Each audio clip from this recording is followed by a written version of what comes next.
IB Nation, welcome back to another edition of the Irish Breakdown Podcast. Happy Wednesday. It's Wednesday, February 12th. We're halfway through the week. So, Brian, you know what that means. It is time for Buy, Sell, Hold. It has been and will remain to be one of my favorite things that we do here at Irish Breakdown. Like I say every single week, it's awesome to be on this side of the table, but I also love listening as well. So sometimes I'm envious of you guys, but now it's a lot of fun getting to answer a lot of the submissions. So before we hop into everything today, Brian, off-season's flying by. As weird as it sounds, we're already almost halfway through February. How you doing today, my man?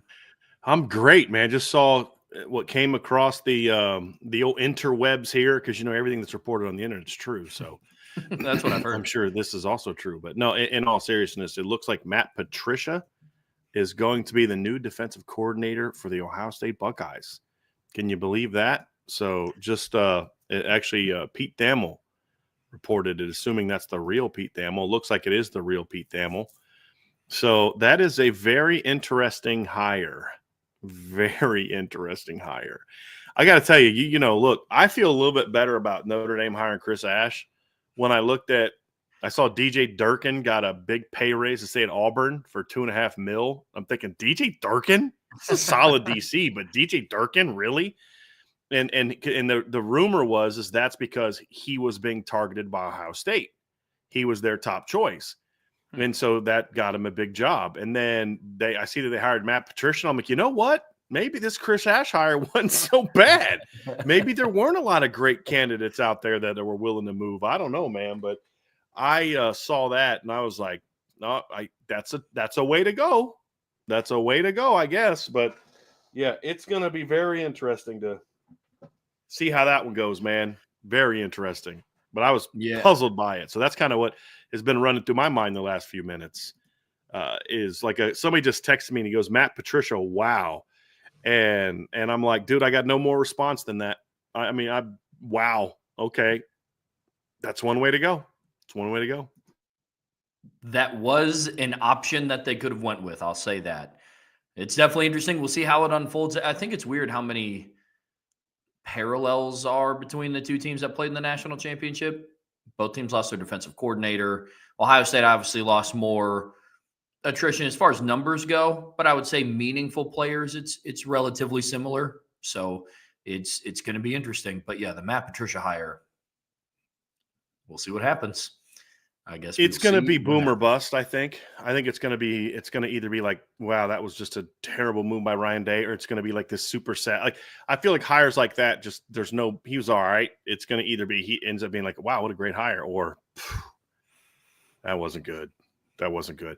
I would say this. I do think he's walking in at the right time, because when you're getting a new coordinator, it can be hard stepping into it would have been a lot harder for him to step into that role last year with the expectations. I think there's almost a bit of and Archer and some of the other Ohio State fans in the chat can say this, but like, I almost feel like it didn't matter who they hire. There's going to be an expectation of a step back next year. Not that they're going to go and give up like 27 points a game, but like, they're not going to be a top 5 defense. I still think they're going to be pretty good on defense, but I don't know about top 5, because they have a lot of good players coming back. But that's a lot to lose in one offseason from a coaching and a player standpoint. But it's going to be interesting. It's going to be very interesting. So you've got 2 new coordinators at Ohio State and a bunch of new players. And they're still going to be we're going to do our tomorrow. We're going to do our IB way too early top 25. They will still be my number 1 team, just because I'm a you're the champs until somebody beats you type of thing. And except for some rare cases, this is borderline one of those rare cases, Trev, with how much they lost. But I still say they got enough coming back. But so that's a little preview of tomorrow. I don't know. So the way we're going to do it tomorrow is going to be fun. Just to preview is Trev's going to give me his top 25. I'm going to have my top 25, and then we'll add them together and then kind of have a fun, like, okay, here's the way too early top 25. I may even send Vince a message and say, hey man, if you want to do a top 25, throw it at me. And so we'll do kind of like the AP, the number 1 gets 25, number 2 gets 24 points, and then we'll do it. But then when we get to the top 10, we might even do top 12 just because the playoff, Trev. When we get to top 10 or 12, we'll say who the IB one was, but then we'll talk about where we had each team in the top 12 and talk about it. So it's going to be a lot of fun. Can't wait to do that tomorrow, Trevor. I'm really looking forward to that. But I'll have Ohio State number 1, and the justification will simply be this. You're the champs until somebody beats you. And that's really what it boils down to. But going to be interesting because I'm going to have some teams higher than other people and lower than other people. And I haven't seen Trevor's list. I'm not going to look at his list until I've finished with mine. But I think you finished yours yesterday, right? So yeah, I have mine done Monday. Yeah. Yeah. Yeah, it's going to be interesting because we're going to have some fun discussions on who our number ones are going to be. I'll leave it at that. Yeah, but and I won't argue with you having someone other than Ohio State number one. Like because I'm saying like if it was based off just who's coming back and all that, I wouldn't have them number one. But I've always had this motto, and I just want to be consistent of you're the champs until somebody beats you, unless there's a circumstance like Michigan would not have been my number one. But I don't know that Ohio State lost as much as what Michigan did, and Ohio State also recruited a lot better than Michigan, so they're in a better position to reload. And the head coach is still back, and there's still a lot of assistants back. Where Michigan was busy, but just gutted, coaching staff wise, player wise. LSU 2020 would have been another example of where it was just like no, it's not the same. But I went back and forth on this one, but I'll be curious to see who your number one is. Very curious who your number one is. I'll ask you just one question about it. Is it Notre Dame? Mm-mm. Okay. All right. It's going to be fun. It's going to be interesting. Can't wait. But that's tomorrow, Trev. Yeah. Today, we got buy, sell, hold, man. So I'm excited about it. Lots of great questions. Our guy Salty got that up, and we have about 60 submissions today. We have 60 cards. Not even submissions, because some cards have more than one. So we're probably about 5 minutes later starting than we should have. We should have just dove right in, but we got some great submissions. I'm excited. We did have a super chat. Obviously, these are submissions come from our premium board members. We only accept submissions from them unless you pay a super chat for it. And we got one from Fighting Irish Mike. Trev, we'll start off with him. I'm going to ask this one because I want you to answer it first. So, buy, sell, hold from Fighting Mike 87, who has a picture of Michael Mayer in his avatar that my wife took from the BC game, which is pretty cool. So, one of my favorite pictures she took, man. He was actually running right at her. It was one where he caught a little quick pass. He's like stiff arming a guy, and he was running right at her like she was right. It was a great angle. She's got a great shot from that game from her, and a great shot from Audric Estime from that game where the snow is just barely starting to fall. So you can see like these little white specks. One of my favorite pictures she's ever took. So very cool avatar Fighting Mike. I like that one. So he says, buy, sell, hold. Notre Dame's tight ends will combine for 65 plus catches in 2025. I'm going to buy it. I think if memory serves me well, they were somewhere around 57, 58 catches as a room last season. Obviously, with Mitchell Evans carrying the brunt of that. But that was not in a pass-heavy offense. We talked yesterday about what we believe this pass offense can look like. And I do think that the tight ends are going to be more involved. Eli Raridan has a different skill set than what Mitchell Evans did. I think it's going to be more vertically oriented. I do think it would be safer to say that they would have more yards as a room next season than catches. But catches, I mean, we're asking them to get, 7 more catches over the course of ideally based on what we believe to be a 14, maybe 15 game season. So I would say I'll buy that one. 65 catches for the because it'd be 6 more than last year, right? Because they had, what'd you say? It was 60 last year, correct? So 43 from Mitchell Evans, 11 from Eli Raridan, 4 from Cooper Flanagan, 58, 1 from Davis Sherwood, 1 from Kevin Bauman, so 60. So you had the 2 by the other guys at the end. So you went at the 3 primary rotation guys had 58. And then you had Bauman and Davis Sherwood both had 1 each, because I forgot that Kevin Bauman caught that touchdown pass against Purdue. But so 6 more in a 14 to 15 game season. Yeah, here's why I'm going to sell, Trevor, because I think you hit the nail on the head. You answered why I'm selling, in that I do believe Eli Raridan is going to be a different type of tight end than Mitchell Evans. And I think that the way the tight end position is going to be used next year is going to be different than it was this year. I mean, Mitchell Evans averaged 9.8 yards per catch. Eli Raridan averaged 8.2 yards per catch. Cooper Flanagan he had the best average at 13.8, and that was because he had that 26 or 27 yard touchdown pass against Purdue's, with the backup team in a blowout. You take away that one catch, he's at 3 catches for 20-something yards. I mean, Davis Sherwood had 1 for 19 and Kevin Bauman had 1 for 8. That's just how they were used this year because they were run heavy. It's just what Riley seemed comfortable with. I just feel like a 6'7" guy that's as fast as Eli Raridan. I just feel like the vertical stuff is going to be more effective. You and I talked about this in the pass game stuff yesterday. I think in the past, Mike Denbrock's really liked working the seams, especially with the tight end. And so I see more of those big play type opportunities. I think we're going to see some of the under screens used a little bit more effectively next year, where they run the read zone and the tight end's working back like he's going to split flow zone it. And instead of blocking the backside edge, he's just going to keep going. You read that backside end. If he crashes, you pull. You get outside. If you got the flats, you just take it to him. You're blocking a screen on the perimeter, so he catches it, gets it upfield. If they overplay the tight end, then the quarterback just tucks it and runs. So I think we'll see that utilized more. They tried to run that early this year Riley just wasn't comfortable throwing it. I mean, he hit some really ugly misses on that throw. You remember the one he had against Miami of Ohio on that particular play? Yeah. It was not pretty.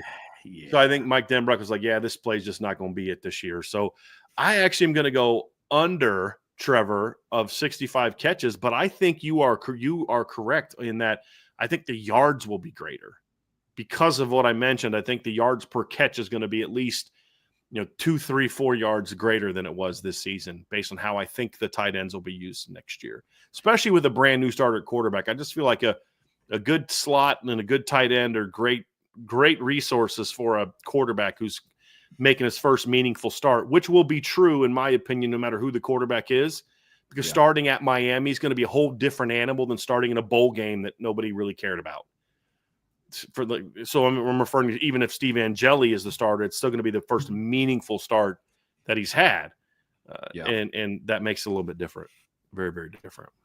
Another thing, too, is the receiving core could take a step. Jaden Greathouse proved his worth throughout the season and in the postseason, and adding Malachi Fields to the boundary could take away some targets, too, because if it's a 14-game season, I did the math. It's like 4.6 catches a game, and target share is going to start being spread out across, hopefully, what we believe to be a more developed receiving core. So that adds to it. I like that you chose 65 for the line there, Fighting Mike, because that's interesting. Good way to start. Very good way to start. So we got that with Super Chat. Now we can dive into the submissions that we had at Irish Breakdown. And we start off with our guy, Salty Virginia Peanuts. Buy, sell, hold. Chris Ash will serve a bridge role, keeping the defense on track and mentoring Mr. Mickens for his ascension to the defensive coordinator position. In exchange, success will burnish his resume for a position in either the NFL or college. I mean, I'm going to hope by that one, but I'll just say this. If it works out that way, that's not what he was hired to do. He was not hired to be a bridge to Mike Mickens. He was hired to run the defense. And if it works out that way, and let's say Notre Dame has a phenomenal year and Chris Ash uses that to get an NFL D coordinator job, great, good for him. Good for Notre Dame, good for everybody around. And then maybe by then Marcus Freeman will think that Mike Mickens is capable of being his D coordinator. So I'm going to hope by that one, but I need to do that with the caveat that I don't think that I'm pretty confident that was not Marcus Freeman's intention if it plays out that way. Yeah, in a similar light, Brian, for those same reasons. Unfortunately, as much as I want to buy this, I'm going to sell it because a couple things, and this isn't a shot at Chris Ash. This is just where Mike Mickens is at his career. I don't know what he's going to learn under Chris Ash and what responsibilities he's going to be handed under Chris Ash that he didn't already have with Al Golden. And so for me, I'm going to sell it based on the premise of I don't think Chris Ash, to your point, Brian, was brought in to just add one more year of Mike Mickens being the pass game coordinator and then he'll be ready. Now, if that comes true, I would love that because we made our opinions known on who we thought the defensive coordinator should have been while the search was still ongoing, and we thought they should look internally. But based on this question, Salty, I'm going to sell it because I don't think Chris Ash was brought in to be a bridge to Mike Mickens. He's been a part of this defense for 4 seasons now, going into his 5th, and he was the pass game coordinator for the last 2. When Notre Dame's pass defense made that jump, In my opinion, if it was going to be any time that Mickens was going to step in as defensive coordinator, it was going to be for the 2025 season. So we'll see what happens. We will see what happens. That's for sure. Buy, sell, hold from JP is for Notre Dame. RJ Oben will be remembered years later for his strip fumble tackle against Georgia in the Sugar Bowl, and his not so great year before the Sugar Bowl will be nowhere in people's memory of his career at Notre Dame. I believe that to be true. I feel like right now there's a lot of people that look at RJ Oben and think of him with sort of disappointment. You know, he wasn't the player they hoped he would be. He didn't provide the pass rush that we thought he would have, and all those things, because that's more of the immediate reaction. But the longer we go away from the season, the less we remember the game-to-game evaluations, and the more we remember the moments and the big moments, and you forget the bad interception that a quarterback threw in game 2. Like you don't remember as much that Tony Rice really struggled against Michigan in the opener in a game where you barely won, and in 1988, and you didn't score an offensive touchdown. You had a punt return from Ricky Waters and a bunch of Reggie Ho field goals. That's how you won that game.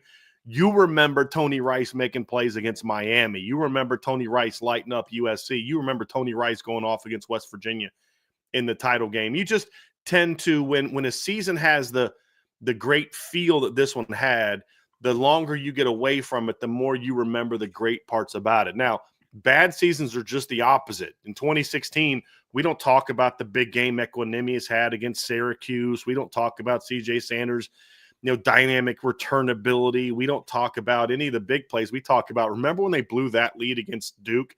You remember when they got their butts kicked by Michigan State? You remember when they blew that lead against Virginia Tech? They were up 24-7 against Virginia Tech and blew a lead. Remember when they blew like, what was it, like a 17-7 lead against USC or something like that? Those are the things you remember when it's a bad season. But when it's a good season, you remember the big-time plays. You won't remember – in 5 years, you probably won't remember a drop that Bo Collins made, but you're going to remember that touchdown catch he had against Georgia and the way that you felt about it. You're going to remember – RJ Oben, when somebody brings up the name RJ Oben in 5-10 years, you're going to be like, oh, man, I still never forget that strip sack he had against Georgia at the end of the first half.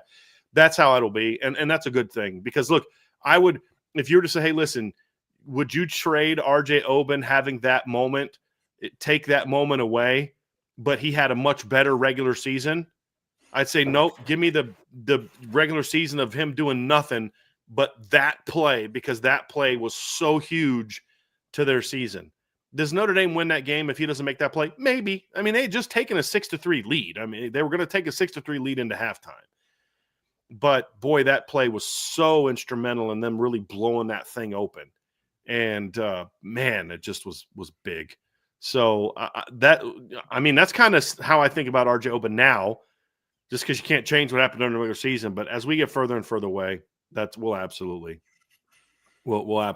remember more of that than we will anything negative than that. We won't be talking about Northern Illinois, Riley's performance against Northern Illinois. We're going to talk about that. I mean, that's just kind of how it goes with seasons like this.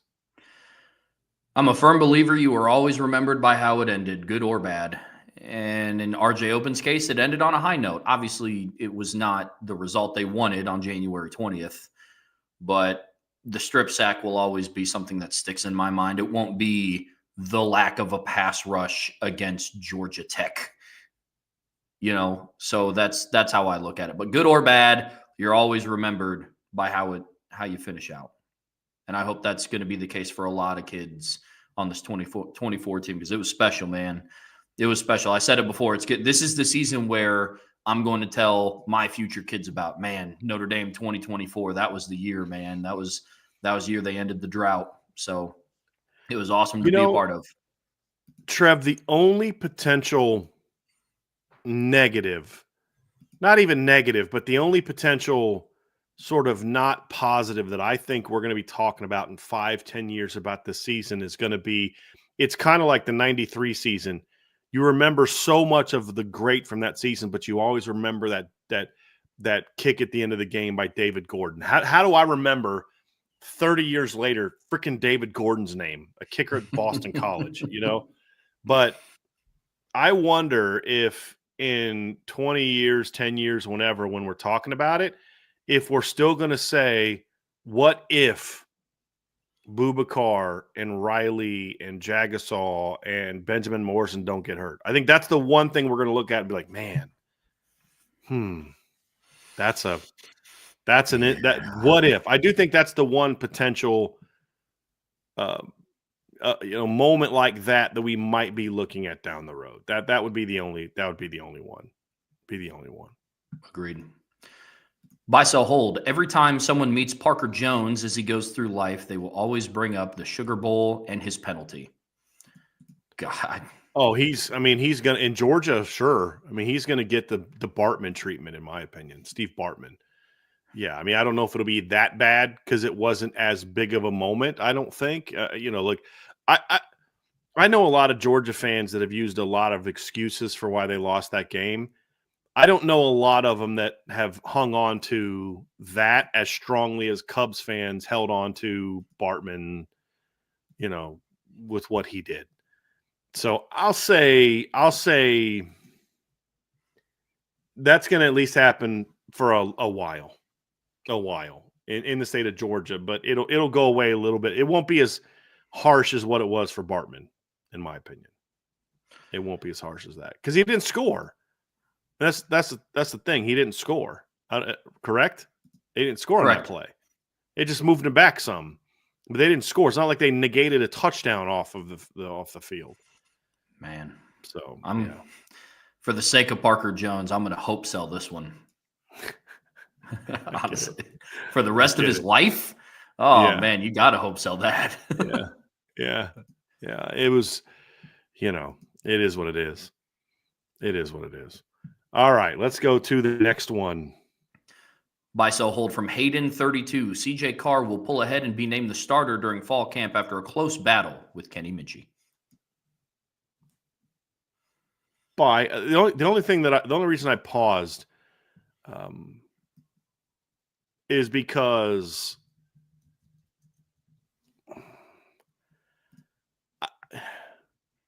I don't know that I'd want to leave Steve Angeli out of that. I mean, I think Steve's going to be in that, but I think the impression I get from him is that he's basically saying the final two is going to be Steve and Kenny, and CJ and Kenny, and ultimately I do believe that's going to be true.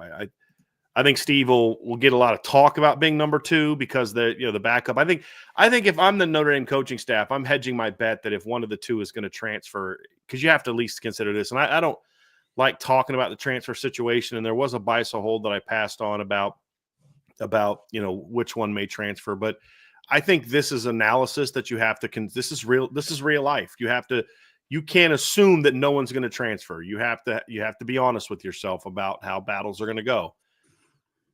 And if the staff is being honest with themselves, I think they'll probably come to the conclusion that it's more likely that Kenny leaves than Steve, just because Steve's so much closer to graduating. I could be wrong on that, but that would why I think that they would maybe talk about Steve more in the backup role, even though they'll know in their heart of hearts that it really was between CJ and Kenny. And you don't want to name Steve number 3, and then he gets upset about it, and then both of them leave. Unfortunately, that's the new reality of college football. You have to think about those things. You have to think about those things, and I think that'll factor into some of the narrative about who the number 2 guy is. But ultimately, if we had hidden cameras in the coaches' meetings in spring and fall camp, I think at the end of the day, it's going to really be determined between who's CJ and Kenny, who the best is between those two. So. That's why ultimately I'm going to buy that one. I'm going to hold on this one, and I haven't held on a buy sell hold in a really long time. But for me, I look at this, and for a multitude of reasons, I think Kenny is very much the dark horse in this competition because it's similar to what we talked about, Brian. It's a middle child thing. You think of the baby, CJ Carr, and you think about the oldest, and Steve Angeli. But Kenny Minchey is somebody that I think could make some noise, which is, and I'm holding on this because I could see it going either way. Let's say we fast forward to August 15th, right? About 2 weeks before the opening game. And if you were to tell me that Kenny Minchie pulled ahead, I'd believe you. If you were to tell me that CJ Carr pulled ahead, I would believe you. So for all those reasons, I'm going to hold because I could see it going either way. Now, we're going to see what happens when spring starts. We see what they look like in the blue gold game, something that we're going to be tracking all throughout the course of the offseason. But I'm going to hold on this one because Kenny, I think, is getting a little bit overlooked in this competition by people not in this chat and by people not in this live show. So I'm gonna hold on this one. I think we all have a little bit of that overlooking of Kenny. I mean, I'll admit, I not that I don't think that Kenny can't be the guy. It's just that part of me is like, I don't know if he's going to get that opportunity because if they're going to go with the veteran, they're going to go with Steve. If they're going to not go with Steve, then I feel like CJ has the best shot to win that role. But I'll be honest, I think Kenny could paddle for the job, and I think Kenny would do a very good job if he won it. But I'll admit, I'll be willing to admit that me personally, that there's a little bit of I would give him the lowest odds simply because of opportunity. To be honest with you, I not that I don't think he could win it, but just like I said, because of that. So I'll admit that I probably don't talk about Kenny as much as, or think about Kenny as much as I should, but we do try to be fair when we're doing the shows to make sure that he gets as much talk as the other two do. But to your point, Trevor, if you were to tell me that Kenny Minchie pulled ahead in fall camp for the lead at the quarterback, I'd be like, all right, cool, let's roll. Wouldn't be shocked at all. Wouldn't be shocked at all. I'm not predicting it, but I would be not at all shocked. Not at all. By so hold, Jason Onye will eventually end up back on the team with a positive and productive attitude, adding valuable depth. I'm going to hope by that one. I mean, look, he's back. He's taking the first big step. He's back with the team. He's going through workouts. That's a positive step because that's not a step that I would have predicted would have happened a month ago. I mean, it was not looking like it was going to work out for him in the long run about a month ago. And so the fact that he's now out there now is a good sign. It's a very good sign. So hopefully he continues. Because if he's back with the team, that means that he's got some stuff worked out that's very important. And I think that would be a very good thing. Very good I'm thing. in the same boat as you are, Brian. Hope by. Cool. Glad when we're on the same page. Buy, sell, hold again from Hayden32. The eventual GM hire will be such a good one. It helps us forget about the loss of Blanchard because of unfortunate circumstances. I don't know about that. I mean, I hope so. Look, the odds of us seeing Notre Dame hire a GM that we all know who that guy is, that we feel this way, is unlikely unless they hire like a former Notre Dame alum, like Lake Dawson's been a name that's been thrown around or whatever. But so I don't know that the name alone will make us think that. I do think that if they hire someone, and a couple of names I've heard are pretty good, that it could make us in a year or two not really care or remember much. Like, oh yeah, that's right, they were about to hire that one guy from Texas Tech. It doesn't mean that, but I don't think it'll be one that immediately makes us be like, oh yeah, screw this. I'm with you. I'm going to sell it as well. Learned a lot about James Blanchard throughout the process of what happened, why he didn't take the position. So that's something for me personally, I'm not going to forget about. Brian, I won't dive too much into it. Brian, you talked about it when the announcement came that he was going to pass on the Notre Dame job for personal reasons. And that's just something for me personally, I'm not going to forget about. But it also depends on who the GM hire is going to be. But for the premise of this, I'm going to sell it as well. Cool. Buy, sell, hold. Cam Williams and Micah Gilbert will take a huge step during the spring and emerge as heavy rotation guys in the room. I'm going to hope by that one. Yeah, I mean, they've got the talent to do so. I mean, that's the reality of it. They've got the talent to do so.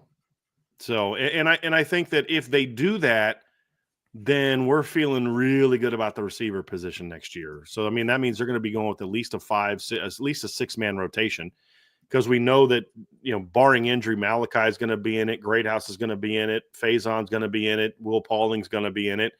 And then you throw in maybe KK, and into the mix. And then you've got Micah and Cam, if those two guys are a big part of the rotation and it's not injury related, then that's going to have me really fired up about how the receiving core could be. So I'll hope by that one. If I'm being realistic, however, I don't think both of them make that jump by the end of the spring. I think it'll take a little bit more time for both of them to get there than just the spring. But if those two break out this spring, Trevor, and we're talking about like, wow, Cam and Micah were balling out during the spring, then we're going to feel really, really good about where this receiving core is going to be. Because that's the thing is Micah Gilbert won't be here this spring, so they're going to get those opportunities. And if they ball out, and you already know what Malachi Fields can do. Did I say Micah Gilbert? I knew Malachi Fields won't be here till the spring, or till the fall. So that means Micah and Cam are going to get more opportunities. That's a great thing. That's a great thing for Notre Dame. So yeah, I'll take it. I'll absolutely take it. I'm going to sell it for a key piece that you said in here is by the end of spring. I think for them, they're going to be key rotational pieces as the season goes on. For me, I just have a little bit of hesitation because I was under the impression that Micah Gilbert was going to make an impression this season for what he did in the spring. He was one of the early risers in spring. Marcus Freeman came out and said that he's somebody that's going to play for us, and he never really had a meaningful snap. I would love for it to happen because, Brian, to your point, if it does, Notre Dame's receiving core is going to be legit. But by the end of spring, I think that's a big jump for both players to make. So for those reasons, I'm going to sell.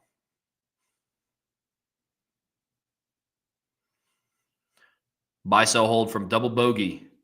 Brian Kelly's CEO mentality makes him better suited for the NFL, but teams and GMs see who he really is and automatically pass over him.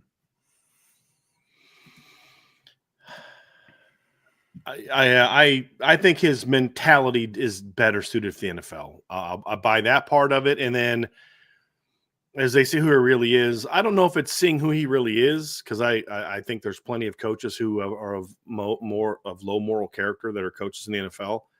I think it's going to be more about his style of communication with athletes would not work in the NFL. Like how he talks to people, that's not going to fly with professionals. No, it won't. It won't. Yeah. I think his lifestyle is more suited for the NFL than his mentality. His mentality is tampering down expectation. It's hard to take over an NFL organization and continue to tamper down expectations.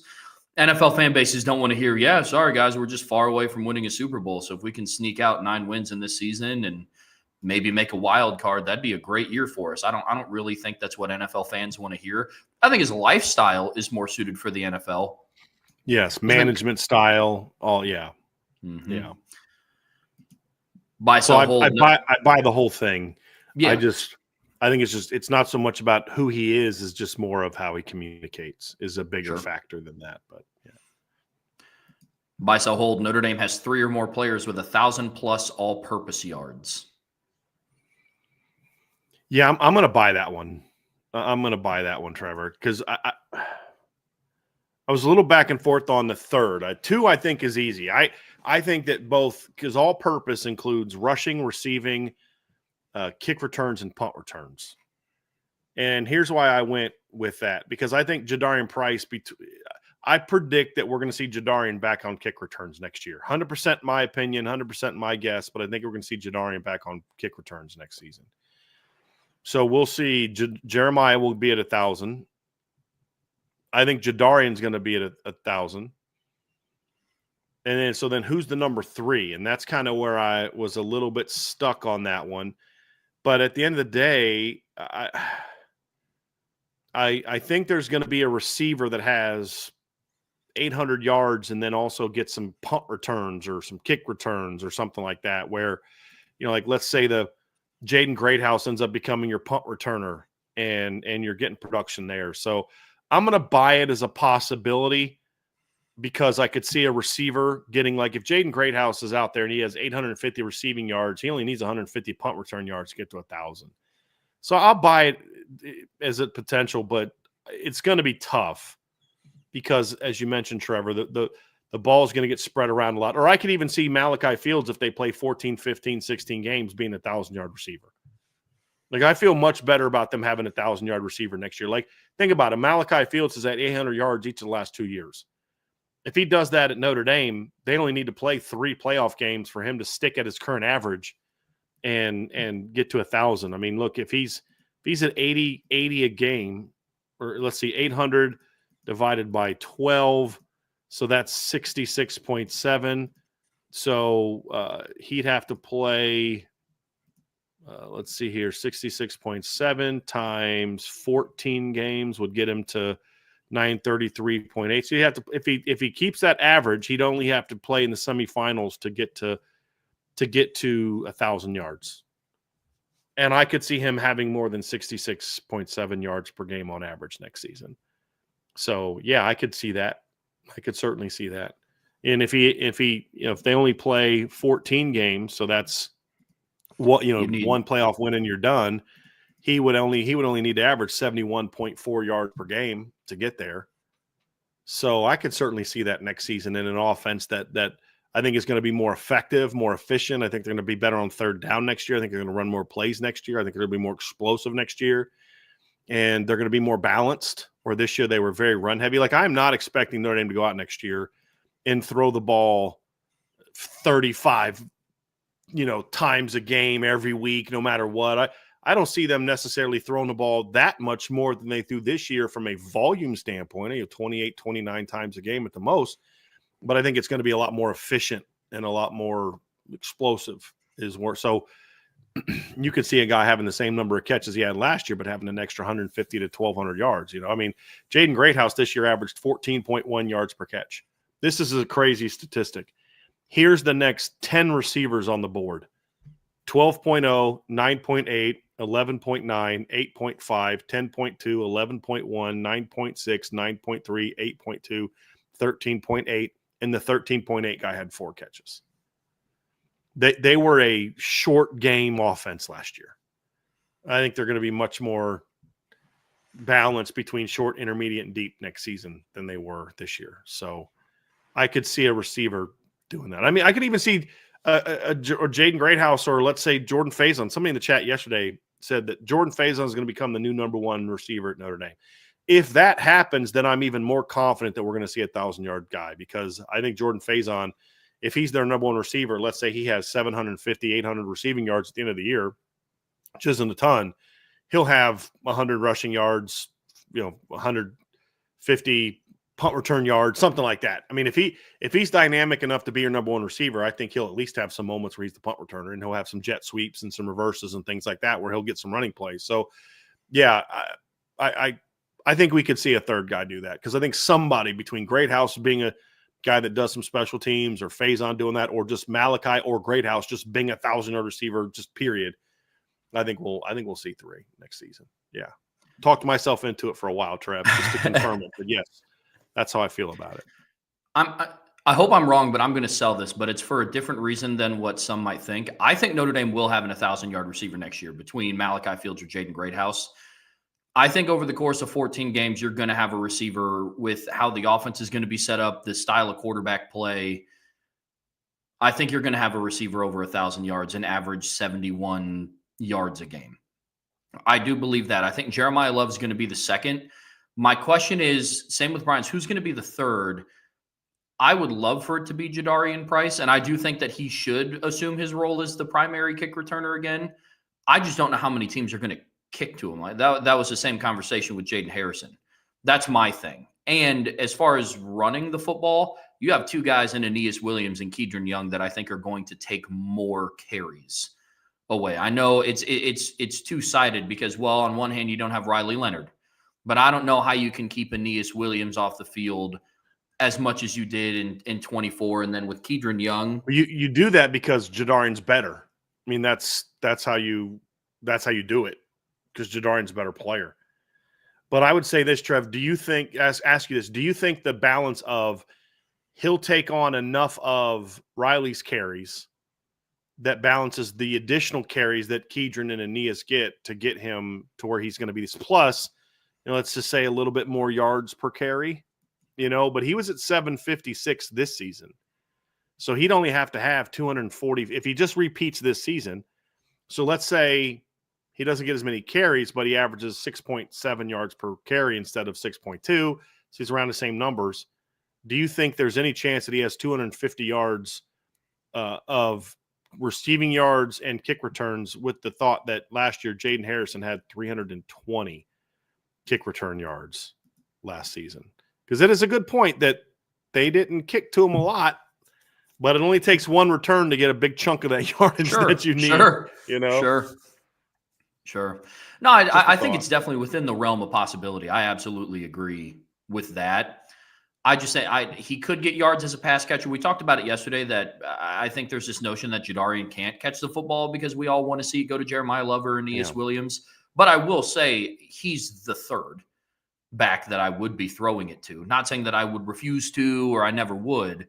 But if you ask me, hey, would you rather throw it to Love, Aeneas, or Jadarian Price? JD Price is going to be my third option just because there's two that I think are a better fit. From a check down designed pass play standpoint, I agree with you completely. I have one exception, and I want to see what you think of this. Of all the running backs, he's the one I'm most likely to throw a slip screen to, because I still think he's their most dangerous back in space. Yeah. With all due respect to Jeremiah, I still think Jadarian's their best make you miss guy. And in the slip screen, you got to have, it's like punt returning. You have to make, a lot of times you have to make one guy miss. And I could see that. And he's the least likely, because also he is the least likely in some of those situations. You know, like I would have in a 21 personnel look, I would on 2nd and 10, I would drop back with Jeremiah to my left in the boundary and Aeneas or Jadarian to my right. And I would run a post snap. I'd run a inside post with my boundary guy and run Jeremiah on a wheel, just flat about, just come out screaming on a wheel. And I'm going to get that side to bail. And I'm just going to sneak Jadarian back across to the left side and throw a slip screen at it. Like that's a 60-yard play right there. If they call it that, I mean, like that kind of thing, I could see him doing next year. Yeah. Because it's like you are correct in what you said, and that's part of the reason sometimes it is good for him to be the guy that you design that play to. Sure. Because he is the guy that the defense is least expecting to get that throw. And, you know, like if you put him and Jeremiah on the field together on 2nd and 10, they're probably thinking, well, Jadarian's going to be in their pass block, and then Jeremiah is going to be doing a route, and you do something that way. So, yeah. That'll be a nice play. And like I said, I hope I'm wrong. I just think it's going to be a receiver, J Love, and then we'll go from there. We'll see. Why would you be right in this instance? It's not a negative. It's you're stating that it's going to be hard because they're so talented. It's not like you're saying I don't think he's good or he's overrated. It's just like, dude, it's going to be hard to spread all those carries around between not only Jeremiah and Jadarian, but now you've got Aeneas in year 2. Keedron's got to play. I get it, man. There's nothing wrong with what you're saying. I just feel like Jadarian is not going to lose. If anything, I don't think Jadarian loses any touches. I think a lot of Riley's carry, some of it goes to Jeremiah, and then some of it goes to Aeneas and Keedron. But Jadarian still gets his. That's kind of how and some of it's going to go to the throwing game too. You know, that's going to be part of it as well. It's going to be fun. I can't wait to see what it is. Buy, sell, hold. Jaden Greathouse has 7 or more touchdowns in 2025. That's the easiest buy so far. Yeah. Easiest buy. Yeah, he had 3 in 2 games, and then as a true freshman, he had 4 in 3 games. What's funny is, so he started his career with 3 touchdowns in 3 games. And then in a span of, 4, 5, 6, 7, 8, 9, 10, 11, 12, 13, 14, 15, 16, 17, 18, 19, 20, 21, 22, 23, 24, 25 games, he only caught 3 more. So 3 in the first 3 games. In the next 20 whatever games, he caught 3 more. That's it. And then in the last 2 games, he caught 3 more. So 6 of his 9 career touchdowns came in 5-game stretch, the beginning of his freshman year and the end of his sophomore year. I think, and I don't think that's a Jaden problem. I think that's was a bit of a quarterback offense problem, and I think that's fixes. Yeah, I think Jaden Greathouse is going to score a lot more touchdowns next year. And like, we're not sitting there saying like, okay, based on those last 2 games, he's going to be competing with Jeremiah Smith and Ryan Williams for the Biletnikoff next year. I'm just saying I think he's going to be a lot more used. 60 catches, 800 yards. 7 touchdowns, 55, would not at all shock me next season. Actually, what would that be yards per catch wise? Yeah, that's 13.3 yards per catch. Yeah, I could definitely see that. Very easy. I could definitely see that. Very easy buy. Buy, sell, hold. The exposure at Notre Dame is significantly greater than Penn State, which was a big part of Juwan Sanders' Sider's decision to come here. Oh, I don't know how much that factored into it.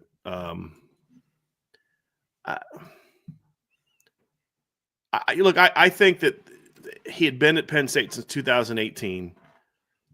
He had done all he could do there, and an opportunity came up that was too good to pass up. Like, I don't know if Notre Dame's job doesn't come open. It's kind of like Al Golden and the Bengals. I think if the Bengals don't fire their defensive coordinator, there's a pretty decent chance Al Golden's still coaching Notre Dame right now. I just think that Bengals job was one that he really liked and didn't want to turn down. And I feel like Juwan Sider in a perfect world would have wanted to be at Penn State one more year and see it through with Katron and Nicholas Singleton and then figure out what's next for him. But sometimes that one opportunity is just so good to pass up that you can't run the risk of passing up on it. I mean, what job's going to be better than Notre Dame's going to come up next year if you turn this one down? I don't know that there is. So I think it was just a desire that the Penn State career has run its course and a tremendous opportunity to come up to take the job and work with Marcus Freeman. And it's not often you can be a coach at a place like Penn State where you've got Nicholas Singleton and Katron Allen, and you look at the other place and you're like, that situation is every bit as good, if not better, because the 3, the 4, and the 5 are better there. You could argue, we could debate who's a better 1-2 punch, Singleton and Allen, or Notre Dame, or the Notre Dame group of Love and Price. We could have that debate. Those guys obviously had more yards rushing and receiving, but the Notre Dame guys were more dynamic on a per touch basis. Penn State didn't have a guy like Riley Leonard taking 180 carries and 900 some yards away from the backs. And so we could have that debate. And if I brought a Penn State guy on, he could make a good faith argument that the Penn State guys are better. And I might disagree, but I'd be like, yeah, I respect your case. Sure. But what you can't really debate, in my opinion, is who's got the better 3, 4, and 5. I don't think that's debatable. I mean, I don't think that's debatable at all. I'm with you. I'm going to sell this one. Significantly greater exposure? I don't think so. Look, guys, Penn State made the semifinals this past season. They're always in relevance in the Big Ten. They're always ranked. It's not like Notre Dame got Boise State's running back coach that had a great year with Ashton Genty, but they're still Boise State. Yeah. Penn State is up there. They are a national brand. You know, when you talk about Penn State, people know who it is. I do think it is a jump, but like significant. I don't know about that. I'm more in line with Brian. I think it's just timing and the opportunity. In that it is a better opportunity. I do believe that to be true. Mm-hmm. But significantly greater exposure, I'll sell that. I don't know that that's like something that is completely ignored by him. I just don't think it's something that was necessarily a huge factor. Like I said yesterday, I do think that the broader recruiting base, I said this on Monday, the broader recruiting base is certainly something, but I don't view that as what, if that's what you mean by exposure, then I'd say yes. But if you're just looking about brand name power, I don't think that matters a ton to a position coach. I don't. So I agree with you, Trev. I want to respond to something real quick that was said in the chat. The last great screen was Chris Tyree's touchdown against Oklahoma State. False. The last great screen that Notre Dame ran was Jeremiah Love's against Louisville this year. That gave Notre Dame a 31-17 lead. And I think there's a couple pretty good ones that were ran after that. But the Jeremiah Love screen against Louisville was bigger than the Chris Tyree screen against Oklahoma State. Because 100%. They won the game. And it was a big moment, and it was a great play design. So I'm going to have to I'm going to have to disagree with that statement on the screens. There was also a couple really good screens in 2022. They ran a couple screens in 2022 to Logan Diggs and Audric Estime and Chris Tyree that went for a really good place as well. But yeah, they do need to get better at screens. But I think we explained yesterday, Trev, why we didn't see a lot of screens this past year. And I think it makes sense. And if my memory serves me correctly, that pass play to Chris Tyree against Oklahoma State wasn't even a screen. He just ran an angle route, beat the blitz. Yeah, because they saw that blitz during the year, and they knew that they were not going to cover the middle of the field. And so you could see Jack Cohn check into that. When they brought that blitz, you could see Jack Cohn check into that empty release. So it was a blitz beater more than it was a screen. So you are correct.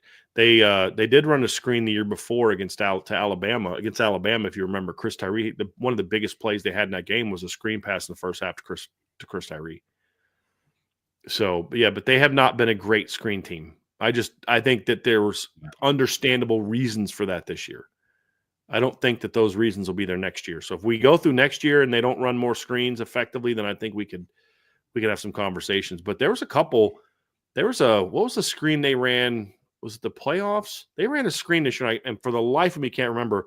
They ran a little tunnel screen on a third and long or third down that got them a big first down this year too. And I just can't for the life of me remember which game it was. But yeah, I would like to see a little more of that.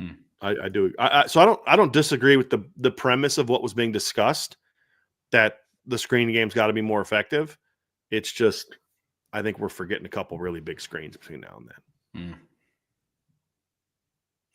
Buy, sell, hold from BK's personal chef. Sider shows that he is a special recruiter by maintaining not only the core of the current running back room, 5 out of 6 guys or better, including both Love and Price, but also adding a top prospect in this 2026 cycle to maintain the period of excellence Notre Dame has had at running back. Buy. Yeah, I'll buy that. Buy. I'll buy that. Yeah.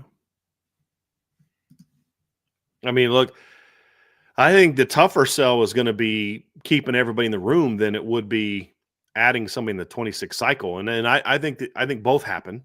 I buy both happening, but I think the recruiting part will be the easier one because that's the thing he has definitely been really dynamic at. And as we broke down on Monday, he's offered several kids that Notre Dame is after. So I don't think that'll be an issue. Buy, sell, hold. Notre Dame flirts with the idea of using the new freshman kicker, Eric Schmidt, as their field goal kicker. Despite bringing in Noah Burnett in the portal, they have a true battle during the offseason training periods to decide who gets the job.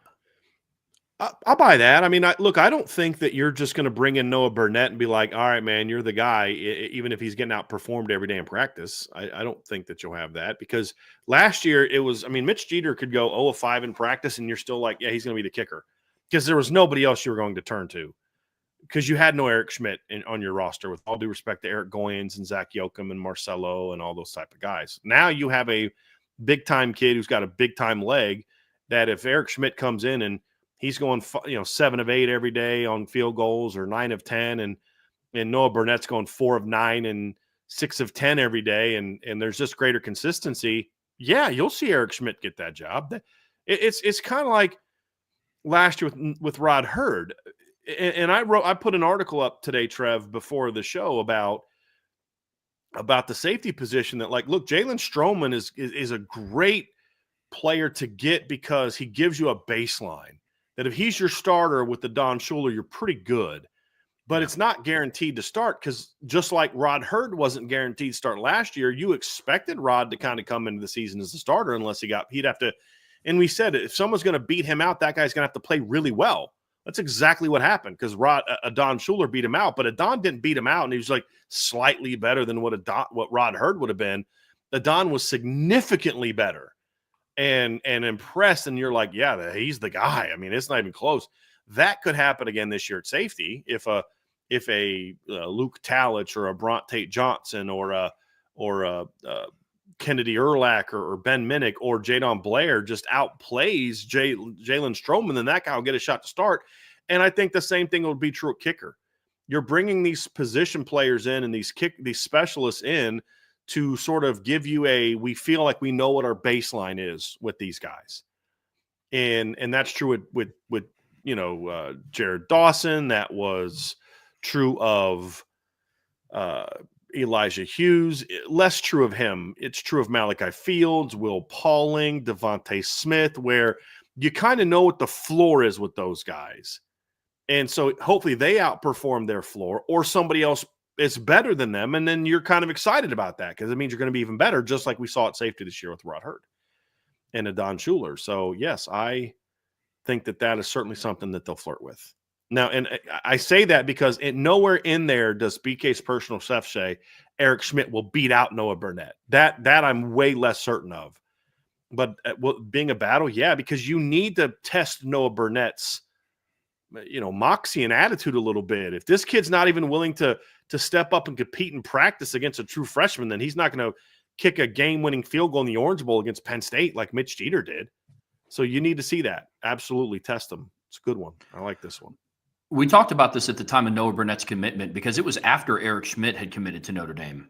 And it was more for a safety net. Because I'll say this, if Mitch Jeter committed to Notre Dame this year with Eric Schmidt coming in, I would be a lot more confident in selling this because Mitch Jeter kicked at a 93% rate in the for SEC. 2 whole years. Right. Yeah. And Noah Burnett kicked at the Power 4 level, but he wasn't kicking inside of the swamp. He wasn't kicking inside of... Yeah. And his 90% season was sandwiched between 2 70% seasons where Mitch Jeter just was all – and let's be real about something else too. If Mitch Jeter doesn't get hurt this year, we're having a different conversation about Notre Dame special teams this year. 100%. Very different conversation.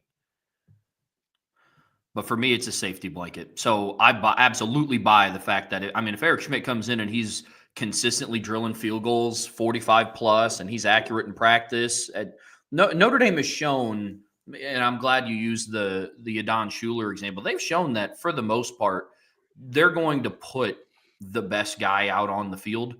Marcus Freeman has shown that during his tenure. So if it's Eric Schmidt, it's Eric Schmidt. But if he's not ready, they've also shown that, like in the Cam Williams example, if a player's not ready, they're not going to put them out there and set them up to fail, especially when you have a guy like Noah Burnett on your roster. And especially at a place like kicker where you just never know how a guy would recover mentally from that. Totally. You never know. Buy, sell, hold. By the end of the season, Notre Dame's on-field performance and results land them recognition from other football programs, not necessarily media, but you can include national media if you wish, as one of the elite Tier 1 giants in college football, a perennial championship contender who you don't want to run into during your playoff run. Bye. I mean, Trev, I think you and I both see this as a year where Notre Dame, at the very least, is in the quarterfinals this year. The very least. Which means another great regular season. And if they get past the quarterfinals and get to the semifinals again, which is certainly possible, then yeah, absolutely.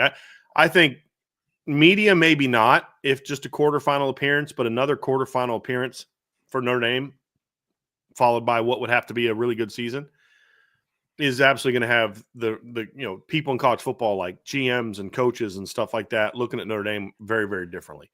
Very, very differently. Because like right now, look, if we're looking at it from an outside standpoint, you could look at this Notre Dame season and say they just kind of had a magical season. Their schedule wasn't that tough. Florida State ended up sucking. Louisville maybe wasn't as good as people thought. Texas A&M was a 5-loss team. They got Indiana and a beat up Georgia team in the first. Like, there's a million things you could. Now, I don't buy a lot of those, but I could see why a lot of outsiders that don't follow Notre Dame on a day-to-day basis could look at Notre Dame and feel that way, and just kind of brush off the season that they had. But if they do it again, you're like, okay, yeah, this wasn't a fluke. This team's really flipping good. They're really good, and they're going to be a force to be reckoned with on the recruiting trail. Yeah, absolutely. Absolutely. I'm going to buy this because I think they partially cracked the door open this season, and it's because of their performance in the national championship on both sides. There's a lot of coaches and teams that walked away from after playing Notre Dame. They're like, okay, this is a legitimate football team. There was one show that we did. It was either last week or earlier this week where, Brian, you talked through how you heard from sources inside of the Ohio State program that after the game, they walked away saying, yo, this Notre Dame team can hit.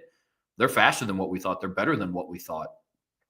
You look through Ohio State's playoff run, and they jumped out to similar leads against Oregon and Tennessee, and they had no chance at coming back. Like we've said before, Notre Dame was a 3rd and 11 stop away from making that game really interesting. They already made it interesting. But I think that based on that performance, I think they nixed some of, albeit it was still a loss, but they nixed Notre Dame got on the biggest stage. They lost 30-3. They lost 42-14. I think some of that started to go away, especially once you add in the Orange Bowl win, the Sugar Bowl win over the SEC champs. I think they've started to crack the door open, but another return to the quarterfinals and even better a return to the semifinals, I think Notre Dame earns that right of saying, hey, this is for the future, for the foreseeable future until we're proven otherwise. Notre Dame's just going to be one of those top 4 or 5 teams that we talk about year in and year out as, all right, this is the team we don't want to face. So I'll absolutely buy this. Buy, sell, hold from D-Troll Hunter. Jeff Fain is the best Notre Dame center of your and my lifetime. College career only.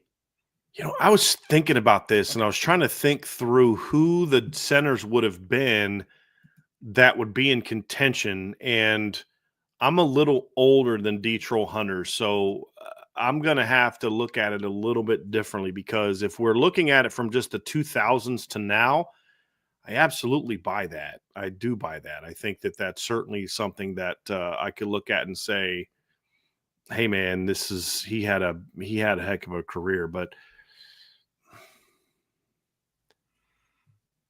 I got to look at that one, because I'd have to think through, because I know they had some really good centers in the late 80s and early 90s. Like I think Tim Grunhard played center in the NFL, but I think Grunhard was a guard at Notre Dame the year they won the title. But you had some Tim Ruddy was a guy that had a great career. He was a great center at Notre Dame on some great Notre Dame football teams. I think Tim Ruddy was the center on the 93 team. That was a great offensive line. He went and played a decade with the Dolphins. He was a second-team All-American in 1993. I know Jeff Fain was, I believe, an All-American, a first-team All-American, I believe. Let me pull that up real quick. Yeah, he was first-team All-American in 2002. He was a first-round pick. So, I mean, there's a couple guys that I'd say put in consideration for that one in my lifetime. But every time I compare it, I'm just like, man, Jeff Fain was a beast. He was so good. I mean, he was just you talk about physicality, just a nasty mauler of a player. And he wasn't that big, but I remember watching his film coming out of high school, Trev, and being like, this guy is dirt. Like, this guy's nasty. Like, this guy has that demeanor. And he just looked like it. And then you see him now, and he just looks like this really friendly guy.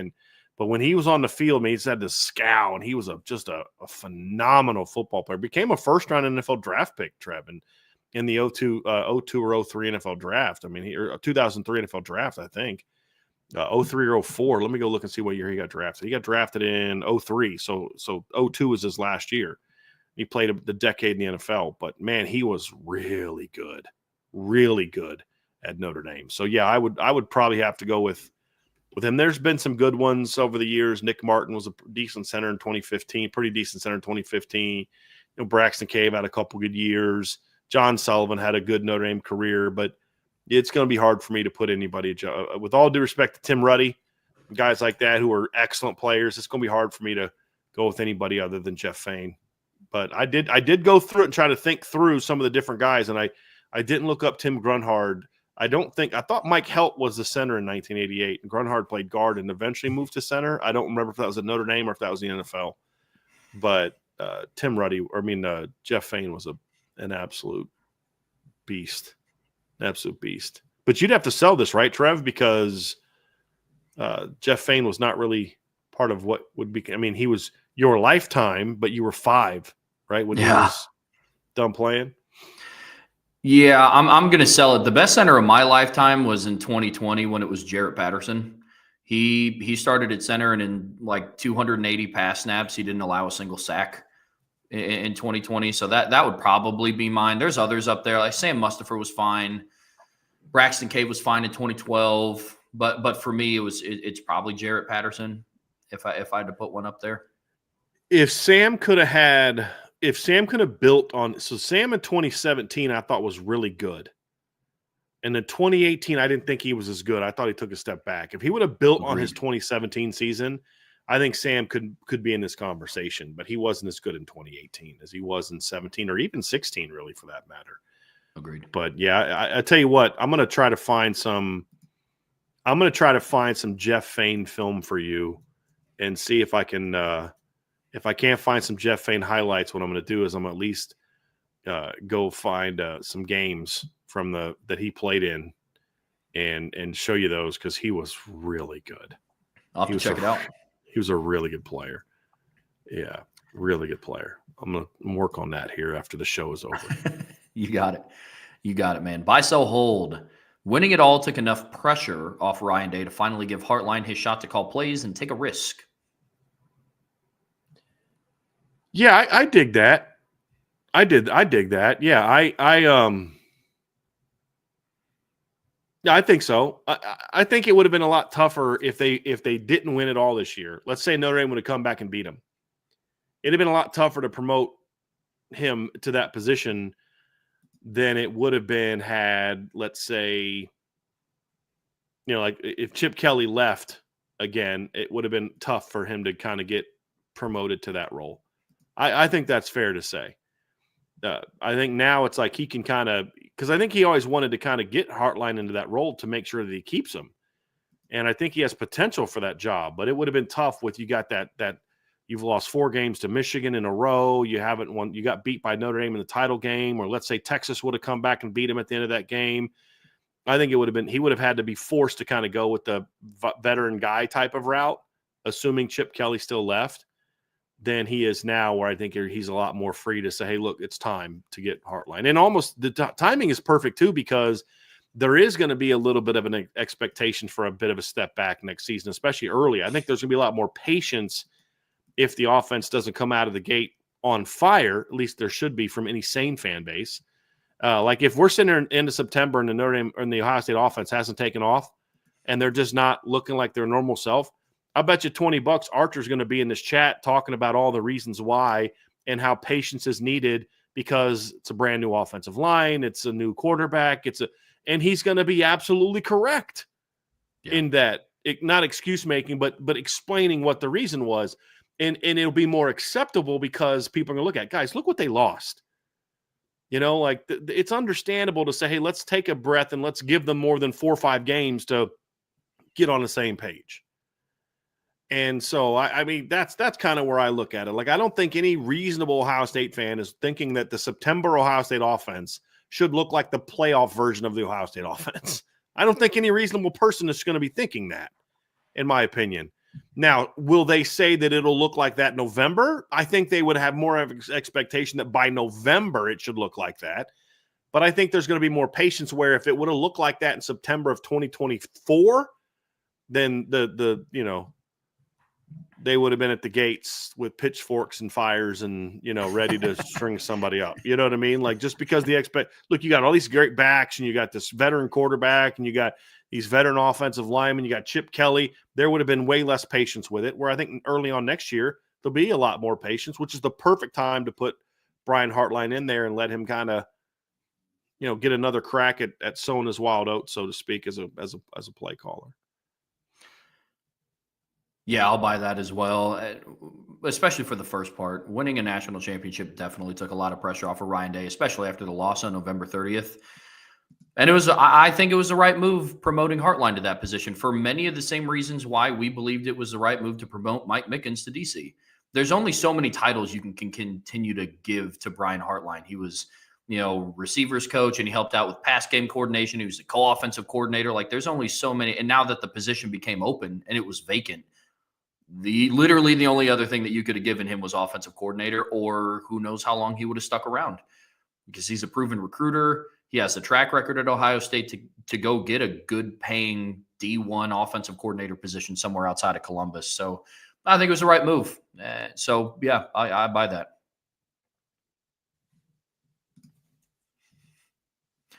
Buy, sell, hold. In regards to the defensive coordinator hire, a similar pressure and seeing a window to win it all is what made Marcus go with a vet play caller over giving the younger guy a shot. spy. I absolutely think that's the case. I think he looked at it and said, hey, we were right on the cusp, but we didn't win that job. We didn't win it all. Because what you said, Trev, did you say this, that if they would have beat Ohio State and Galgo left, there'd be less pressure on Freeman to go? Like, I think he would have maybe gone with Mike Mickens in that case. Is that the point that you made?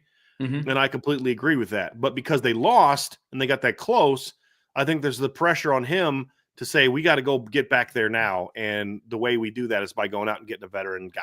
I absolutely think that's the case. And it's somewhat understandable. It better work.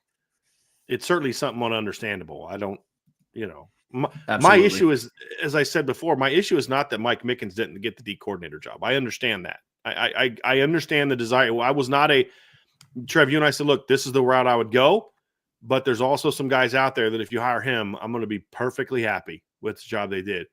My issue is more so not that they didn't promote Mike Mickens. It's more so who again, I think has earned that opportunity. It was more so, but if you're not going to give it to him, there better be a better reason why. Like if you had a Mike Mickens type of guy on offense, like let's say Dylan McCullough wanted the job, or you had some similar version of Mike Mickens coaching receivers, and you say, hey, look, Jared Parker leaves, you're going to be like, well, hold on a second. You're not going to promote me to the job? No, because we're hiring Mike Denbrock. You're like, you know what? I get it. Totally get it. You got a chance to go do that. You got to do that. But I don't know that Chris Ash is that type of guy, and that was sort of my issue. But hopefully Coach Freeman knows what he's doing, and hopefully he's able to convince Mike Mickens to stay at Notre Dame, which is I think right now the most important thing to his offseason. And he may think it's the GM, and he may think it's something else, but to me, there's nothing more important between now and the start of I would say the start of spring ball, because I think Mike Mickens is the type of guy that if he starts spring ball, he's going to stay through the fall. That's how he strikes me. I don't know that answer for sure, but it just strikes me. But whatever the case may be, that's the most important thing you have between now and spring ball, is doing whatever you have to do to make sure Mike Mickens stays, and that him and Chris Ash can work together at a high level. That's vitally important, because you better hope that in that case that Chris Ash is a home run hire, because if Chris Ash ends up doing a great job and the defense is great this year, and then Mike Mickens leaves for another opportunity next year, I think people will be way more forgiving of that decision to hire Chris Ash than they will if the immediate offseason results in him leaving, Mickens leaving. And then they go out there and they don't play well this season. So I hope it was worth it. The guy's not a great defensive coordinator, and you lost your best coach. Hope it was worth it. So that's why I say you better keep Mike Mickens on board and happy, and make sure him and Chris Ash are working well together. If you do that, I think this defense next year will still be really, really good. And then people will feel a lot better about the hire. But I do think this is his justification for it, and it's understandable. Yeah, I agree. I agree with that completely. Buy, sell, hold. If Carson Beck is healthy to start the season, Miami is a top 10 team. If Beck is not healthy, they are not a top 25 team. I'm selling on both of those. I don't think that Miami is a top 10 team, period. I think that Miami is at best a top 15 team. And Trev, I'm getting curious to get your thoughts on this, because you just wrote your Miami preview yesterday, so you've done a lot of studying of this. But they didn't lose a lot from their offensive line, but the two guys they lost are really important losses. They lost a lot more at receiver than what I think they're adding to the roster this year at receiver, to be completely honest with you. I think that even if Carson Beck is healthy, he's not Cam Ward, and Cam Ward bailed them out of a lot last year. They lost some very good players on defense. They restocked their secondary in really impressive fashion, and that was a big problem for them last year. And they did replace the defensive coordinator with a guy that I'm sure they hope is a good hire, but there's nothing about Miami that makes me say top 10 team, because if you couldn't be a top 10 team with Cam Ward, you're not going to be a top 10 team just because you have Carson Beck. Now, if Miami was returning most of their top players from last year and adding Carson Beck, I can say, okay, maybe now I see it. But if you're talking about looking at it from the standpoint of, even with Restrepo and George and the Brown kid they lost, and you lost Damian Martinez at running back, you lost Jalen Rivers on the offensive line. I think their center's gone also. You lost Tyler Barron. You lost a lot of your best players. I don't think Carson Beck showing up means they're a top 10 team, even with the portal additions they made in the secondary, Trev, which I think they signed, I think, like 4 corners. Mm-hmm. Completely rebuilt their secondary through the portal, and it'll be good, but it's not like it's going to be elite all of a sudden. So at best, Miami's a top 15. And then the other part of it is it depends on who your next quarterback is. I mean, that's the other part of this conversation, Trevor, is who would the quarterback be? And when I look at the Miami depth chart, it's, you could talk about Emory Williams, but I don't know that it's definitely a given that he would be that next guy, even though he was who stepped in. I'm trying to think. I know they got a really good freshman coming in, but yeah, they got Luke Nickel coming in. It could be Emory Williams. So I would say I still think they're a borderline top 25 team with Beck out, but I think Beck's experience does provide them with a better opportunity than the 2 young guys they have. But I don't think Beck all of a sudden makes them a top 15 team. Or top 10 team. I don't think and that's true of what I felt about them last year. I've never been high on Carson Beck. You know that, Trev. Yeah, I'm with you. I think with a healthy Carson Beck, they're a top 15 team. If Beck is not healthy, they're maybe in the top 25. I don't know if they would be completely out of it, because I do think they have enough talent to be somewhere within the top 25, probably somewhere in the 20s, if I had to guess. But for me, if Miami brought back one of Damian Martinez, a Xavier Restrepo, and Elijah Arroyos, a tight end, a Jalen River, if they brought back a combination of a couple of those guys, I would feel a little bit more confident than that. But I don't think Carson Beck alone is enough to take this team back into, hey, they're a top 10 team again. So for me, I'm going to sell this on both accounts, because I don't think they'd be a top 10 team with Carson Beck, but I also don't think they would be unranked if they didn't have Carson Beck, especially considering their schedule this season is stupid favorable. I mean, they don't leave the state of Florida until October. It's like late 17th. October, so it's crazy. Even their away games, their first away game is October 4th, and it's at Florida State. They don't leave the state of Florida until October 17th when they play Louisville. They play a total of 3 road games in 2025. And one of those away games is in Florida. It's crazy. They only play 3 road games? I thought they had 4. Is one of them Florida a neutral site game?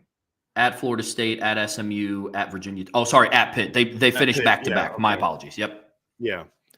You're correct. And the Miami, they do play 2 good opponents early in Notre Dame and Florida, but you get Bethune-Cookman and USF in between them. You have buys on both sides of your game against Florida State, and you don't know how good they're going to be. And you get Louisville at home, you get Syracuse at home. And the only team that I look at and say I think that team could be. There's 2 teams I think could be really good this year that they got to play on the road. SMU's one and Virginia Tech is on the other. I don't know what Florida State's going to be. They're literally going to have a brand new team next year. Mm-hmm. They had a lot of. Look, I'll say this about Florida State, Trev. They had a lot of very interesting portal pickups this year. Very interesting portal pickups. But it's hard to know how they're going to be. I mean, you just look at their team, and I'm looking at their depth chart. They're going to have a brand new quarterback in Thomas Castellanos. Like, if you look at like our lads, and that's probably the best early depth chart overview type of thing, because it shows like who they lost and who they're adding, and they use orange to show portal pickups, and like almost the entire starting lineup outside their secondary is just a bunch of orange. They're projecting to have 4 new starters in the offensive line that are all transfers. Now, some of those guys are good players, but they're all transfers. You've got Deuce Robinson coming in. You got Squirrel White coming in from Georgia Tech or from Tennessee. You've got Thomas Castellanos coming in from Boston College. Your entire depth chart at tight end after Landon Thomas, who's a big-time recruit, is all transfer guys. Your defensive line is filled with transfer guys. Your linebacking core is expected to be a couple transfers this season. And then your secondary is going to be that, looking at Florida State this season. So who knows how they're going to be? I have no clue how they're going to be. Whereas Miami went heavy to the portal as well, but there's still a decent number of returners for Miami. So like with Miami, it's more of, okay, are they top 10 or are they top 25? I think they're definitely a ranked team, but they're not relying on as much. I'll say this. Here's the guy to me, Trev, that could have the biggest impact on them from a portal standpoint. They need CJ Daniels to be a hit. He went to LSU last year from Liberty or from South Alabama, Liberty. He was at Liberty, correct? Because I get him and Colin Lacey a little bit mixed up sometimes. Colin Lacey was the guy that went to Louisville that was at South Alabama. And I believe CJ Daniels was from Liberty. I'm going to check that real quick just to make – yes, he was at Liberty. Right. Had 55 catches for 1,067 yards and 10 touchdowns at Liberty in 2023. And then he transferred to LSU this year, started off relatively well. I mean, he was solid. And after the Arkansas game, they didn't use him as much. He finished with 42 catches for 480 yards. And then he entered the portal and he's going to Miami. If he can be for Miami what LSU hoped he would be for them or what he was for Liberty, then that gives them a very nice jump. But overall, their receiving core, unless Daniels and then Nikar breaking out, to me are the two things that have to happen. But they lost a lot.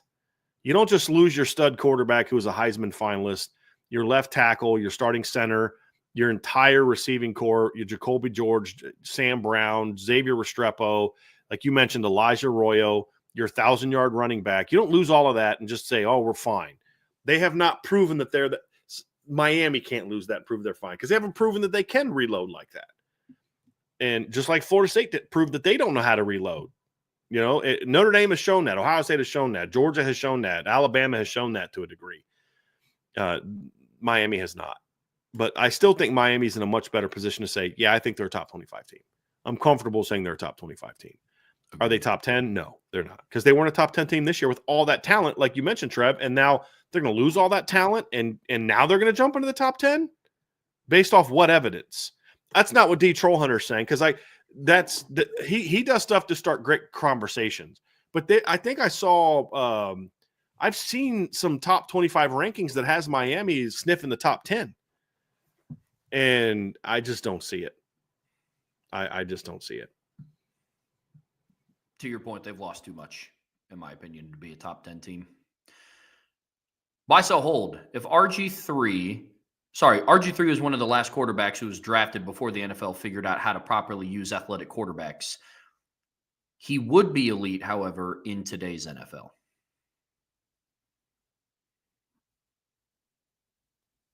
Look. Yeah, I don't. Go ahead, Trev. Go ahead. I'll say this. RG3's issue was injuries. It wasn't not being elite. He won Rookie of the Year, Offensive Rookie of the Year, his first year with the Redskins. So it wasn't that he was misused. Somebody else in the chat that I saw put in something that Cam Newton figured it out, and they were drafted around the same time. Yeah. Michael Vick was before him. They figured it out. To me, it's just injuries with RG3. It wasn't how the NFL used mobile quarterbacks, in my opinion. And I don't think that, to your point, Trev, I don't think Robert Griffin III handled his injury very well. You know, as a rookie, he had 3,200 passing yards, 20 touchdowns, and 5 picks under Mike Shanahan, who won 2 Super Bowls with, and I guess you can't really say that because Elway wasn't the same athlete then, but he was an OC for Elway in his prime when he was a dynamic run throw guy. But he had 3,200 passing yards, 20 touchdowns as a rookie, and then also rushed for over 800 yards. And what happened was after the injury, he came back and he tried to turn himself into a pocket passer. And he was way less willing to run. And there was a lot more that went into it, like was his knee fully helped? Should they have put him back in there after the initial injury? There's a lot of that debate, but I don't think his failure after that rookie season, again, where he was named wasn't he named the offensive play, the rookie of the year? He was an all-pro. He was in the Pro Bowl that year. He had a heck of a rookie season. I don't know that it was as much how to use him because I thought they used him pretty flipping well as a rookie. But that injury, he was never the same guy mentally after that injury. He was never willing to play his game, and he tried to turn himself into something that he wasn't after that injury. I think that's more of what it was.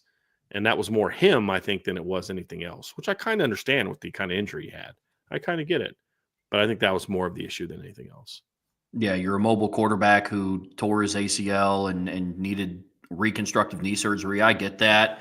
I saw somebody in the chat said they ran him to death, and I agree. Like, I understand the point of where you're coming from here with figuring out how to properly use them, but Lamar Jackson, his entire career, has had more rushing attempts outside of 2022 than what RG3 ever had. In 2012, he carried the ball 120 times across 15 games, the most Lamar Jackson's had in his career. In 2019, in the same amount of games, he carried the ball 176 times. And so it's not like now in this day and age of the NFL, they've now figured out how to use mobile guys. It's just RG3 unfortunately couldn't stay healthy. And then to Brian's point, when he came back, he tried to be something that he wasn't because mentally I just don't think he was comfortable doing what made him so great. It was tough. But. To your point, Lamar's lowest rushing total of his career is 112, and he did that in 12 games. So if he would have played 15, 16 games, he would have gone way over 120, just like he has every other season. So I don't necessarily agree with that. I just think he had an unfortunate injury, and it's easy to blame the coaches and all this stuff. And in the game he got hurt in, he carried the ball 5 times. That's it. Right. So I don't necessarily agree with that. I don't. Buy, sell, hold. Fox, ESPN, CBS, college football coverage going into 2025. He actually responded to me. I asked him kind of what he was thinking about that. But he just saying, he followed up and said, just for coverage for the upcoming season, who would you prefer to watch for coverage this upcoming season? Left NBC out because we don't have a choice but to buy. So he's more referring to those networks in general. I rather enjoy Fox's coverage for the most part, so I'll buy that. As much as I dislike ESPN, because I don't usually listen to the analysis, I buy ESPN's coverage. And CBS is my favorite because I can't help myself. They actually have pretty decent broadcast teams, but whenever they play that music at the beginning of a game, it's just like, okay, I'm in a good mood now. I'm in a good mood. If I had to rank them, I'd go CBS, ESPN, Fox. I think Fox tries to get too cute. Some of their graphics this year were just kind of ugly. It's like, what are we, like back in the 1990s with some of these graphics? Like, what are you doing right now? But, and some of the teams that Fox has outside of Gus and Joel Klatt can be a little iffy as well, if I'm being honest about that. But I'd go CBS, ESPN, Fox. If I had to buy, sell, hold those three, I would buy CBS, I would hold Fox, and I would sell ESPN because CBS is legit, I think. Fox has potential. I'd want to work with them. And if I could get rid of ESPN, I would absolutely get rid of ESPN. I would just, yes. If I could wave a magic wand and say, ESPN, you are no more, I would absolutely do that. I have the same rankings as you do. I do have an unpopular opinion about Fox. I like Joel Klatt as a broadcaster. I think Gus Johnson is a whole lot. Yeah, I enjoy Gus, but I definitely get why some don't. I get that.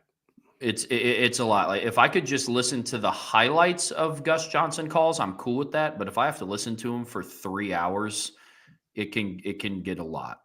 It can be a lot. But there are some teams that he's unwatchable covering. I can't listen to Gus doing an Ohio State game. It's ridiculous. No. Can't. But there's a lot of other games where I rather enjoy. Like I enjoyed the heck out of listening to Gus call the Notre Dame Wisconsin game in 2020. He made a game that was ugly for 3 quarters sound exciting. I mean, it really was. True. It was such a boring game for 3 quarters, and he made it sound exciting. He really did. But yeah, I like Gus. I did notice this past year, especially, he's leaning more into the shtick than he really ever has, and that was a bit annoying. I'm not going to lie to you, but I still enjoy Gus. I do. CBS is by far still my number one. The theme song, I just love Brad Nessler's voice calling college football, if I'm being honest. It was weird seeing that. So, like, it's weird that he doesn't call SEC games anymore, I will say. Mm-hmm. Yeah. But I love CBS. The theme song alone is enough to get you going. I'm with you. Yeah. Yep. Buy, sell, hold. Missouri has photos of Greg Sankey and another joke schedule. I saw that, and I got a big kick out of that one. Yeah, so here's Missouri's schedule, Trev. I'll read the schedule before we buy, so hold this one because that's hilarious. So basically implying that they have to have some photos of that guy. Otherwise, I don't know how their schedule is the way that it is. Their schedule is home against Central Arkansas, home against Kansas, home against Louisiana. It would be Louisiana, just Louisiana. It used to be Lafayette, the Rage Cajuns. Home against South Carolina, home against UMass, bye, home against Bama, at Auburn, at Vandy, home against Texas A&M, home against Mississippi State, at Oklahoma, at Arkansas. What is with all these teams only having 4 road games? Number one.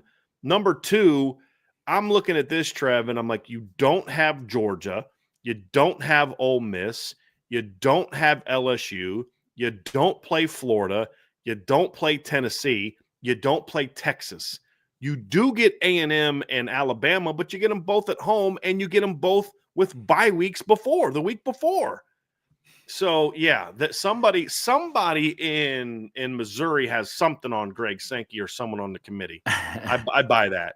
I buy that. Yeah, because I don't know what Missouri has done to warrant that kind of soft, weak schedule. And if I hear a Missouri fan complaining about Notre Dame or anybody else's soft schedule, I might have to throat punch them. Look, saying. I think every conference has a team that they just want to be good. And I think ever since Drew Lock went to Missouri, I think that team for the SEC has been Missouri. Like, they just, to no avail, they want Missouri to be good so bad. And for the life of me, I don't understand why. I could not tell you why, but I think every conference has that team. And some are understandable. Others, like the SEC with Missouri, I don't get. I don't really understand that one. But it is what it is. I'm with you, though. I'm buying this. Buy, sell, hold. Oklahoma having the 17th best betting odds to win the national championship. Sell. I don't think Oklahoma's. I think Oklahoma's going to continue to struggle. Trev, I think college football coaches around the country also kind of have a sense that that's a sinking ship. I don't think that Brett Venables deciding he's going to be the DC this year was as much about just the best way to organize our staff as much as it was a bit of a panic move. And I don't know that some of the top coordinators wanted to come play for him, if we're being completely honest about it. So, yeah, I don't know that. I think that's a rough situation to be in. And then looking at Oklahoma, they did get the kid from Washington State at quarterback. You know, you hope that he can kind of repeat the season he had this year. It'll be a much, much tougher schedule for him this year. The big thing for them is they got to stay healthy. I mean, if they can stay healthy, their receiving core should be pretty good. Their offensive line was terrible last year, but they do have everybody coming back. That everybody returning doesn't automatically mean they're going to be good. It just means they're returning. You know what I mean? Like, it doesn't mean they're going to get better. Their running backs are fine. They're solid running backs, good running backs. And they got a lot coming back on defense. That's going to be the big thing, is they got to be able to figure some things out on defense. Their portal pickups are solid. You know, you said got Mateer. You got Kendall Daniels coming from Oklahoma State. That's a good pickup. You know, Marvin Jones Jr., I love that 247 ranks him as a 4-star transfer pickup. And I'm like, based on what? Your high school recruiting rankings for him?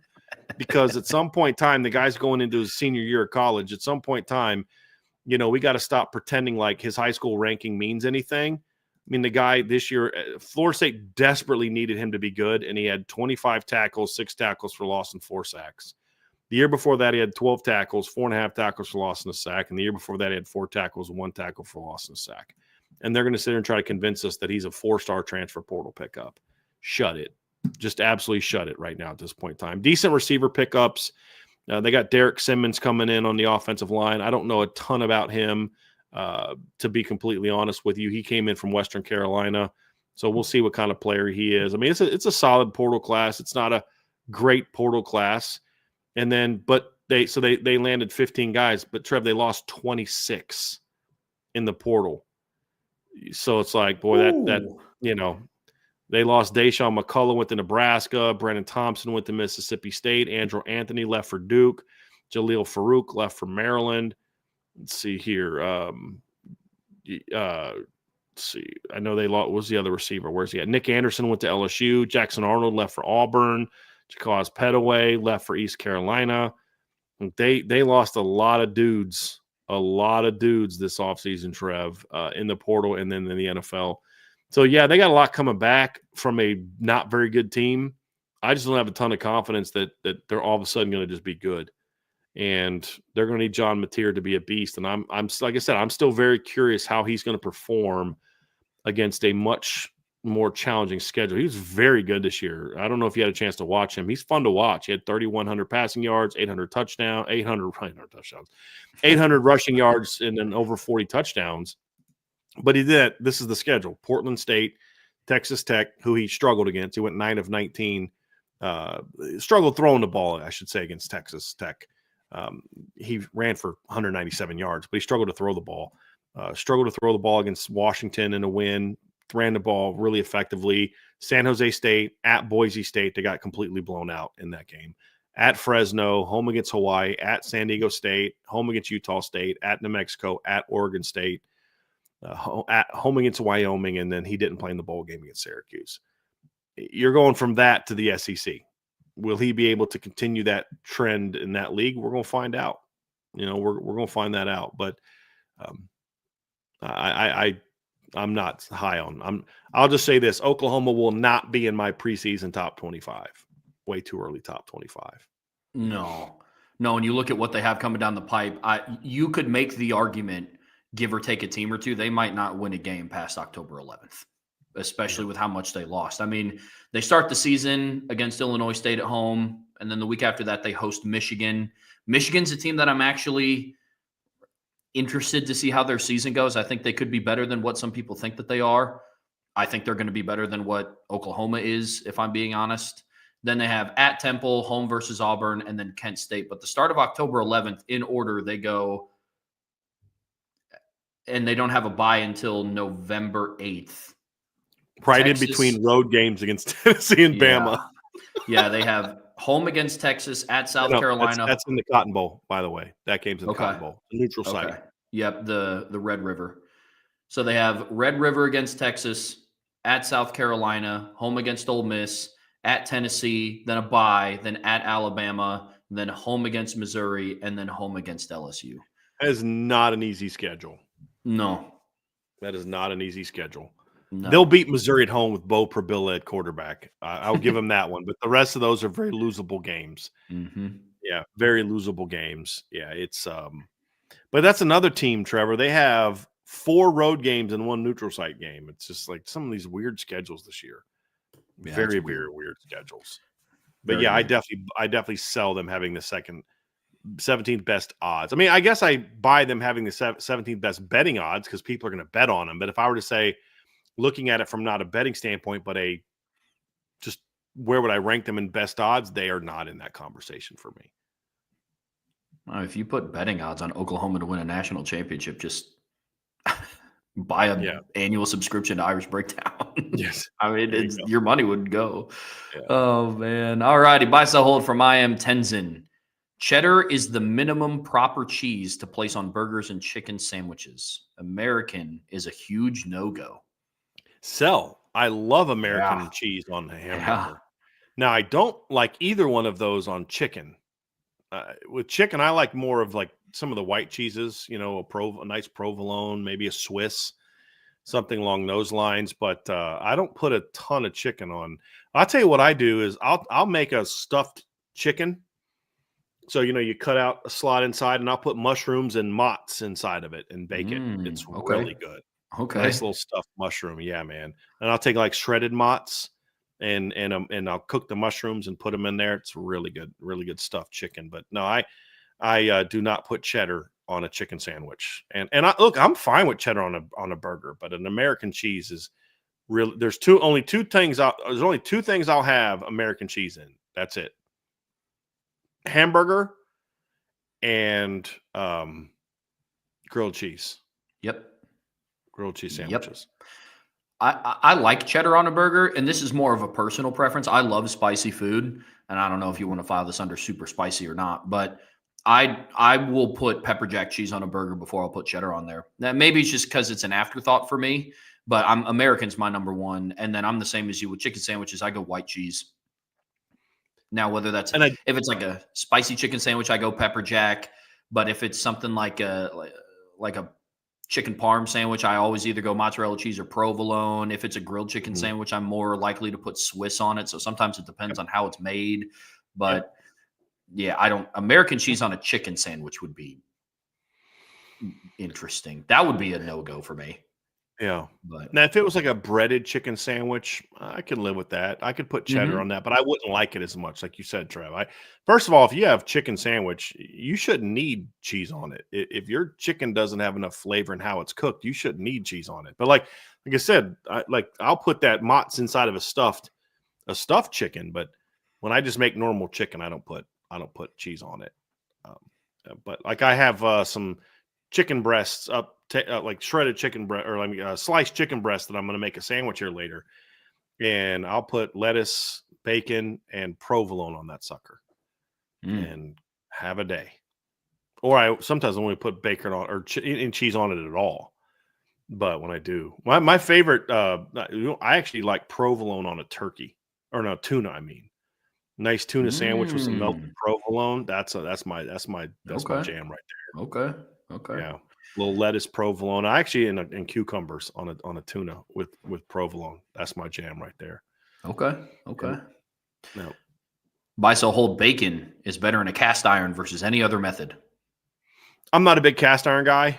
The only thing I've really ever liked in a cast iron, my grandma who used to make me. She would cook potatoes, and she'd kind of get them going, and then she'd take like 3 cracked eggs and just kind of put them in there and make it that way. And that was always really good. But I'm not a huge cast iron guy. My favorite way of making bacon, I've only really started doing in the last couple of years, Trev, is I bake them in the oven on parchment paper.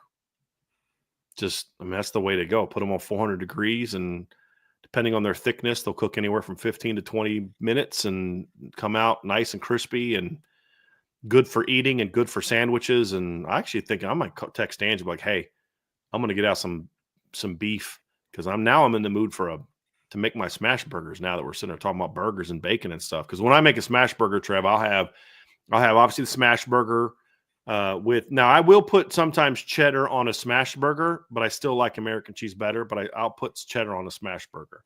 But it's got to be mild. I can't really have like the really sharp cheddar. I just think that's too distracting on a sandwich for me. I don't like it that way.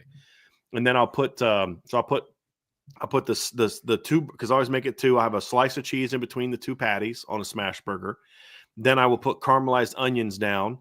Then I will put the bacon down, and then I'll put the lettuce on top on a pretzel bun. That's the way to go there for me. And I don't do like ketchup and mayonnaise and stuff because I feel like if you need ketchup or mayonnaise on a sandwich, you didn't make the sandwich right. But that's also because I don't really like ketchup and mayonnaise. Oh, well, then there you go. It's kind of like if you need steak sauce on a burger, on steak, you didn't make the steak right. For me, I love bacon in a cast iron. Steak in a cast iron is fantastic. I recently started cooking meat in a stainless steel pan, which I really like. Gets a good crust on it, but I love cast irons. But bacon in a cast iron is fire. But when I don't want to clean it up, here's my issue with cooking bacon in a cast iron. I hate cleaning up afterwards, and doing it in the oven is so easy because I'll go and I'll lay down parchment paper or tin foil, and then I put it into a cold oven. And then as it cooks as it preheats because it renders down the fat, and it's really good to do it that way. So when I do that in the oven, it's really easy. And then I just check on it. I honestly don't keep it in for any certain amount of time. But if I had a choice, cast iron because I love it. But it's just cleaning up afterwards is always a pain. Yeah, I get that. We had Angela bought me this. It wasn't cast iron, but it was something like that you put on a grill. And we made it one time, and like when we cleaned it, it just was like totally jacked up. And I was like, yeah, I'm not a big fan. But yeah, I've never been a big cast iron. My grandma used to make stuff with cast irons all the time, and I don't dislike it, but it didn't add anything to it for me. She would make a lot of things in that. But I did buy about a year ago. I bought some Made In. Is a really good stainless steel brand, and so I start doing a lot more with stainless steel. They also have some really good non-stick pans, but I've been doing a lot more with stainless steel. And because like I did stainless steel, I used to use my mom's or my grandma's stainless steel a long time ago when I cooked and I lived with her, and I hated cooking on it because I didn't understand you have to, like when I cook chicken, I'd move it a lot. But when you use like stainless steel, you kind of got to let it start cooking and getting the juices, because if you just immediately start flipping it, it'll stick. And if you didn't properly, put it, but back then too, I would also cook with butter a lot and it would get real sticky. And then now I cook a lot more with olive oil. And if I do add any butter, I'll put a little bit of butter with olive oil to kind of make sure that the butter doesn't burn. And it's a whole lot better method. You ever tried that? You ever cooked because I like cooking with butter for like steaks, but sometimes the butter starts burning because it's got the heat point on it. So I actually put a little bit of olive oil with the butter, and when you mix it in and cook on it, it makes sure that the butter stays more like a, it's really good way. I learned that in the last year or so. Really, really good method for I go avocado oil because the smoke point's higher, so it doesn't get as smoky in the kitchen when you make stuff like a steak. Yeah. So it has a higher smoke point than what olive oil does. I still use olive oil mostly just because avocado oil is ridiculously expensive. Yeah. I mean, it's for the same size as an olive oil thing of olive oil. It's like $5 or $6 more, legitimately. Yeah. So, but when I like cook that steak, with chicken. Yeah, I like it with chicken.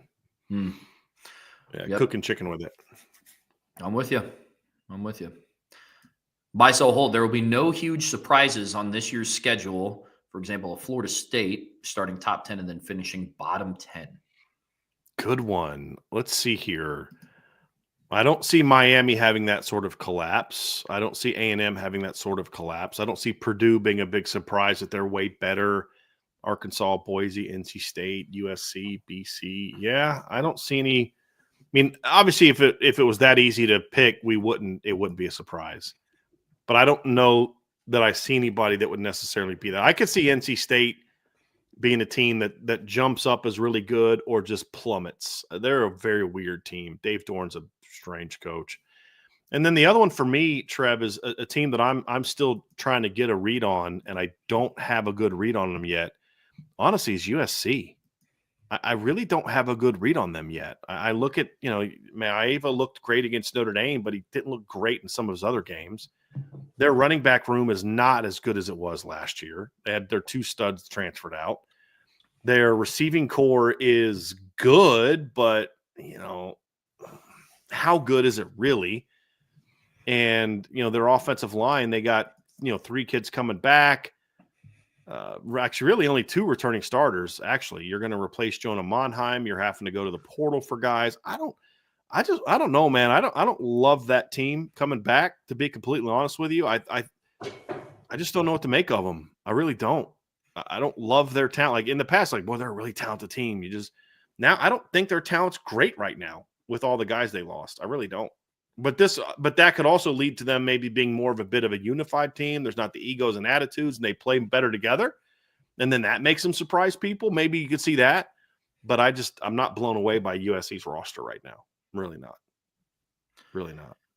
Yeah, this is a tough one. I don't see there, which to your point, Brian, it's probably why it's a surprise. But I don't see a team this year that's going to have the IU jump or the Florida State fall off. Mm-hmm. Now, if you want to just talk about a surprise as they were just better than what I thought, maybe, I don't even know. Because you talk about teams that had just such a low finish to last season. There's no way Purdue finishes worse than 1-11 and 0-9 in the Big Ten. There's legitimately no way. And but they're also not going to all of a sudden be an 8-win team that Totally. You're surprised at how good they were. Yeah, because Totally. I think a surprise could be either way. Here's a team that could BC's an interesting one.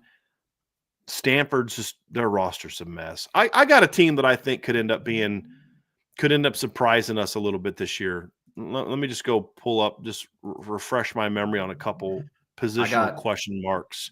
Go ahead, Trev. See if we're going to say the same team. Mine was going to be West Virginia with Rich Rod coming back. I don't know what they could. I have literally done zero research into that. But Notre Dame doesn't play them, and the question was about Notre Dame's schedule. Oh, on their schedule? Oh, I'm sorry. I Yeah, thought we were just talking college yeah. football in general. No. Oh, well, then That'd on be a their fun one schedule. though. But Rich Mhm. Rod, recruited to his talent at West Virginia. I could see them surprising some people and having a really good year. But I mean, as far I as Notre could. Dame's schedule, I maybe Pitt would be a team, Trevor, to me that I'm like, that's an interesting team, especially if Eli Holstein can stay healthy. They had a couple decent portal pickups. They did lose some guys. That's going to be the big key is can they overcome some of the losses? But they were an interesting team when Eli Holstein was healthy. And they kind of fell apart when he got hurt. That would be a team that I could see either going in one direction or the other, either being a lot better than maybe we think or just falling apart and being 3-9 again. That's an interesting team that I could see going one of two ways. But yeah, I don't know that there's another team on there besides NC State that could have that surprising season. Like Arkansas, I think they kind of are what they are. I don't know that Arkansas is a team that I look at and like they could be a surprise, really good team. And I don't know if anybody knows enough about thinks highly enough about them to think that they're all of a sudden that they're going to have some collapse. If they had a collapse, I don't know that any would be like, wow, I didn't see that coming. I thought they're going to be so good. I don't see that either. So, this is just nuts, man. They had 22 incoming transfers in the portal and 31 outgoing transfers. This is not what it's supposed to be, guys. This is not how football's supposed to be. That's ridiculous. Absolutely ridiculous. I have a hard time believing that that's what people really truly want. That people think that's good for the game or good for young people. I don't see it, man. Oh well. Buy, sell, hold from Robert Garzanelli. Because of all the injuries last year and the new extended season, the coaches play more players throughout the games to have them more seasoned as the year goes along and into the playoffs. So more so than what they may normally want to do. But I think they were already doing that last year. I don't think those injuries were a result of Notre Dame overplaying guys. They were using a pretty good rotation early on defensive line and other spots. I just think it was just some either bad luck or something, an issue in the strength and scheduling program or something. But I don't see any. I mean, they were using a lot of guys early last year, Trev. So I mean, I buy that they're going to do that, but I don't think it's going to be because of all the injuries. I think they were already doing that. But I do think you are spot on that the length of the season is why you're going to see them use a deeper rotation. Continue to use a deeper rotation. Agreed. I think this mindset could have changed, Robert, if last season a lot of Notre Dame's injuries were like soft tissue and overuse stuff. But when you have stuff like torn ACLs, I don't know how much that is with overuse. Because you go through and you Especially look at that early, right, Trev? Yeah. Especially that early in the season. You go through and maybe one thing to look at is the usage and the rotation during practice. Who knows? Maybe that was ramped up a lot. But, I mean, I can go back and think Riley Leonard played in what? He played in the fourth quarter against Texas A&M. Played in the fourth quarter against Louisville. Did he play in the fourth quarter against Miami of Ohio? Yeah, he had that long touchdown run at the beginning of the fourth quarter to put the game away. Okay. But outside of that, most starters weren't playing a whole, especially after the bye week when the offense really started going. They didn't really play a whole lot of starters. And that to me is more important than guys getting rest early, because then if all through October and November you're playing 4-quarter games, it doesn't, to me, I think that's less or more impactful to fatigue as the season goes on than like if somebody's getting rest in September, that's great. But that just makes them more fresh in my mind for October, not the playoffs. But what Notre Dame was able to do at the tail end of their season, especially October on, I think was huge for the team. I do. Buy, sell, hold. There is a possibility of over 9 players being drafted for Notre Dame next year. I could see 1 running back for sure, maybe 2. Malachi Fields. Maybe 1 offensive lineman. Maybe Gabriel Rubio. Let's see. Here's the thing about next year's draft, Trevor. Barring a bunch of dudes leaving early, Notre Dame next season will not have a single offensive lineman who's out of eligibility. Mm-hmm. It's likely that their starting quarterback won't even be able to join the draft. Mm-hmm. Only 2 of their running backs would be eligible to go to the draft. I mean, Leonard Moore won't be eligible to go to the draft. Don Schuler, Drake Bowen, Christian Gray are all guys that could maybe go if they have breakout years, but I don't know that Notre Dame's going to have. I mean, okay, so let's okay, you've got your running back, maybe 2. You've got Malachi Fields. You know, maybe then it's like the transfers. It's like Jalen Stroman, Devontae Smith, Jared Dawson, perhaps, and then maybe some guys that leave early. Billy Schrouth has a big All-American year. He goes pro and gets drafted. Something like that happening. You know, Gabriel Rubio maybe.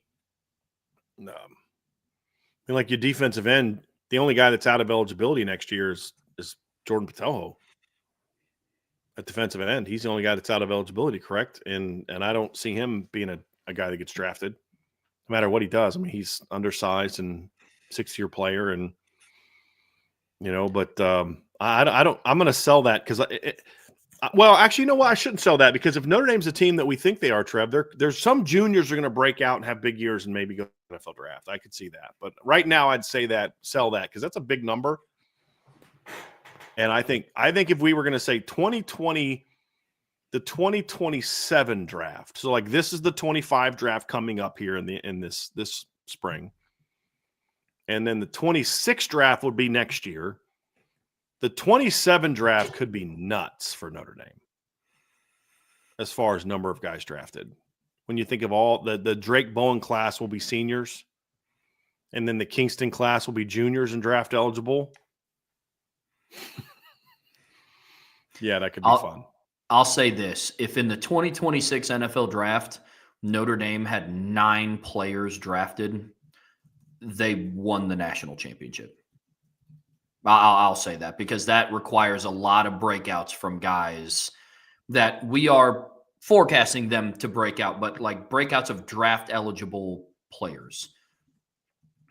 Don Schuler goes nuts. Christian Gray goes nuts. Jaden Greathouse goes nuts. Jeremiah Love continues to do what he does. Guys like that. But then there's still a lot of people that literally have to come back.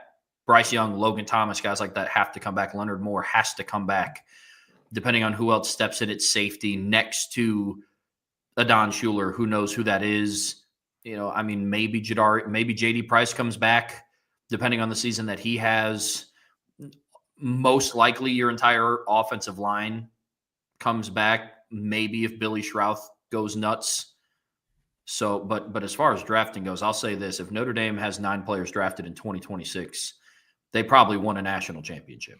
They're at least back in the semifinals at the very least. The very least. Trev, I agree with you because that would mean a lot of breakouts from those guys. And the portal class will help with it, at least by a couple. Malachi and Stroman and Devontae Smith possibly, and maybe a Jared Dawson. Yeah, possibly. But 9's a lot. 9's a lot of guys. For a team that's going to be dominated by its junior class. And this is the thing is, 9's not a lot in theory. Notre Dame's had 9 10-man classes recently. 9's a lot for a team when I look at next year's team that will be so dominated by the junior and sophomore classes.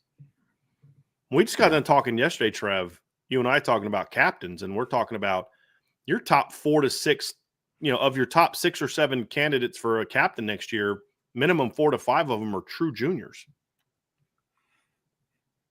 I mean, that and like, will anybody be shocked if like Kingston's a guy that emerges as a leader alongside Drake next year as a sophomore? I mean, no one's going to be shocked by that. That's the thing about this team next year is going to be pretty young.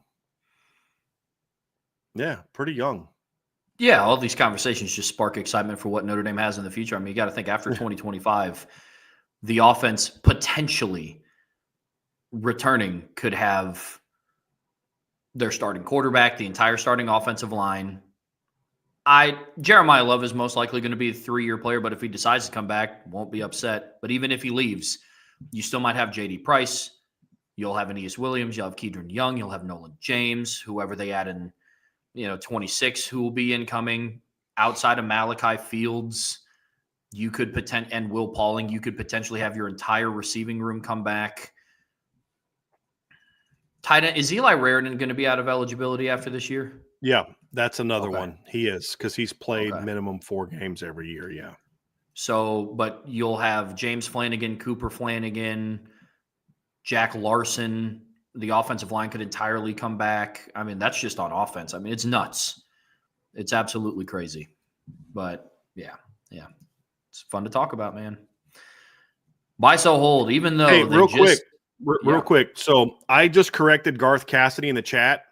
He said that Junior Tuihalamaka is out of eligibility next year too, and I corrected him in the chat. And I said he's not. He's a redshirt junior. Actually, I forgot that he played special teams as a freshman in 2022. So Garth was actually correct, and my scholarship chart is correct. He did play special teams in 2022. He didn't play a lot of defense, but he played a lot of special teams.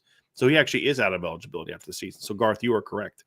The scholarship chart is correct. So he is out of eligibility as well. But I don't look at Junior Tuihalamaka as a guy that I expect to get drafted.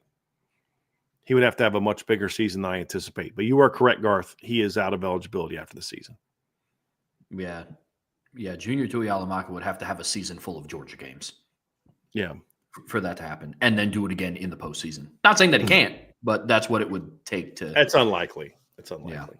Yeah. I mean, when guys like Isaiah Foskey get dropped into the second round, you just never know.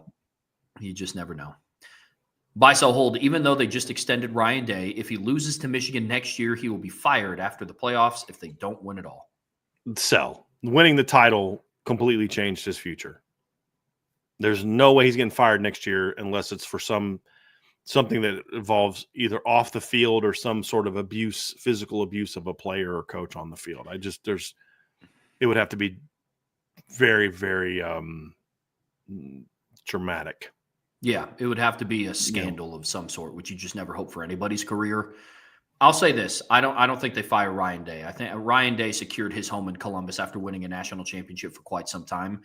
I do think, though, if they lose to Michigan again and fail to make the Big Ten championship again, I think that they could start looking at, depending on how they lose, maybe the Matt Patricia experiment wasn't a go. Maybe that didn't work out well.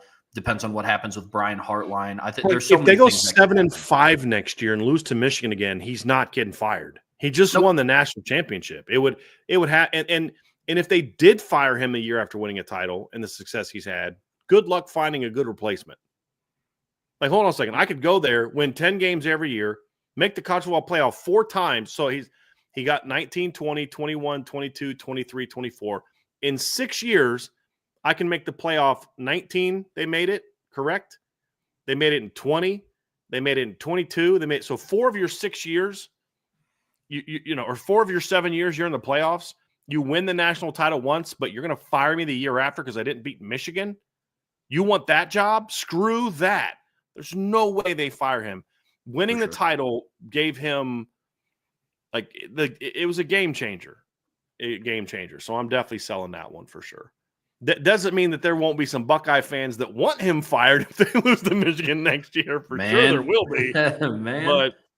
But no, he's not getting fired next year. Like I said, unless it's something for cause. Like a legitimate, yeah, dude, you gotta, like the last great Ohio State coach that got fired because he freaking punched a guy in the face on the other team. That might get him fired. If they lose to Michigan and he hits Sharon Moore with an uppercut at midfield, that might get him fired. You know what I mean? But it's going to be something like that. It's not going to just because he lost to Michigan. Right. I don't see it. Yep. Buy, sell, hold. Once Notre Dame wins a national championship, it will open the floodgates, and they could very easily win multiple ones in a short period of time. I'll buy it as a possibility. Yes. I mean, the recruiting is going to get a lot easier at Notre Dame if they win a title next year or the year after. There's no question. But winning multiple titles in a short period of time is going to be a challenge in today's era where Notre Dame's got to win 4 games every year. But I think it's possible. I mean, if I say short period of time, for me, Trev, that'd be 2 titles in 5 or 6 years. That would be a short period of time for me. I think that's possible. So I'll buy it as possible. But mean, they haven't won a title since 1988, so I don't want to get too fired up about the possibility of winning multiples. I just want them to get me freaking one, and then if they get me one, then I can start talking about, what comes next. Yeah.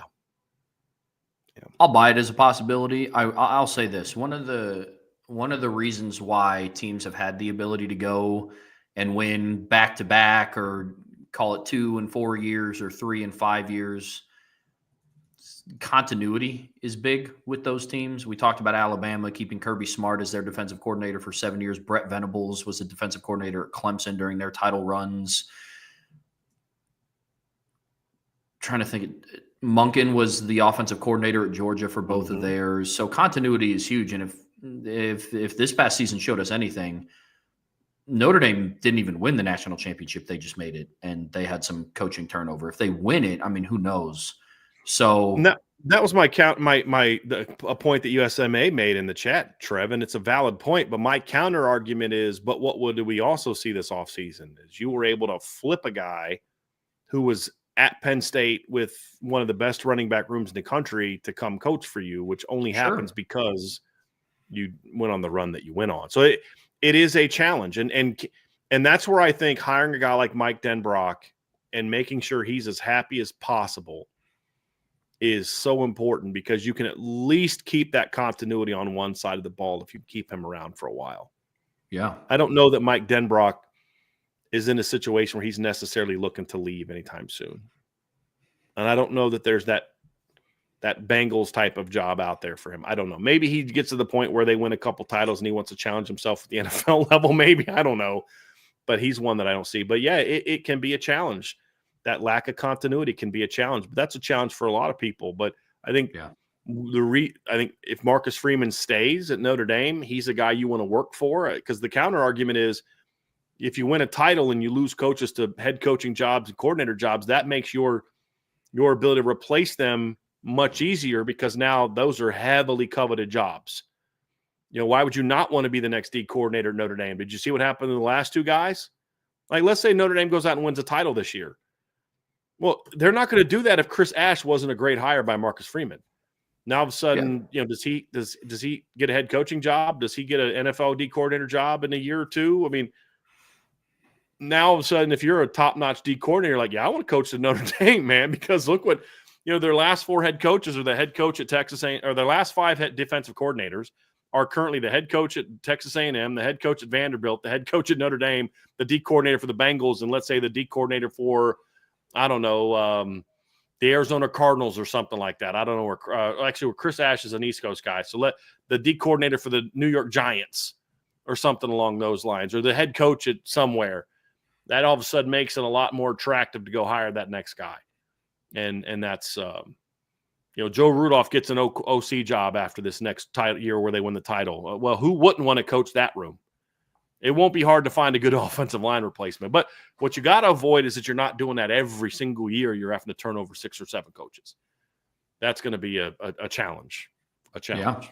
But one that Notre Dame is better prepared for now, because they're clearly willing to spend the money now. And if you think they've got money to spend now, wait until they win a championship in a year or two. You know what I mean? Oh, yeah. Because if Pete Bavacqua, I mean, look, if Notre Dame, let's say Notre Dame wins a title in 2026, I believe their TV contract comes open in like after 28. Okay. If Notre Dame wins a title in the next couple of seasons, I mean, Pete Bavacqua can walk into negotiations with NBC and CBS and ESPN wearing the Ted DiBiase $1 Million Man costume. Like, it's just like, he is the one, like, that's going to, I mean, Notre Dame is going to, oh my gosh, can you imagine the bidding war for Notre Dame? Who will be the only game in town that offseason when negotiations, because and this was what was so savvy about what the Notre Dame folks did a year ago. I think it was Jack and Pete both involved, but I imagine Pete was a big driver of this. Instead of signing a new deal after this upcoming season, where you're in an offseason negotiating with the SEC also looking, with the Big Ten also looking, we've got all this competition for dollars. They just signed an extension of like 5 years. So I think there's three or 4 years left on it after this. to where when their extension is gone, they're the only game in town. So they're not competing against the SEC, the Big Ten, like they were this last offseason. It's them, and that's it. If they've got a title under their belt and another title game run, and let's say one other semifinal run, I mean, they're going to get a huge payday for whatever TV deal they go with after that. It's going to be nuts. So that's something else to think about, what a title could mean for Notre Dame is. And could you imagine if like the women's basketball team goes on a title run in the next year or two, which is very possible. All of a sudden Notre Dame's got all these sports that are dominating, and you're like, all right, let's make sure we sign them up, and get them going. Absolutely. Oh, yeah. Buy, sell, hold from Jalen G. Chris Ash has extensive and successful experience as a defensive play caller, which is a major reason Marcus Freeman hired him. Well, I think that's how Marcus Freeman perceives it. Sure, buy that.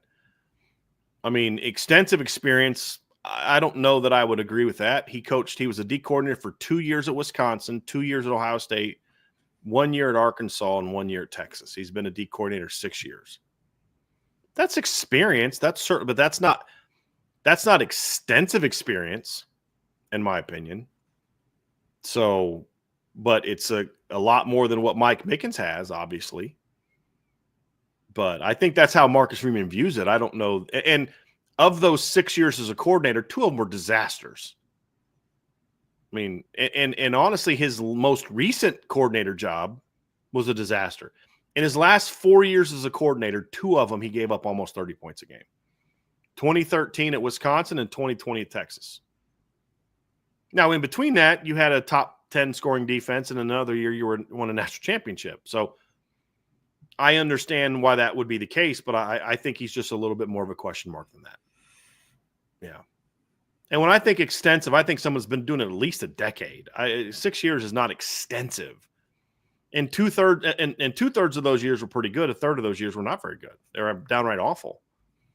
No, I don't think that's extensive experience in how I define it. It just wouldn't be. But I think that's how Marcus Freeman sees it, and that's why Marcus Freeman felt more comfortable going that route. Yeah, I think it's relative to maybe Mickens' experience, if you want to call it extensive, because I guess technically anything is extensive when the other number is 0. Yeah. And then successful at – you covered it. Yeah. I'm with you. I'll leave it at that. Somebody just asked, where were those 2 teams the year before? If you go look at Arkansas's numbers in his 1 year, they were actually worse in several areas than they were the year before he got hired. And Texas wasn't any different either. Now, the Texas one, we've already said, that's a little bit of a – you got to put the caveat in there. That was the COVID year, so there was no offseason for him to install his defense. I don't really hold that one against him as much. But like the Wisconsin's, he took over a good Wisconsin defense, and they kept them good. And there's some people that will argue, was he even the primary play caller all the time at Ohio State, or was what role did Luke Fickell play? Because they were co-coordinators. And there's some people tell you that Luke Fickell was the guy that was the driver of that defense. I don't know how true that is, but that's one of the things you hear. But I do believe Marcus Freeman sees it that way, and I hope he's right. I hope that experience pays off, and he's ready to be dominant this year. I really do. Sure do. Buy, sell, hold from B Jammin 41. Notre Dame beats Miami by 2 scores, even if Beck plays. I mean, it's possible. I'm going to sell that just because it's a little too early for me to – actually, I'm going to hold that right now. It's a little too early for me to be making predictions about a game. We haven't even had game 1 of spring practice. But, like, my gut is to sell it because you're going on the road against a team that's got some talent, that's going to be a top 25 team, and just expect them to win by 2 scores, especially if Carson Beck plays, which I don't expect. Then that's asking a lot of a team that's going to have a brand new quarterback of their own and a brand new defensive coordinator. And there's going to be a lot for Notre Dame that says I could see them not coming out of the gates looking like the team that they were in December and January. It might take them a few games to get their feet wet. But I also wouldn't be shocked if they came out and smacked Miami in the opener either, Trevor. So, I mean, I just want to pump the brakes on putting too much hype on this team just yet. So that's why I'm selling. But I also, when I look at their roster compared to Miami's roster, I wouldn't be surprised by it either. I'm going to hold. Could I see it happening? Sure. Notre Dame still doesn't even know who their starting quarterback is going to be. Now, I do think that regardless of who's under center, I think they beat Miami. But there is a lot of time left in between now, 200 days to be exact, between now and August 31st. You hope the team stays healthy. You hope everything is good to go. You don't know. I know you put the caveat in there of even if Beck plays. Could I see Notre Dame winning by 10? Yeah, maybe, but they have to have a healthy offseason. It's going to depend on what the defense looks like under Chris Ash. It's going to depend on who the starting quarterback is for Notre Dame. It's really hard for me to predict the spread of a game before I know who the quarterback is going to be. Right. So, because I think that could also dictate it as well. And that's true for both teams. Mm-hmm. That's true for both teams. So I'm going to hold. I hold. Buy, sell, hold. Lincoln Riley gets fired next year as USC loses to Illinois, Michigan, Notre Dame, Oregon, and either Nebraska or Iowa. So for some reason, I don't know why, when you said I'm going to hold and you repeated it, I just immediately started getting visions of you doing that Kristen Bell commercial where she's like, hold, hold. I don't know why I just had that popped in my head. Sorry. No, let's see here. USC loses to Illinois, which would be game 5. They would lose to Michigan, game 6, lose to the Mets. But that's 4 games like that. If they lose to Nebraska, that'd be 4 games in a row. And because they start off with Missouri, then Georgia Southern, at Purdue, home against Michigan State. Then they play at Illinois. So he's saying that's a loss. That's 4-1. Then they have a bye week. Then they play home against Michigan. He's saying that they lose to them. It's 4-2. Then they go to Notre Dame, 4-3. Then they have a bye, and he says they either lose to Nebraska or Iowa. They get Iowa at home and Nebraska on the road, so I'm going to say Nebraska is the more likely loss there. That's 4. They're now 4-4. That's when USC potentially implodes. Then they get home against Northwestern, home against Nebraska. Let's say they win both of those. They're 6-4. Then they get smacked at Oregon. They're 6-5. They beat UCLA. They go 7-5.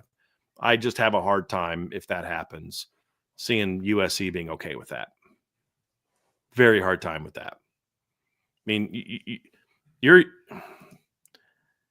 look now. Look, they needed Clay Helton to go 4-8 before they finally got rid of him. But if Lincoln Riley goes 8-5 or 7-5 this year, he will have fewer in his first 4 years. He'll have fewer 10-win seasons than what Clay Helton had. Clay Helton won 10 games in his second year, first full year, and 11 games in his third year, which was the second full year at USC. Lincoln Riley had that first year. Lincoln Riley had at USC was really good. They went 11-3, and that's a lot of it. That was with Clay, with Clay Helton's players, and then of course he brought in his Oklahoma transfers. They went 11 wins in year 1, 8 wins in year 2, 7 wins in year 3. They go another 7-win season at USC. Are you kidding me? Year 4, and you have not had a single. You've had one season of more than 8 wins. I think he's gone. At USC in year 4, I think he's gone. I don't think they're going to go 7-5 necessarily, but that's not a brutal schedule. That's a lot like Notre Dame's schedule last year. Going in, if Florida State was as good as we thought they were going to be, there's that 2 teams at the top that are really good. One, in their case, they get them both on the road. But outside of that, I mean, you expect them against Illinois on the road, Michigan at home, and then Nebraska and Iowa. You expect them to win 4 of those 5 and be 9-3. A good USC team should be 9-3 against that schedule. But you go 7-5 against that schedule, Trev? Ooh, yeah, I think he's done. I'll buy that. If they lose that many games to those teams, yeah, I think he's done. If he has that many losses, I buy that he gets fired. I just don't buy that USC loses all those games. I think they dropped to Notre Dame and Oregon. All the other ones are up for debate. Michigan, it depends on how they come out. Illinois, we'll see. I know they have a lot coming back. And it's on the road. Yeah. Maybe and they looked really bad traveling. They looked really bad when they had to make those long road trips last year to the East. Really bad. They did. Go ahead, Trev. And maybe until I'm proven otherwise, I need to see it with Nebraska. They're a team for me that I feel like every single year has got to look out for this Nebraska team, and then every year at best they go 7-6. Mm-hmm. So I need to see it with them, and then Very Iowa fair. maybe. Yeah, Iowa maybe. Is the Iowa game home or away? it's home. The Nebraska game's on the road. Okay. Nebraska's an interesting team, Trevor, because you're absolutely correct that we hear this every year, right? With Nebraska. The only thing that I'll say is Nebraska showed me some things last year. They have a lot of personnel losses. I think they had a very good portal season, especially at wide receiver. But it's just they had some loss. I mean, three starting offensive linemen. They got a kid from Alabama coming in. You're going to have Dylan Raiola going into year 2. Your front 4 has a chance to be pretty good, but you're relying on some transfers. Your secondary should be pretty good. Again, on paper, Nebraska is going to look like a team that should win 8-9 games, just like this year, right? And what'd they do? They went 7-6, 8-5. What'd they do this year, Trev? 7-6, right? Yep. So yeah, that's because they won their bowl game. They beat BC, if I believe, and yes, they lost to Illinois. And the thing is, they started 5-1, and then lost 4 straight to go 5-5. Then beat Wisconsin, then lost at Iowa, and then won their bowl game. So yeah, 7-6. Lost at home to UCLA. Lost at home to Illinois. Yeah, they got a lot to prove. They have a lot to prove. But here's the thing about Nebraska last year. Their losses were by a touchdown, 4 points, a touchdown, 8 points at USC, and then 3 points. And then mixed in there was a 49-point butt whooping against Indiana. I don't think they ever recovered from that loss. They were a very different team after that game, Trev. I don't think they really recovered from that loss. Yeah, Nebraska's interesting. I remember I was relatively high on them coming into 2024 because I was talking about how I think the year before, I think they went 5-7 maybe in 23. And it was something where all of their losses were it was like all of their losses except for one was by a possession, but they lost the turnover margin in all of those games. I was like, you got to, because they had really bad quarterback issues in 23. I was like, well, you got to believe that Raiola is going to be good for making up some of those turnovers. And like, yes, on paper, they were better. But then it's just I start to hear some of the same things where it's like, well, their games were close again in 24. Like, I don't know how much faith I have in Raiola. Yeah. I don't know how much faith I have in Matt Rule. So we'll see. We'll see. It wouldn't surprise me if they were. I would probably pick Nebraska to win that game. But I don't know that USC loses both of those and at home to Michigan. Like, even though I don't love their roster, that's a tough sell for me. Yeah. But if that happens, I think he gets fired. Yeah. If it happens, absolutely. Yeah. Yeah. Buy, sell, hold. A true freshman scores a touchdown, has a sack, and has an interception for Notre Dame this season. Now, he qualified, but I didn't have room to put it in there. That is not one player. It's just a true freshman. Any true freshman can accomplish those things. So makes sense. Definitely believe that a true freshman will score a touchdown because I think Notre Dame's going to have a lot of blowout wins. And I'm going to see Nolan James, a Scrap Richardson or somebody like that in one of the 4 games they play getting a touchdown at the end of the game, just like Kedron Young did this year. So I could see Nolan James would be my best bet. But I could also see James Flanagan being a key part of the tight end rotation and getting a couple of them himself. So I'll go there. Has a sack. That one actually, to me, Trevor, is a little bit – that's probably the least likely of the ones. But again, I look at it and think of a late game situation of a blowout. Will we see a Chris Burgess in there? Probably at least 3 or 4 times if he's not already in the rotation. Will we see a Joseph Reif or a Dominic Kulak or a Madden Faremo getting a sack in the 4th quarter of a game if they're all backups? Probably.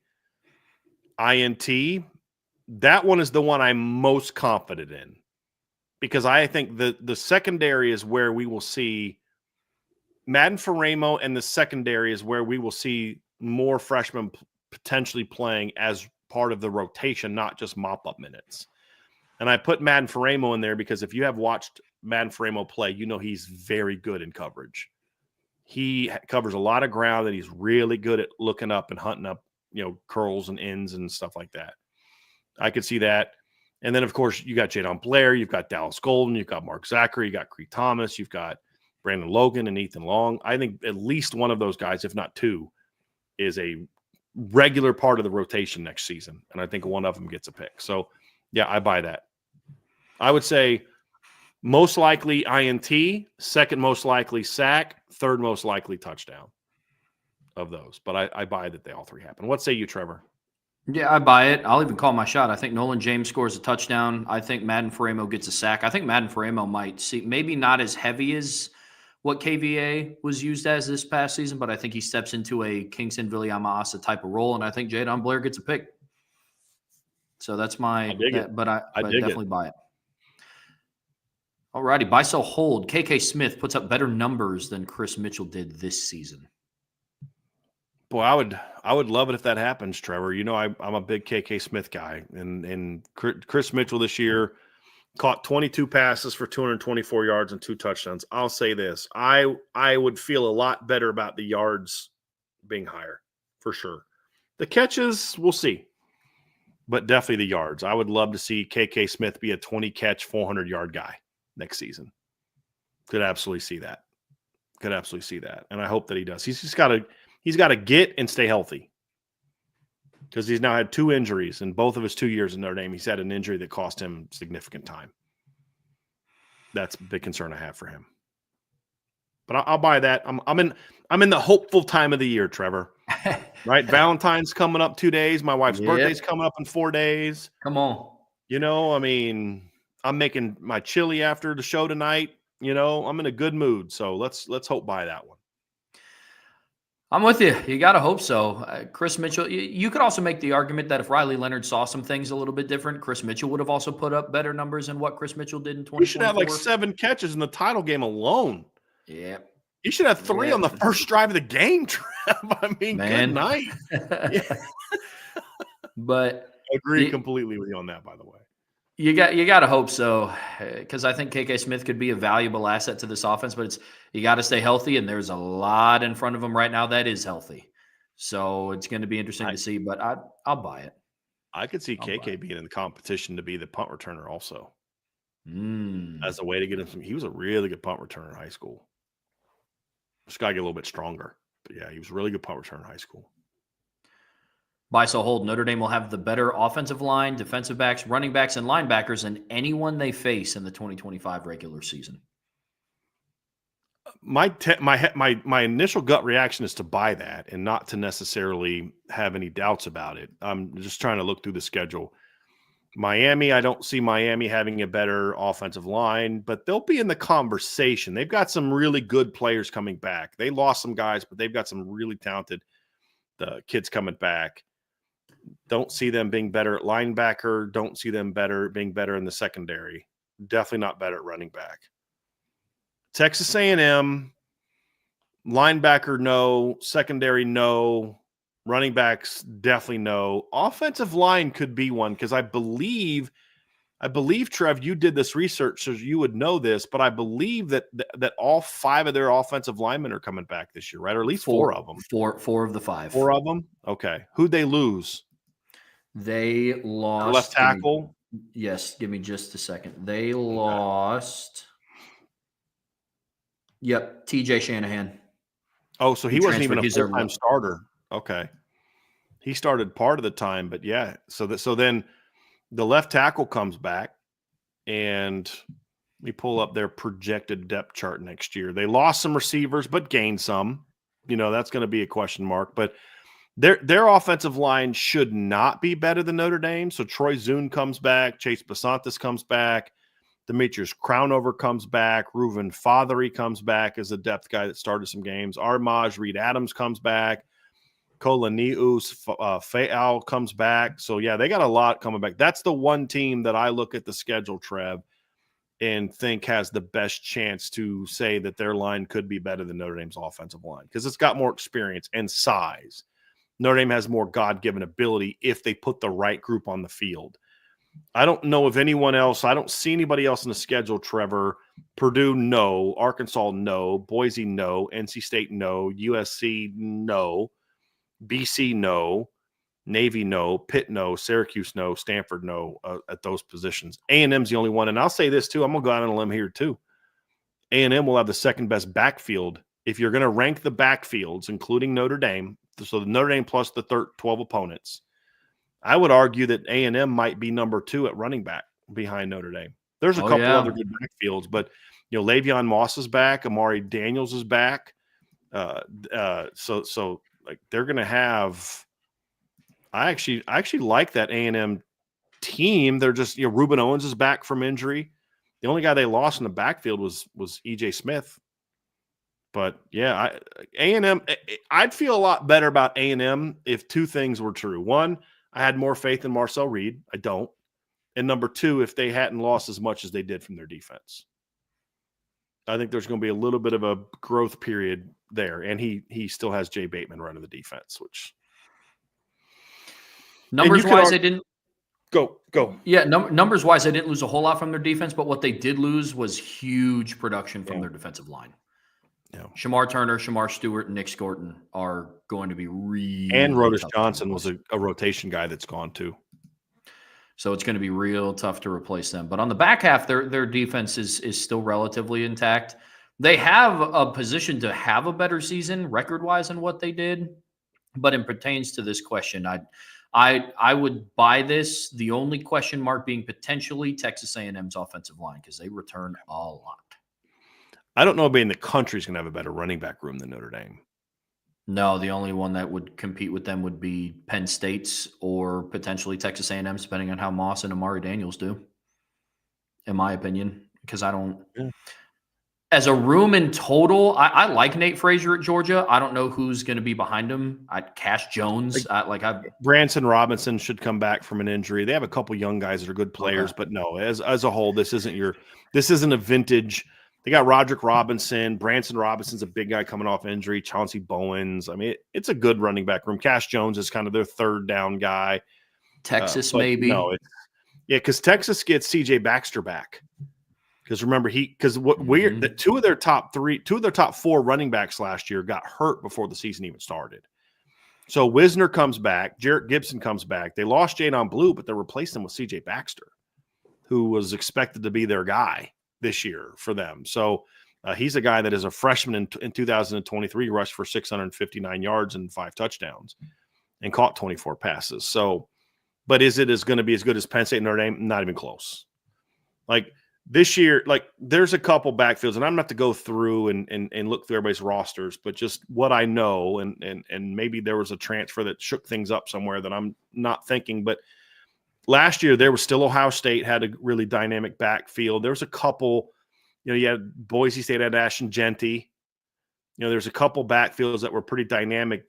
But Ohio States are gone, and Trevor Etienne and Nate Frazier were supposed to be a really good 1-2 punch, and they were at times when the offensive line was playing well. But when you look at 2025, it's Notre Dame, Penn State, and everybody else at running back. When you talk about rooms, I don't know that anybody's close. We'll do some studying, but I don't know that anybody's close. I guess if you want to consider it, because they're a triple option team, I think Navy returns Blake Horvath, Alex Tezka, and Eli Heidenreich. So, I mean, if you want to kind of just rushers, Navy's got to be yardage on their schedule. Sure, Yeah. I say this could also be true if you talked about postseason. I mean, like Notre Dame should have one of the best O-line rooms, running back rooms, linebacker rooms in the country. The only one that's a question mark is DB. That's the only one that's a question mark because you don't just lose Xavier Watts and you're like, no problem. You know what I mean? Like, you're going to be phenomenal. Like, they could still be pretty good at safety. If Jalen Stroman is who I hope he is, and Devontae Smith is who that staff hopes he is, take out what they lost and just look at what they are. Cornerback room of Leonard Moore and Christian Gray with a depth chart of Carson Hobbs and the freshman class, which is elite. A starting nickel from Bama at your starting nickel. and then your safety room is Jalen Stroman and Adon Schuler as your starters, and let's say some version of Luke Talich, Jadon Blair, and Bronte Johnson or Kennedy Urlacher in your rotation, that's a heck of a secondary, but I don't know if it's going to be as good as everyone. The cornerback room maybe, but but it's going to be in the conversation, but that's some ifs. How's Jalen Stroman coming back from the injury? Is Devontae Smith going to fit the defense? So there's some question marks there, maybe even more than last year.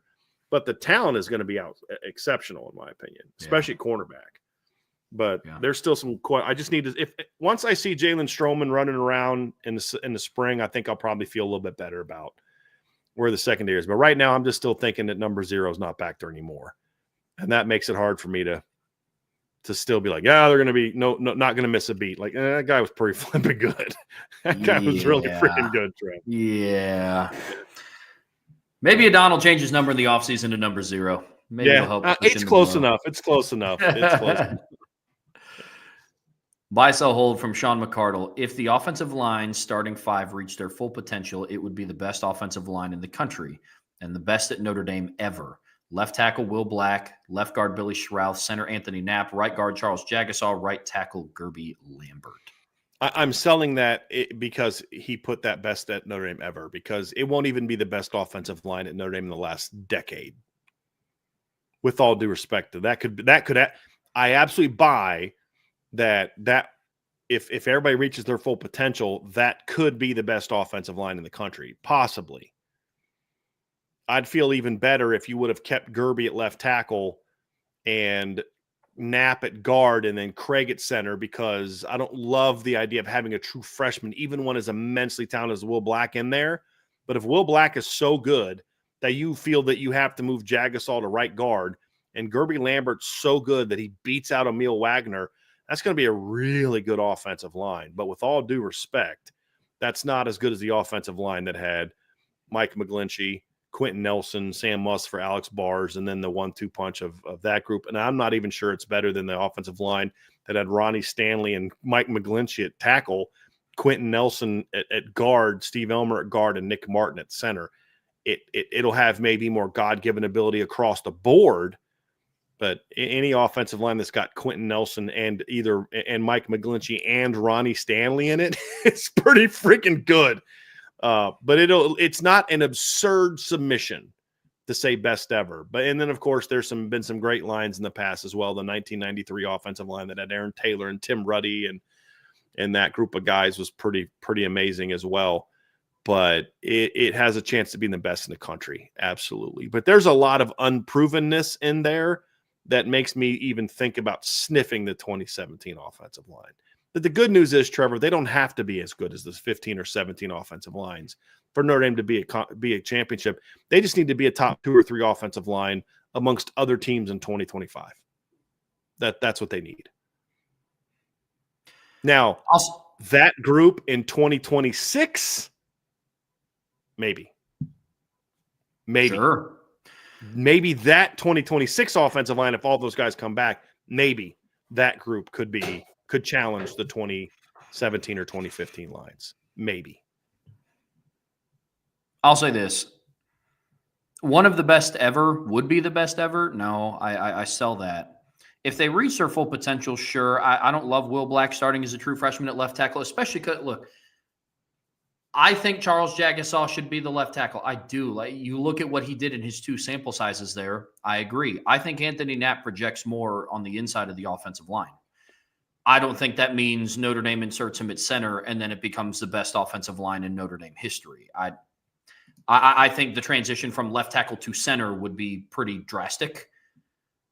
It's a good point. Personally. So I'm not saying he wouldn't do well on the interior. I just think inserting him over an Ashton Craig, if he's healthy, and then coining it the best offensive line ever, I think that's a little bit of a stretch. And then, for the reasons that we talked about with Emil Wagner yesterday, I mean, he was your most healthy offensive line this past season. He has nowhere near reached his peak. Then you have a guy like Gerby Lambert, who, how much longer can you keep him off the field? So I would think it would be interesting to see something where it's Jags at left tackle, Schrouth at left guard. If Ashton Craig is healthy at center, Craig at center. There will be a battle at right guard. But if Emil Wagner is going to be your right tackle because he started all 16 games, including every game in the playoffs, one of Gerby Lambert, Anthony Knapp, or Sullivan Absher at right guard, that is still a nasty offense. It would be very good. My only thing is if those 5 are the starters because in fall camp they prove themselves to be the best 5 because they've tapped into their potential, that's going to be an outstanding offensive line. Yeah. But I don't care how outstanding Will Black is as a freshman, he's not going to be as good of a freshman as Mike McGlinchey was as a fifth-year senior. Sure. Or Ronnie Stanley was as a senior in 2015. And I don't care how Billy Shrouth taps into his full potential and Charles Jagasol taps into his full potential as a junior, they're still not as good as Quentin Nelson was.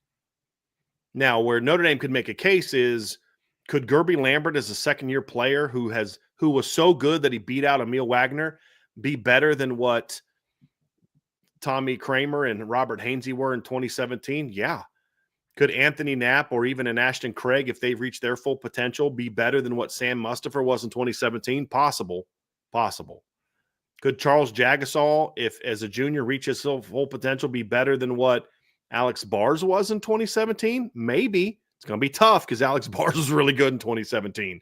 Most underrated Notre Dame offensive lineman in the last 20 years, in my opinion, is Alex Bars, because he was overshadowed by Quentin and McGlinchey, and he was off to a great start in 2018 before he got hurt against Stanford.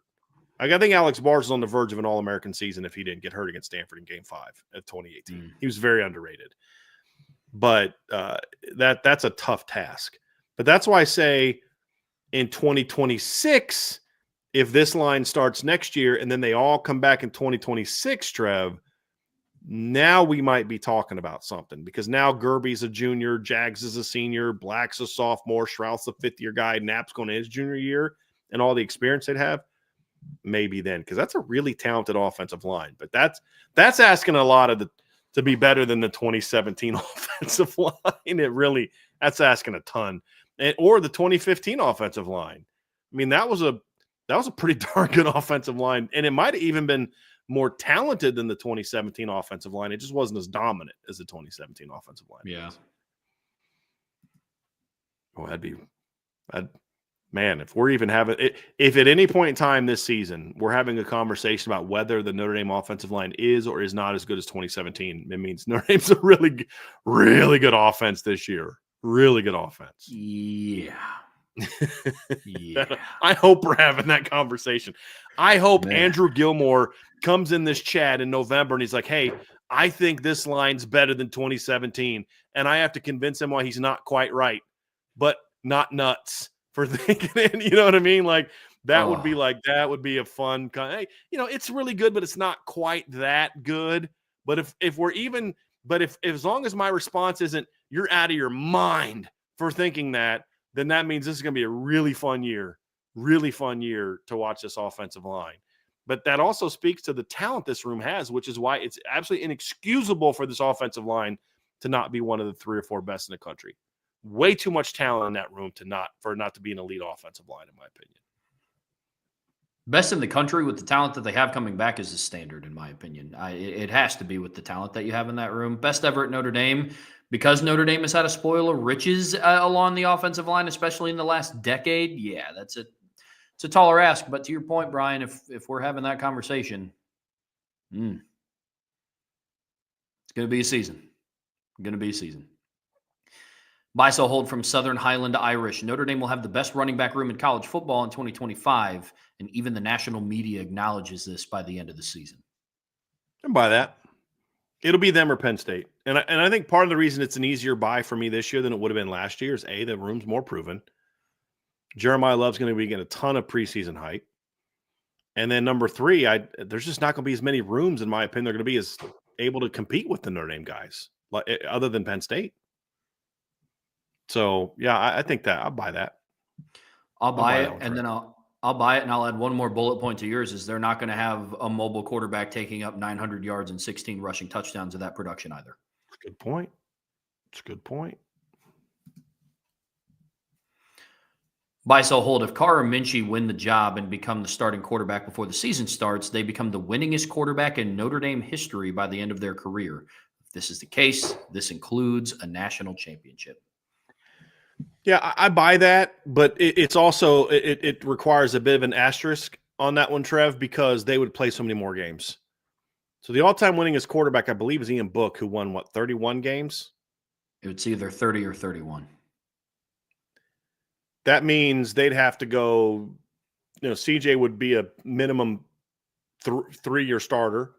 Kenny would be a minimum 3-year starter. There's a chance CJ starts 4 years if he comes back for a 5th year. If he's as good as we think he's going to be, that might be not likely. But in 3 years, CJ Carr starting, he'd have to go average 11-2 every year to pass that, and that just means you literally go 10-2 and lose a bowl game every year, win a bowl game every year, or go 11-1 and lose a bowl game. I mean that's literally what it would require. You don't make a single 14-win run during that tenure. And if you go 9-3, 9-4, 9-4, and then go 14-2, you pass that record. So it's kind of like Ian Book's beating Tony Rice. Is number one, he had more opportunities, and number two, they played longer seasons in a lot of instances.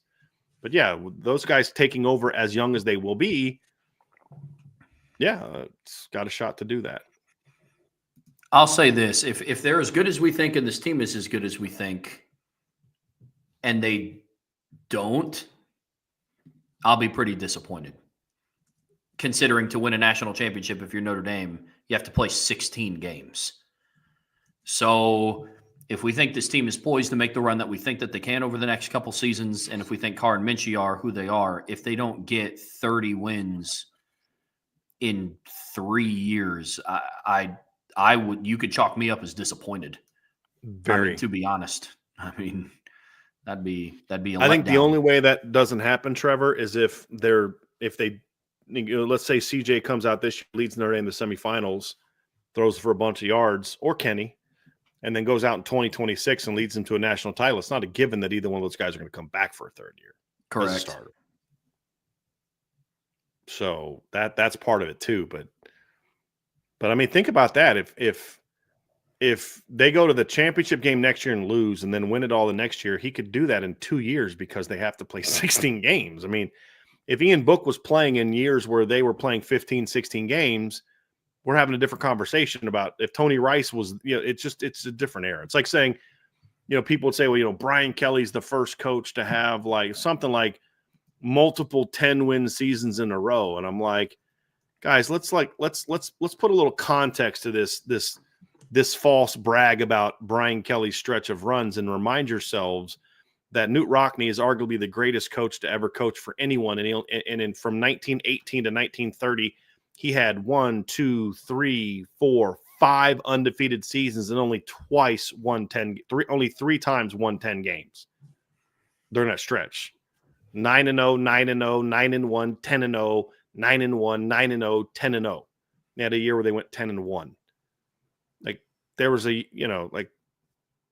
see, 1, 2, 3, 4,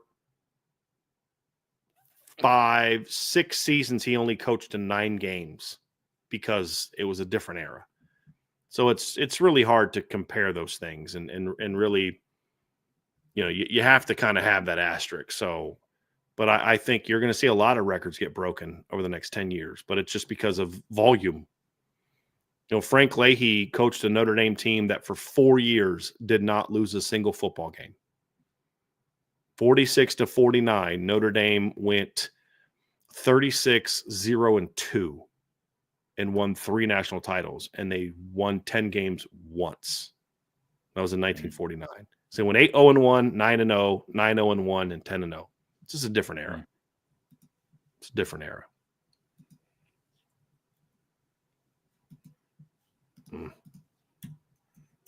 Oh, no. Yep. It's doing it, Trev. There we go. Okay. Buy, sell, hold from Ballpeen Shillelagh. In regards to the comment that, quote, Freeman is building something Saban-esque at Notre Dame, Al Golden and Dylan McCullough leaving is the start of a snowball effect of coordinators and position coaches at Notre Dame as they see the increased opportunity to reach their career aspirations after Notre Dame. I mean, that's a buy, but that's true for every good team. That's not unique. I mean, if you have Michigan, Michigan had 2 coordinators in their 3-year run to the playoffs, right? They had Mike McDonald for 1 year and then Jesse Minter for 2. You're going to have that. I mean, that's football. That's college football. You hope that what you hope for is that Mike Denbrock becomes the Kirby Smart of that Nick Saban had, where Kirby was with Nick Saban for a long time before he took the Georgia job. But I mean, that's not new. I think what you're going to see under Marcus Freeman is more assistant coaches get better opportunities than what we saw under Brian Kelly, where Brian Kelly would have some coaches leave, but not a ton because Brian Kelly didn't promote his coaches. And he didn't always make great hires. He didn't promote his, like, he would actually not like when guys would interview for jobs, whereas Marcus Freeman encourages guys to chase those opportunities. So that's going to help. But I mean, that's normal. That's not any different than what's already been happening and what happens at other top schools. Yep. I agree. Buy, sell, hold. Notre Dame is the school most poised to take advantage of any coming changes in the college football landscape, considering their independence, deep pockets, and recent spending habits. I mean, they're in the conversation. I'll buy that they're in the conversation of being the most poised to take advantage. I think there's other schools. I mean, you have to look at Ohio State. They have all those things outside of independence. You have to look at Texas and the resources they have. I mean, there's other programs out there that are in that conversation, but I think one thing that gives Notre Dame a bit of a leg up is the fact that they do have that Notre Dame degree, which is always going to keep their portal losses a little lighter. But they're one bad administrative hire away. There's some things that there's another question that we're going to get pointed to. So I'll say I'll buy it that they're in the conversation as being most poised. Yes. Yeah, I'm with that. You have to factor in the other schools, but I think Notre Dame, with what the education means, is huge. Yeah, they're easily top 5 in that regard. Yep. Yes. Buy, sell, hold from JG Whitetown. Notre Dame will sign at least 2 5-stars and will finish in the top 7 in recruiting in the 2026 class. I'll buy it as a possibility. It's very early, but it's possible. I look at their list of guys that they're recruiting, and I don't know that I see definitely 2 5-stars right now. I see a lot of top 50 to 100 guys. I don't know if there's a ton of 5-stars on the board right now, but it's still early. But I'll buy it as a possibility, but I don't buy it with a ton of conviction. Buy, sell, hold. There will be at least 2 teams in the Power 4 that will go independent within the next 3 seasons. I'll sell that. I think with all of them, the only way that happens is if there's teams that get kicked out of their leagues, and I don't know the legal recourse to make that happen. I'll sell that. Look, the reality is these schools know that the reason they don't go independent is because they know they can't survive being independents the way that Notre Dame does. Who's going to go get that new TV contract that's going to help them survive? Who's going to turn down the Big Ten or SEC money to go independent? Now, what I could see, here's the other thing that could happen, Trev. I could see a Florida State or a Clemson kind of getting out of their deals and having to go independent for a season because of the deals happening late, that they don't have time to get into a league, that they maybe go independent for a season and then join another league. But it would take something like that happening. I don't think there's any teams that are, man, I wish we could be independent. It's just not going to, I don't see it happening. Yeah, I'm going to sell it as well. I mean, look, you already have departments and teams who are complaining about having to travel more due to the expanded conferences. Yeah, I mean, James Franklin and Penn State were not happy that they had to fly out to the Coliseum to play USC. To play a team that they all voted to bring into their league. Like they had no say in USC being in the league. It's ridiculous. Right. He's such a whiner. He's such a crybaby. Yeah, he really is. I think he talked about how he was upset that they had to sit on the taxi runway for a little bit or like take a bus to the runway, and they shouldn't even be flying out that far to go to a game anyway. It was something.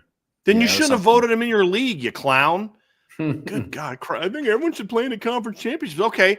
So if next year your team doesn't if you go 11-1 next year at Penn State and you don't play in the Big Ten title game, are you going to forfeit your chance to play in the playoffs? No, you hypocrite. He's a clown. But you know what? I'm glad he said those dumb things, because you could look at Marcus Freeman's face and he got pissed off. And a couple players talked about it after the game where they talked about how, coach came out of that. I don't know what was said, but coach was really pissed after that. And you're like, exactly. So keep talking, James. Keep talking. Keep putting yourself in these holes. Keep running your mouth about Ohio State and Notre Dame and Michigan and keep getting your butt kicked by those schools. Please, James, please. Clown.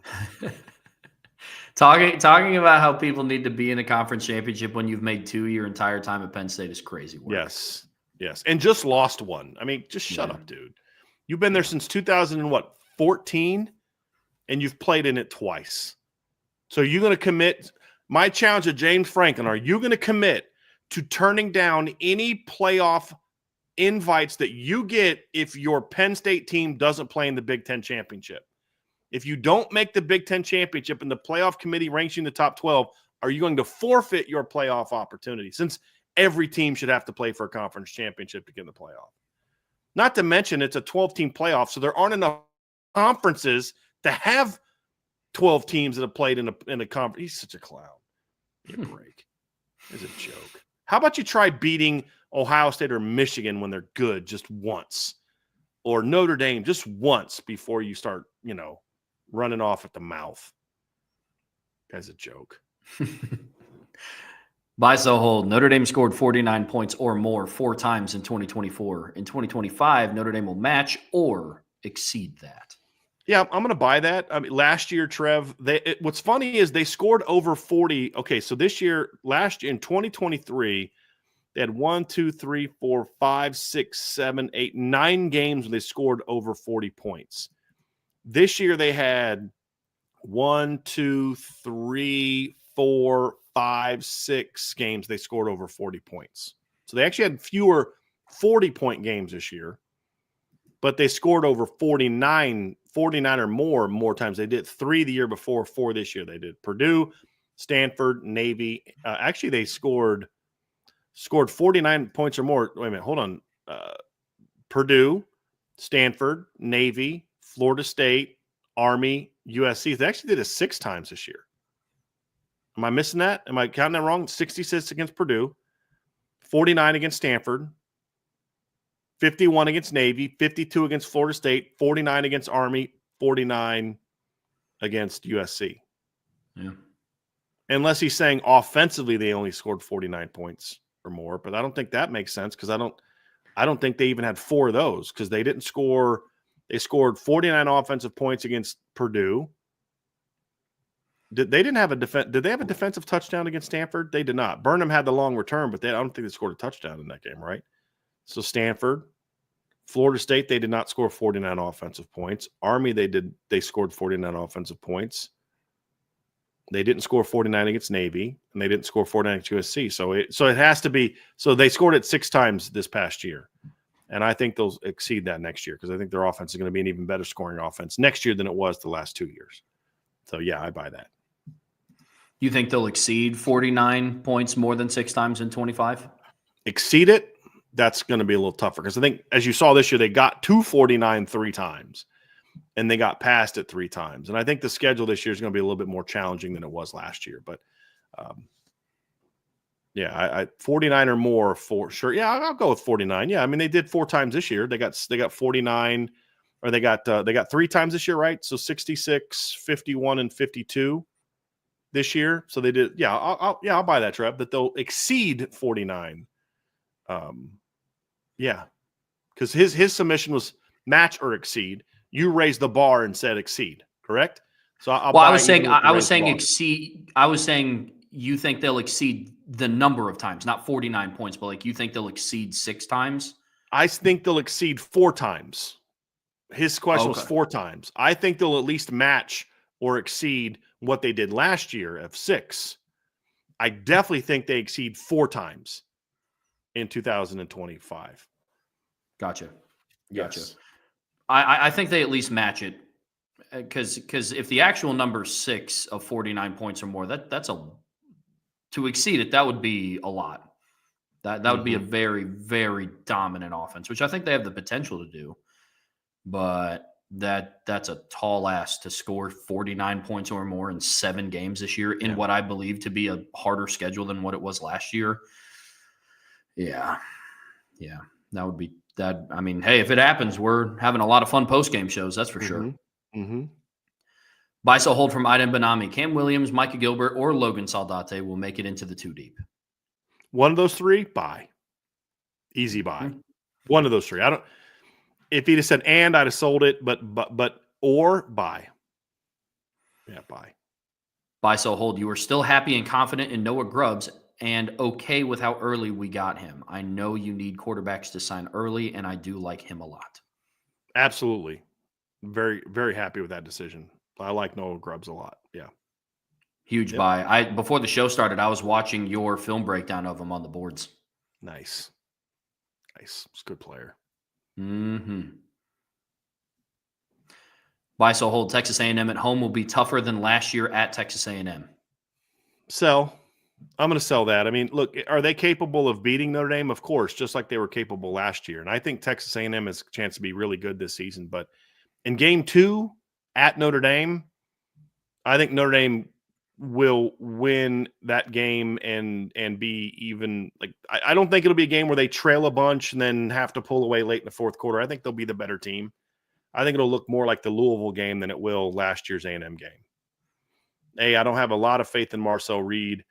They're talented, but I think Notre Dame matches up well. The one caveat that I have is the one concern I have is a Notre Dame defensive line that we're a little uncertain about against the offensive line that we talked about earlier with that backfield and a mobile quarterback and not knowing a lot about Chris Ash. That would be my concern, that he doesn't do a good job of shutting down the run game and they're able to kind of go make some plays and things like that. That concerns me a little bit, but that would require Notre Dame to play below their ability.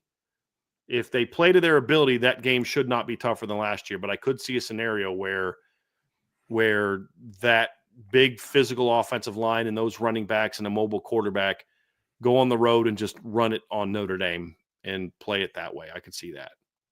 And they're going to have an experienced back seven. Their defensive line is going to be an issue, but I think if I'm A&M, my counter argument is, or my fear is also the same as my Notre Dame fear, which is I could see that big old offensive line and those running backs running it down our throat and making life tough when we're trying to rebuild our own defensive line. So I think the fear is the same for both teams, but I just think on paper, I don't think it'll be tougher. They may be a better team, but I don't think the game will be tougher because Notre Dame's going to have a game and a bye under their belt, whereas last year's it was the opener. So that's where I'm at, Trev. I think you can make good arguments either way. I think the environment won't be as tough, obviously, because they'll be at home, but I think Texas A&M is a better team than what they were. Mike Elko's going into his second year. And more times than not, historically, for Marcus Freeman, home openers have not been awesome.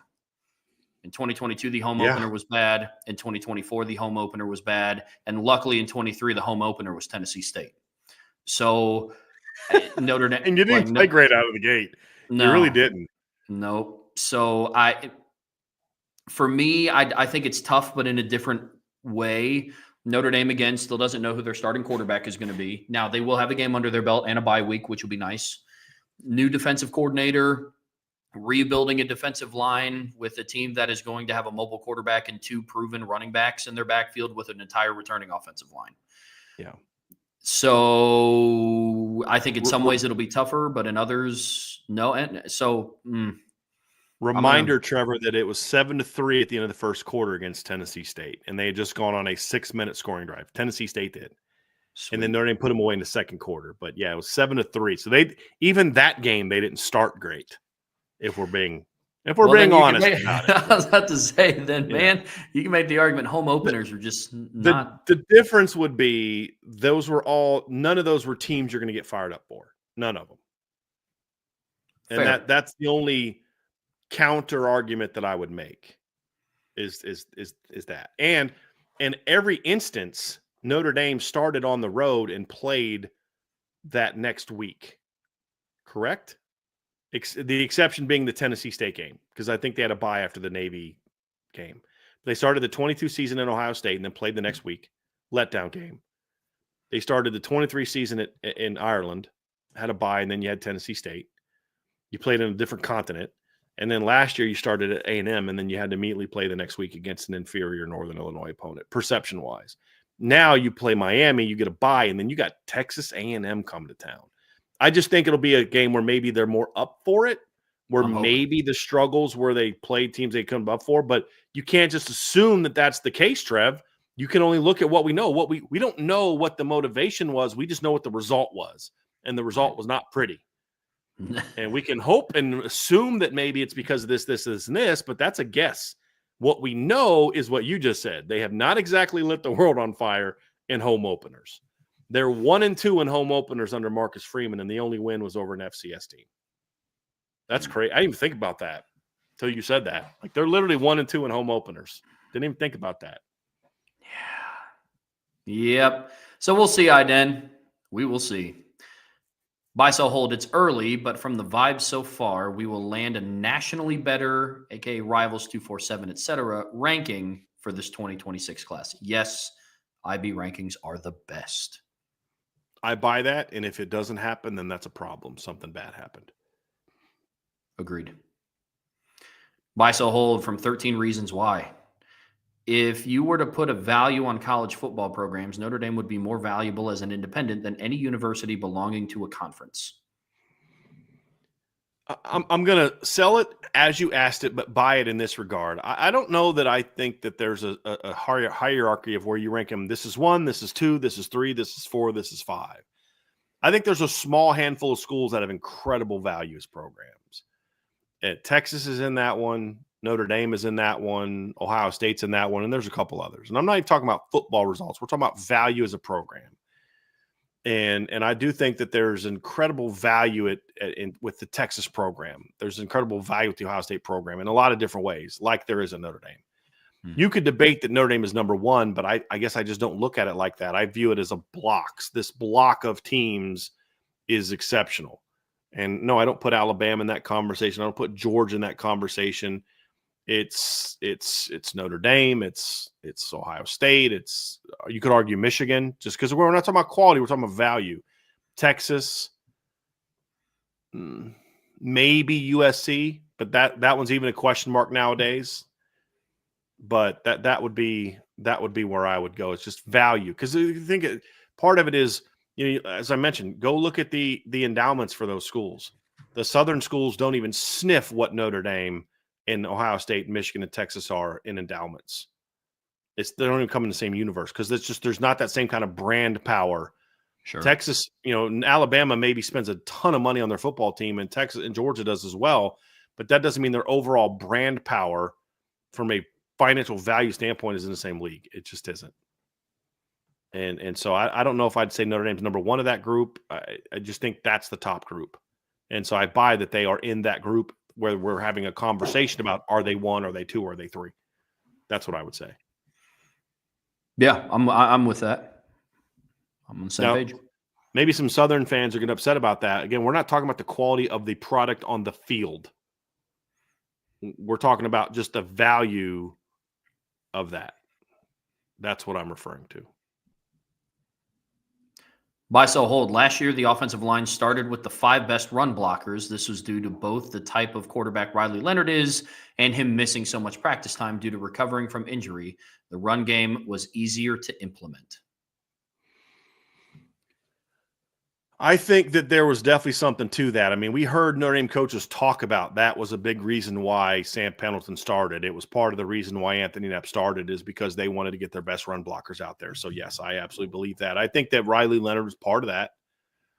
I think they looked also in the receiver room and were like, yeah, we don't have any difference makers. I mean, if you're Mike Denbrock and you're looking at a receiving core, Chris Mitchell, Jaden Greathouse, and Jordan Faison and Bo Collins, you may like that group, and there's good players, but you're like, I just came from Malik Neighbors and Brian Thomas and Kyron Lacey. It's a different animal. We've got to, we're going to have to be more reliant on running the football. And you're watching Riley Leonard Riley Leonard struggles with consistency and accuracy. Probably didn't start when he was against, Northern Illinois.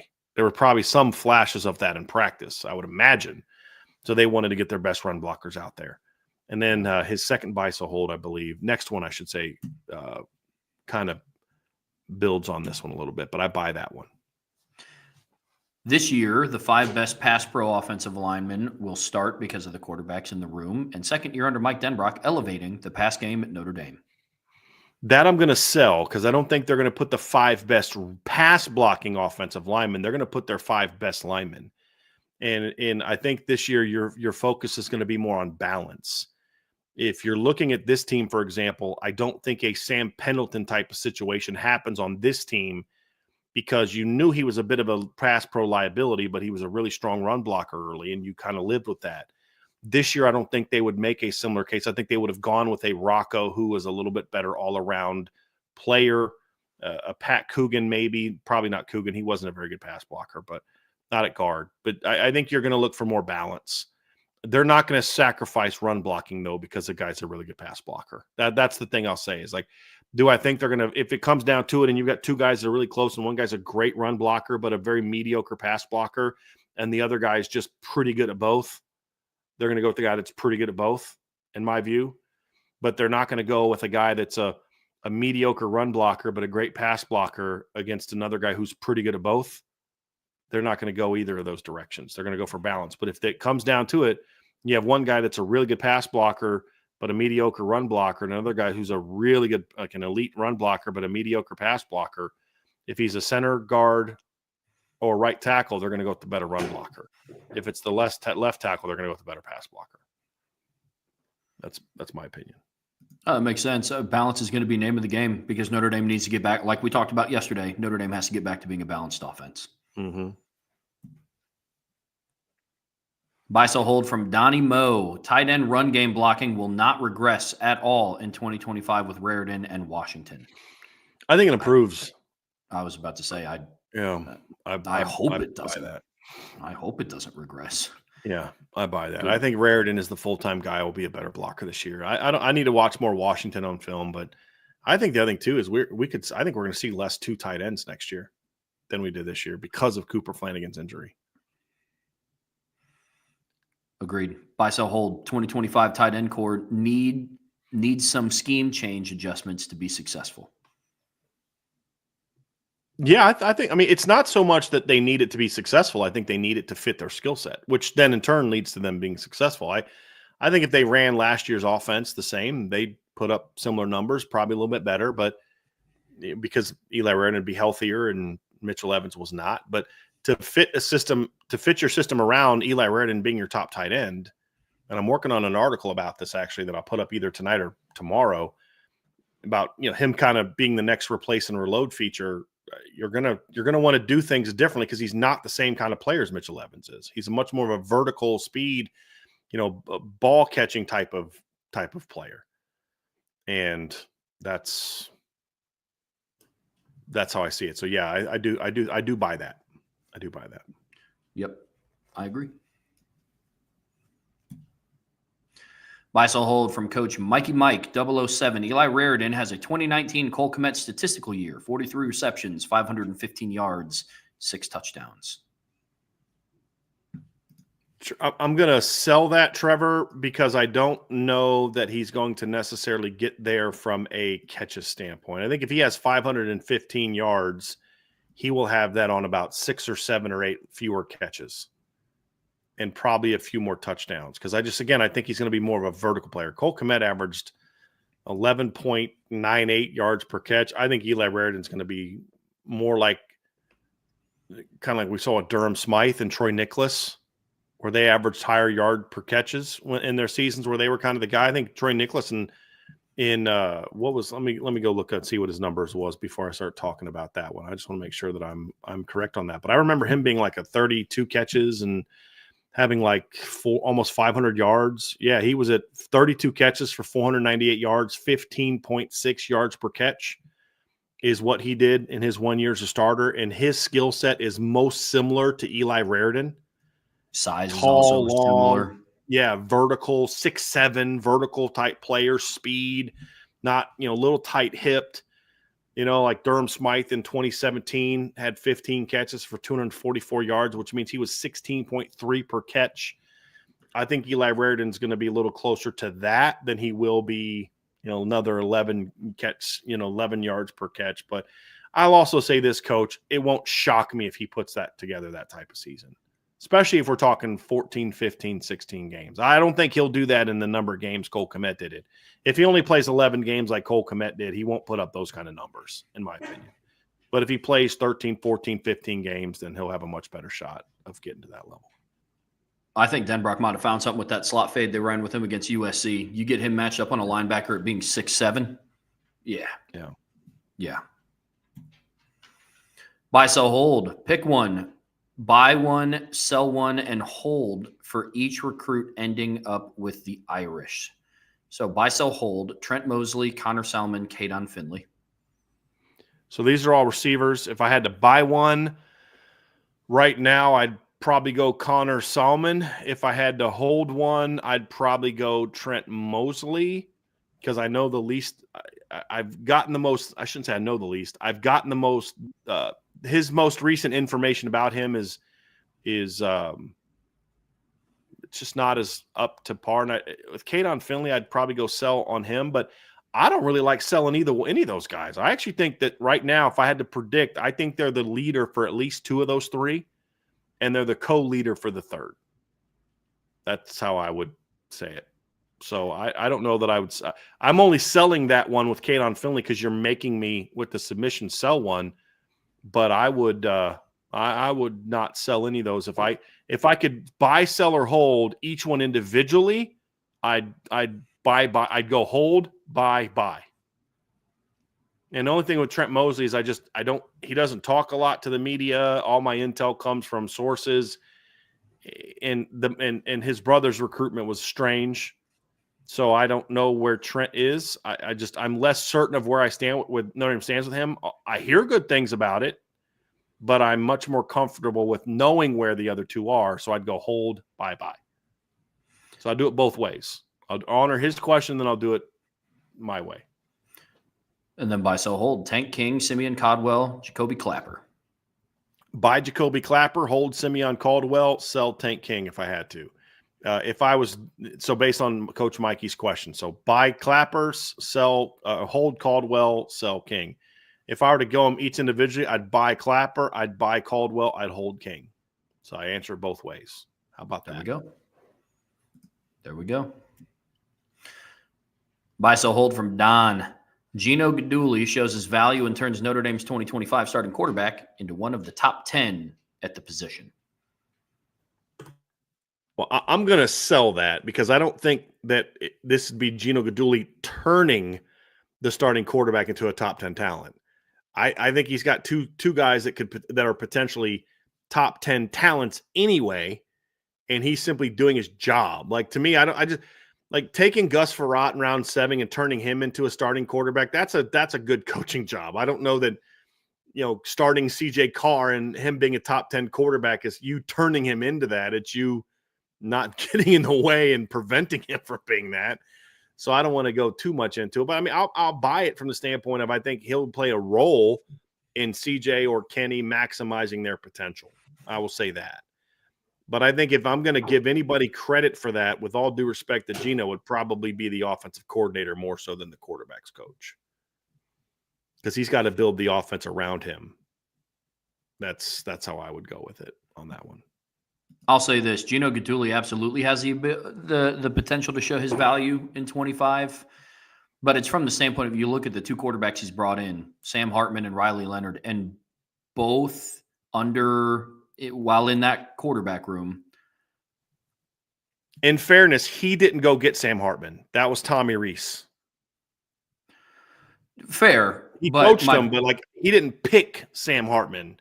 Sure. So I just give him a little bit of a pass on that one. Would he have picked Sam Hartman if it was up to him? That's all I'm saying. Question mark there for sure, but the thing that remains a constant is both quarterbacks, when they got to Notre Dame, got significantly more gun shy, and they were both coached by Gino Guidugli. And that's going to be my thing that I want to see. Like that, if there's something that would hold back somebody with the arm talent of a Kenny Minchie or a CJ Carr, it would be they fall in line with what the trend has been under quarterbacks that have gotten tutelage under Gino Guidugli. So it's going to be interesting to see what that looks like in 25. Yep, I agree. Buy, sell, hold from Bronco 30CH. Coach Sider can keep 4 running backs happy with their roles if they are all on the opening day roster. Buy. I don't think keeping 4 guys happy is all that challenging, especially since at least 1, probably 2, we're going to be gone the next year. So I buy that. I buy that as well. He has a lot of experience doing it. I mean, 2 1,000-yard backs in Singleton and Katron Allen at Penn State. And luckily, I mean, Mike Denbrock is still a major factor in the running back rotation as well. And Dylan McCullough kind of laid the blueprint of how to do that this past year with 3. I think Coach Sider absolutely has the ability to do it with 4. Buy, sell, hold. Kedron Young will be our short yardage goal line back now that Riley is gone. We've talked about this before this offseason. I buy that. It's not a given. There's going to be times where you're going to have Jeremiah Love be that short yardage guy. And if you want to know why, go watch the Penn State game. But I do think we're going to see that be early on, especially in the season, that being a role for Kedron. Yeah. Buy. Yep. Buy, sell, hold. Messiah Mickens will transfer commit to Notre Dame within 2 weeks of Coach Sider being named running backs coach. I'm holding on that one. I don't know what Messiah Mickens is going to do. I haven't had a chance to speak with anybody about his recruitment since Coach Sider was, accepted the job. Obviously, it's not official, but it's done deal. I mean, Penn State's already looking for replacements. It's done. It's just not official because Notre Dame hasn't announced it yet. But I hold that one. I'm not quite sure where that one is. I'll reach out to some people in the next couple of days, and I'll say this: I buy that it's a possibility. But that's as far as I can go. Buy, sell, hold. Micah Gilbert and Cam Williams can get on the field this year, even with the depth at wideout we have coming back. Easy buy, the way he asked it, is can get on the field this year. Absolutely. That's an easy buy. They can absolutely get on the field this year with their talent. Will they? That's a different question. But can they? Absolutely. Their talent is very, very impressive. Can they is an absolute buy. I'm with you, Brian. Yep.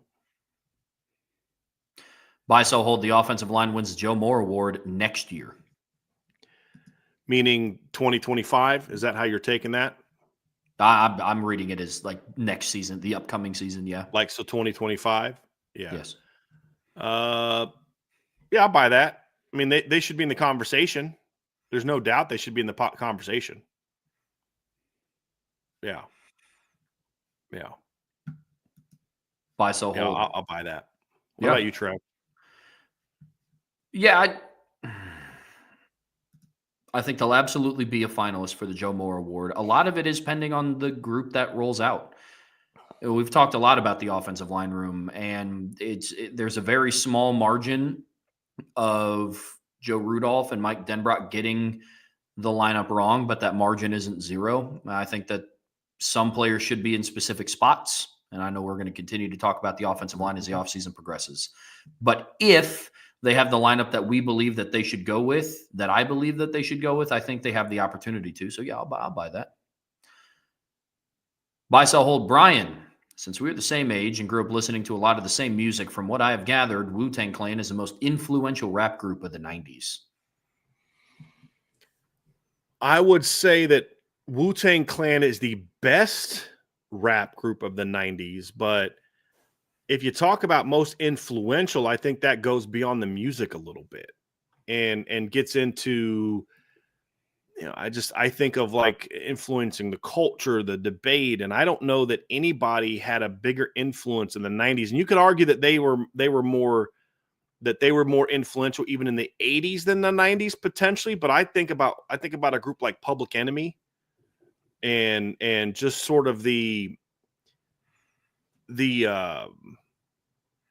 some of the stuff they rapped about and talked about maybe created a little bit more of a cultural discussion than, let's say, than Wu-Tang Clan did, who was more about just, it was just freaking great music. It was just great music. I love Wu-Tang Clan. Brandon bought me a Wu-Tang Clan shirt, brought to the tailgate, which I was super fired up about. It's certainly my favorite rap group of the 90s. And I think the 1990s was absolutely the best era for groups when it came to rap music. You think of the Wu-Tang Clan, you think of Outkast, you think of Mobb Deep, you think of A Tribe Called Quest, NWA, Public Enemy, Bone Thugs and Harmony, Cypress Hill, Beastie Boys. I kind of view as like more 80s than 90s. Farside. I don't know if anyone's was down with Farside. I loved Farside. EPMD was really good. The Digital Kings of the Underground were one of my favorite ones. They're very under the radar. as a group that I like. I mean, DOS Effects, I remember listening to them in the 90s when I was a kid, and Pete Rock and CL Smooth. I'm just trying to think of some different groups off the top of my head. That, you know, y'all can help me out with some other groups that I'm missing, but like it was so many great groups, and you don't have as much of that nowadays as you did back then. Somebody said Run DMC. Run DMC was more 80s. Their influence was more in the 80s than it was in the 90s. Two Live Crew sucked I hated Two Live Crew. I just found them to be crude. I didn't enjoy their music at all. But yeah, Run DMC was more of a 1980s influence. They were really big in the 80s. I think you could argue that they kind of kicked off rap groups as opposed to just the individual rappers. I mean, they kind of, maybe you could call them the godfathers of the rap groups, but I view them as more of a 1980s. Like Beastie Boys, maybe I'm wrong, but I remember them more like the late 80s than I do maybe the 90s. But that could also be because, you know, like when my listening thing started a little bit. But I'd say Wu-Tang was the best. I would argue that Public Enemy, you could argue, was the most influential if you're talking about more than just the music. But Wu-Tang to me was certainly the biggest. I mean, they were truly worldwide. I mean, they were a huge success. And they had their own clothing store. I mean, we had a Wu-Wear store in Norfolk, Virginia. I would get gear from. I bought tons. I've spent a lot of money at the Wu-Wear stores. There's no doubt about it. But yeah, that's where I would go. Like NWA was a bit of an influential group too, not necessarily for the right reasons, but they will also view them as more the 80s than necessarily the 90s. But some of those groups are like late 80s, early 90s. It's like, you know, so that's why some of those groups I don't really roll with. So I don't know. It's my thoughts. I obviously didn't live throughout the majority of the 90s. I was born in 97, but I love music. I love rap music. It's my favorite genre. For me, like if we're talking especially about things outside of, if we're talking about things like outside of just the music, I would have to say mine would probably be NWA, just from the tree that stemmed from Dr. Dre. Because that was huge. I mean, he found Snoop Dogg, he found Pac. I mean, Death Row Records was huge. Then you talk about like moving on. He didn't find Pac. He signed Pac, who was already making like a success in New York, and he kind of took him to another level with his California music. But Pac was already kind of around. But a lot of those other Snoop, certainly, and yeah. So certainly big. No group had more individual success once they left the group than NWA. I mean, when you talk about, Eazy-E would have been even more successful had he not died. But I mean, he was selling a lot of albums. Dre, obviously, Ice Cube is a huge success. Yeah, Cube is huge. And then there was one other guy that I'm forgetting about who wasn't as big of a success as the others. I mean, MC Ren didn't do much. Yeah, he wasn't as big. Yeah, but it's Eazy-E. Yeah, but Dre, Cube, Eazy-E. I mean, they had a ton of success. And then you talk about that line that came through through Dre's producing. I mean, he didn't find Eminem, but he did play a role in putting Eminem over a little bit with some of the stuff he did, in my opinion. I think because Eminem's first album, I didn't necessarily like as much. It was kind of like the Slim Shady. It was more of like, I don't even want to say it because I'll probably get in trouble, but it just appealed to an audience that I didn't necessarily enjoy that kind of music, you know, just the fake voice and stuff. I think when he went with Dre, I think Dre helped him understand, like, dude, you need to be more serious about this and put out more real music as opposed to this kind of pop culture rap that I felt was true of his initial album. So yeah, I mean, that in that regard, Dre has had a huge influence in that regard. And then if you want to credit him back, his start came with NWA, then yeah, I would go with you on that trip. The way that you're branching it out, what came through it, agree. But I don't know that was because of NWA. It was the people that were in NWA. But they're the only one that I think has a movie about him, right? So I don't think there's a Wu-Tang Clan movie. Should be. Should be. Yeah. Naughty by Nature was they were a fun group. They were they were like a little bit of a flash in the pan.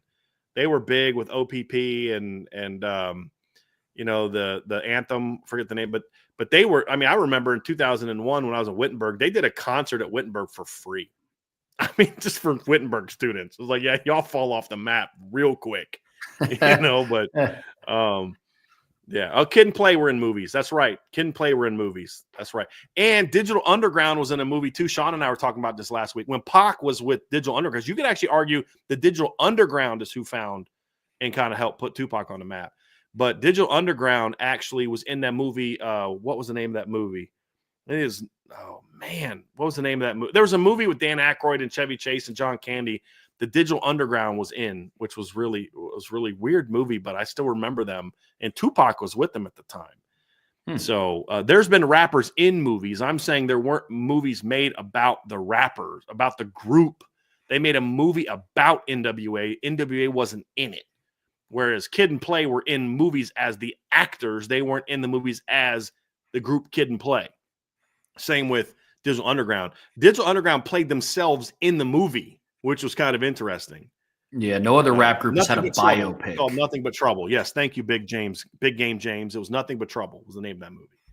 Yep, but you are correct. No other rap group had a biopic made about them. Just NWA. Right. But Wu-Tang is the best of that group. Of them, yes. Buy, sell, hold from AST12321. The blue and gold game will increase the quarterback controversy among the fans rather than establish a clear fan favorite. Oh, that's an easy buy because it doesn't matter how well one guy plays compared to another. If CJ Carr or Kenny Minchie goes 19 of 21 for 275 yards and 3 touchdowns, and Steve Angeli goes 12 of 19 for 113 yards and a touchdown, but his team wins, the Steve Angeli stands will be like, yeah, but he's a winner. And it'll just, I mean, you're just not going to change people's minds in the spring. Nor really, honestly, should you, to be completely honest with you. It's just, but no, that people are entrenched. And it doesn't matter if CJ Carr or Kenny Minchie starts and they light the world on fire in September. There's going to be a small group of the Steve Angeli fans that are like, but imagine how good Steve would have done. And the same thing is true. If Steve starts and plays well early, it'll be, but imagine how good CJ would do if that was the case. So that's, that's absolutely going to happen. No question. Oh, sure. You're always going to have it. You had it with Audric and Logan in 2022. So it's always going to be there. Always going to be there. I mean, it was present when Notre Dame brought in a portal quarterback to start. I mean, now that there's an actual quarterback battle going on, it's going to be more prevalent than ever. Absolutely. Yeah. Buy, sell, hold. Aeneas Williams has multiple 25-yard plays versus ranked teams, including at least one rush. He already did that this past year. He had a 25-plus yard run against a ranked Army team and a over 25-yard catch against a ranked Penn State team. So, yeah, if he did it last year, I'm not going to sell him doing it again this year. Yeah, I'll buy that. Easy buy. And somebody said, are we not going to mention Will Smith? Will Smith had a show where he was the star, the Fresh Prince of Bel-Air, but DJ Jazzy Jeff, the group he was a part of, was nothing but a sidekick part of it every now and then. The show wasn't DJ Jazzy Jeff and the Fresh Prince or anything. It was the Fresh Prince of Bel-Air. So it's still, again, Will Smith's been in a lot of movies, but we're talking about a movie made about them. It was a movie made about them. That's the only one. There's been a lot of rappers in. Tupac was in multiple movies. It's not about what rappers have been in movies. I mean, Common's been in a bunch of movies. It's about movies made about the group. You're influential. Like, what'd you call it? A biopic, right, Trev? I mean, it was about NW. It's about their life.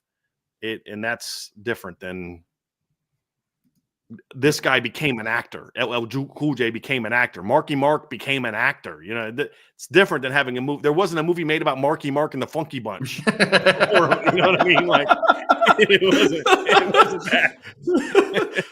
Oh, man. Would you go see it? Heck no, I would not go see that freaking movie. Are you kidding me? I would go see a movie with Marky Mark as the lead actor, but I'm not going to go see a freaking movie about Marky Mark and the Funky Bunch. Heck no, man. So no way. I guess there was a documentary about the Wu-Tang Clan that was put out there, but again, it wasn't a movie about them. Yeah. Buy, sell, hold. The 2026 class will have at least 2 players who at least one national recruiting service ranks as a 5-star, at least 1 composite 5-star, and at least 2 IB 5-star graded players with 1 to 2 more 5-star upside players. Well, the last part's easy. There'll definitely be more than 2 5-star guys upside wise, but I'll buy the rest. I mean, that's kind of similar to the other question. So they're just, at least 1 5-star. They've done that every year for the last several years. I mean, they've literally had a 5-star offensive lineman 3 straight years. So, yeah, I'll buy that. At least 2 IB 5-star graded players. Again, I don't know who those 2 would be yet, but I'm going to buy it just because I do think their recruiting success has been pretty good so far. Buy, sell, hold. Noah Grubbs will have a dynamic senior season, but there will be no drama in his commitment. Buy. Absolutely buy that one. I don't see there being any drama there unless Notre Dame initiates it, which I have no reason to believe they will. Huge buy. That kid loves Notre Dame. Yeah. Buy, sell, hold from AST12321. In the portal NIL era, the same Notre Dame academics that BK previously used as an excuse have turned into a massive and unique advantage from a roster building perspective, with the value of a Notre Dame degree being able to partially offset a bigger NIL offer and starting time promises to key rotation and depth players. Buy. Yeah, definitely buy that one. Huge buy. Yeah, definitely buy that one. I mean, it's a great point. We've talked about it before, but yes, Lou Holtz looked at things that other coaches viewed as weaknesses, and he used it to make his team better. Buy, sell, hold. Marcus Freeman, quote, doing it the right way with how he treats coaches and players is a bigger contributor to his success than his X's and O's acumen, not to shade those. 100% buy. 100% buy. That's a very easy one. Yeah, you're not gonna just dying to go work for a 37-year-old, or now he's I guess what is he 37? Yeah, he's 37 now, right? Or is he 39 now? How old's Marcus Freeman? I think he's 39. Because his birthday was he was like 37 right when he got hired. Yeah, he's 39. He just turned 39 in January. So yeah. But you're not dying to go work for a 37, 38, 39-year-old guy or play for an unproven coach with an unproven coach because, his X's and O's chops. You're doing it because of the value he shows you as a person and as an individual. Yes, absolutely. Absolutely buy that. That's a very easy buy. It's a very astute observation as well, AST. Very astute observation. 100%. Buy, sell, hold from Madges16. The success of Notre Dame's passing game with the quarterback and receivers this year will greatly help future recruiting at wide receiver. Oh, certainly. Yeah. I mean, I think they've recruited receiver a lot better than people give them credit for without having a very good passing attack to point to. If they go out and have a good passing attack this year, then that will certainly be there. So then the question is, okay, we know that it'll help. Then it's okay, but will they be successful enough to produce it? And that's where I'm buying. And that's where I think Madge's submission is more geared towards, is the success will come, which will then lead to it, as opposed to a hypothetical of success equals better recruiting. That's how I take it, is predicting success, and I am buying that. I do think that they're going to throw the ball a lot better this year. Maybe not right away, but by the time we get to October, November, this passing attack is going to be a lot more dangerous, in my opinion. Middle of October, it's going to be something that teams will have to – not that they won't before, but middle of October is kind of my prediction for when opposing teams will have to really account for the passing game. And not from a standpoint of, but be careful, Riley Leonard at some point could throw it. But that's for me more middle of October. Yeah. And buy, sell, hold. Loss in the national championship game in this past season was loss in the national championship game in 2024 is the first step in Notre Dame winning the national championship in 2026. Well, I love it. I love it. Buy it. It's hope Wednesday. Let's just do it. Let's buy it. Let's buy it. You saw my response. I saw that. Yeah. That's very well done. Sorry, Chris. Buy, sell, hold from We Are Notre Dame. Notre Dame will get a 5-star defensive tackle within the next 2 years via the transfer portal or recruiting. I'm going to have to sell that. I mean, I need to see it to believe it.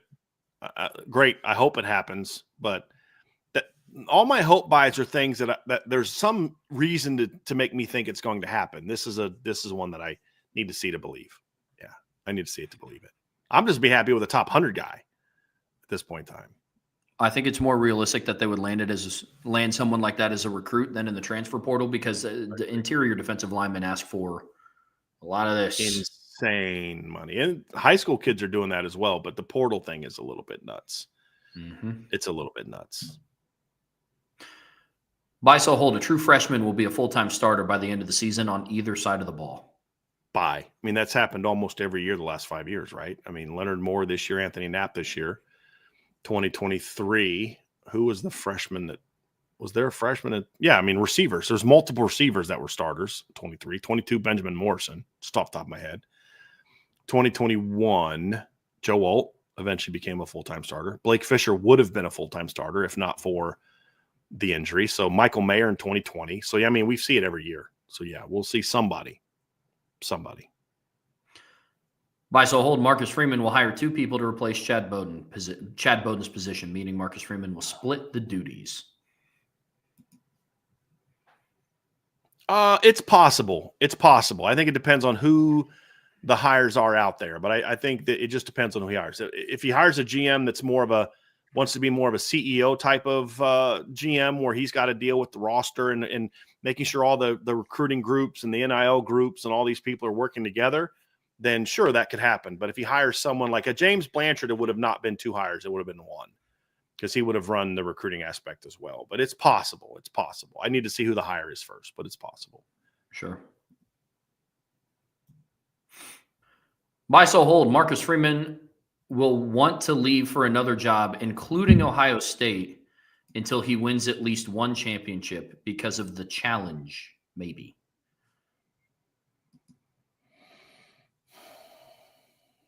Won't want to. I think it's like won't want to leave. I think it's supposed. Yeah, I think I it's buy supposed that. to be. Yeah, I buy that. I don't think Buy. he's going to leave Notre Dame just in general, but definitely until they win something. Buy, sell, hold from Real Irish in 1988. Notre Dame will lead the country in sacks or quarterback pressures, barring injury. Sell. No, that I just they weren't close to that this year. They haven't been close to that. I don't know in a long time, and there's nothing about Chris Ash's history for all the successful seasons where they've been a team that was geared towards. I mean, he had a defense that had. I mean, goodness gracious, you had. I'm trying to think, Trev. You had Joey Bosa, Sam Hubbard, Tyquan Lewis, Adolphus Washington, Michael Bennett, Darren Lee coming off the edge. You had that group, and you had a great secondary that could play man coverage if you wanted to, and they didn't come close to leading the nation in sacks that year. Yeah. And they were in the 30s. So It's just not something I think he values, which is fine. I don't care that you lead the nation in sack. You can be disruptive and not be a heavy sack team. It's just I don't think I'm just not going to see that. Buy, sell, hold. Conference leadership will get together this summer to discuss real punishment for tampering. No, they won't. The conferences won't do that. The NCAA will give lip service to that. But here's what's going to happen. All the conferences will demand that tampering get dealt with. The NCAA will make a rule. Some school that gets in trouble will then sue the NCAA. They will win, and the NCAA will lose again because you have a lot of these judges that are just making S up at this point in time. I'm about to go off and just be like, look, man, why even have rules? Because every time you all beg for these rules and then one of you gets busted for breaking it and then you sue and knowing you're going to win. The NCAA cannot win in court right now, even with some of the most ridiculous things that they're like. Now they're just like, why even have eligibility? Literally a judge just ruled that essentially the ruling was, and I'm being very broad with this, that these arbitrary eligibility rules are nonsense. I mean, basically telling kids they can play however the heck they long they want, essentially. JUCO rules, eligibility doesn't mean they're just making crap up. Literally, you could bring a court case to say that the NCAA can no longer say that there's clouds in the sky and grass on the earth, and they'll say, "Yep, we're going to side with you." They can't say that anymore. It's so stupid. It's so dumb. It's so dumb. Anything you bring against the NCAA now, they're going to lose. And look, I'm not a pro NCAA guy, but some of these rulings are just ignorant. Like, this is just stupid. Like, what are we doing here? And it's very frustrating. But no, there will be no real push to that. No.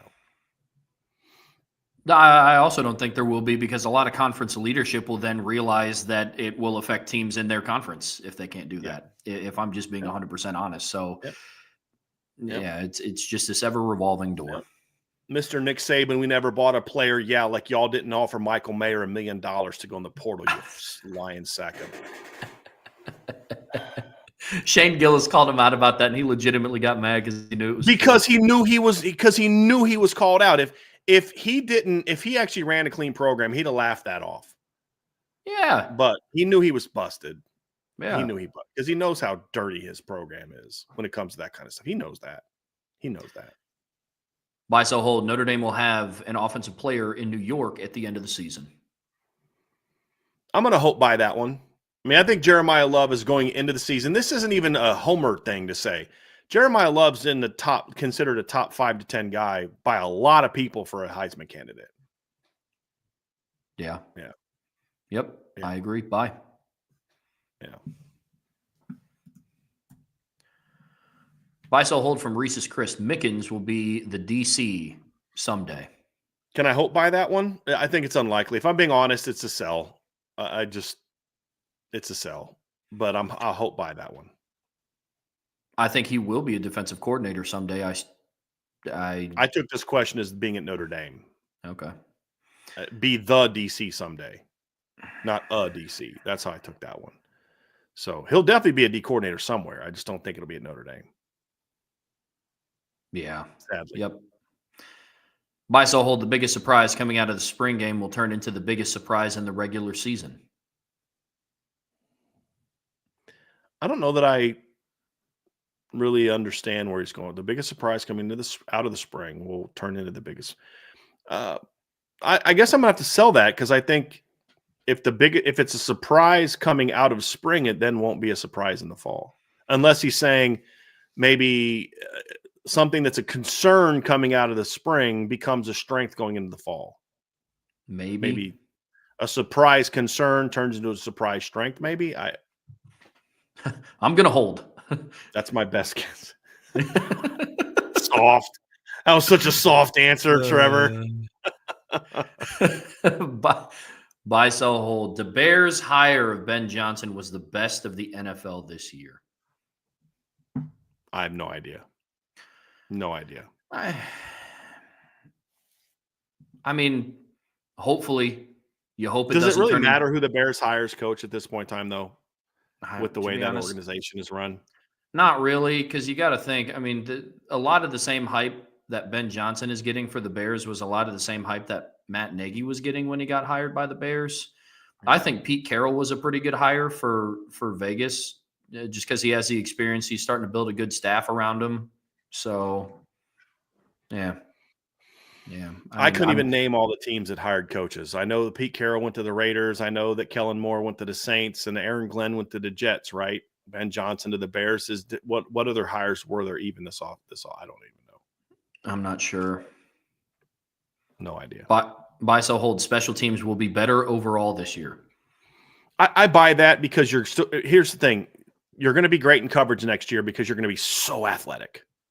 So athletic.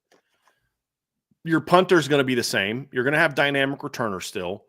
The reason that you're going to be so much better this year is because you're hopefully not going to have the meltdown of a kicking operation that you had once Mitch Jeter got hurt. I mean, it was just like extra points were kind of like,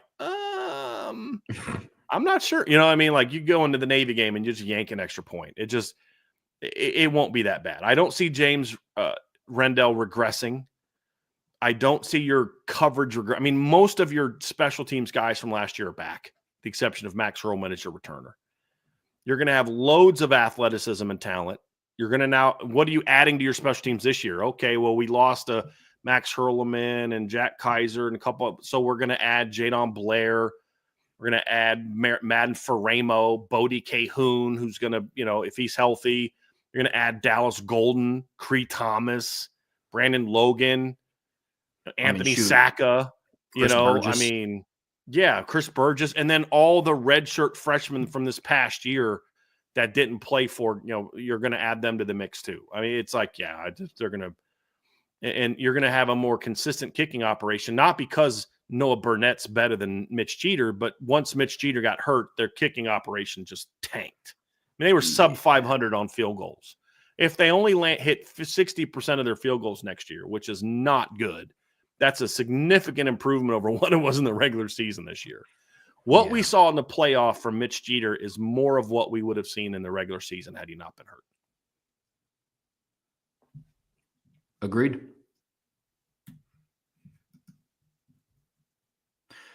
There's a bunch of Michigan State questions coming up here, by the way, from Bozilla. So prepare yourself for that one. Buy, sell, hold from Bozilla 14. Michigan State will make a bowl game next year. Let me see what their schedule is, because I really like Jonathan Smith, Trevor. I do. I think he's a really good football coach. Let me see what their schedule is, because that's going to determine a little bit for me their opportunities. I do think Aiden Childs going into year 2 is going to benefit. They had some pretty good transfer portal session, I believe. I like some of the guys they got in the portal. They were a competitive team this year. So yeah, let me just see what their schedule is. Yeah, I mean, looking at their schedule initially, like just a bowl game. So they got Western Michigan at home, BC at home. You should win that one. Youngstown State at home, at USC, at Nebraska, UCLA at home, at Indiana, home against Michigan, at Minnesota, home against Penn State, at Iowa, home against Maryland. I think they make a bowl game. Yeah. I think I'll buy that. Yep. Yeah, I'll buy that. Just a bowl game that's 6 wins, right? If I'm to go bowling. Yeah. Mm-hmm. Buy, sell, hold. Chicken, beef, pork dishes. I'm going to buy beef, hold chicken, sell pork if I had to do that on those. What's interesting is I love beef. A good steak is one of my favorite things to eat, so that's why I bought that one. But if I really had to say, okay, you can only make beef dishes or you can only make chicken dishes, I would buy chicken, because I think chicken is a more versatile meat for me. I can do more with chicken than I can with beef. I only like beef a few ways. I'm sure I could experiment with more, but I think chicken gives you a lot more variety of what you can do. That's just my 2 cents on that. But that buy beef, hold chicken, sell pork. And I like pork. I mean, when I go to Mission Barbecue, I get a pulled pork sandwich. I like all of those, but if I had to get rid of one, I would get rid of pork.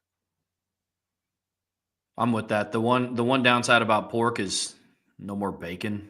That's tough. Yeah, that's the one that I always forget about with pork. Yeah.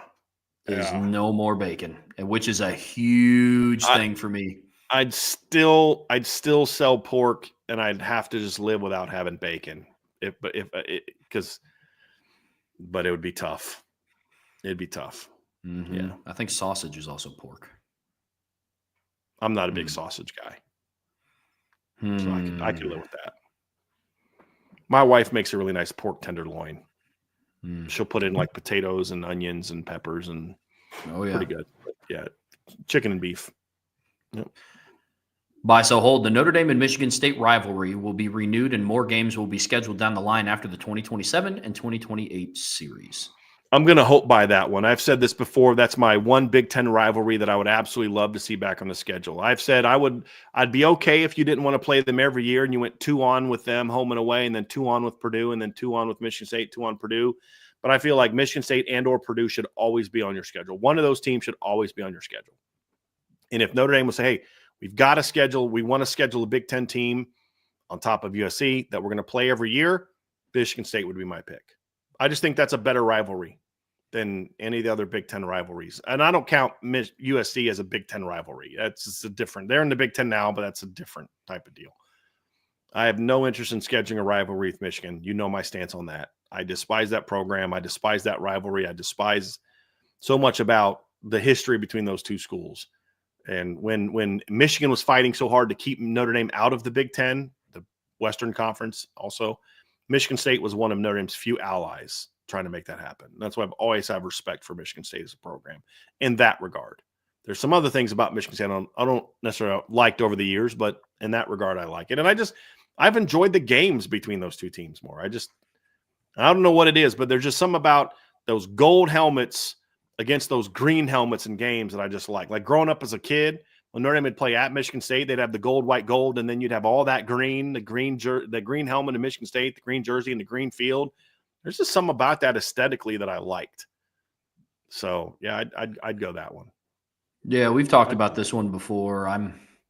If I can't have a Notre Dame-Michigan rivalry, then I would absolutely love to play Michigan State. During my lifetime, they've played some really, really fun games, honestly. So I'd be okay with that one coming back if I can't have the Michigan Wolverines one.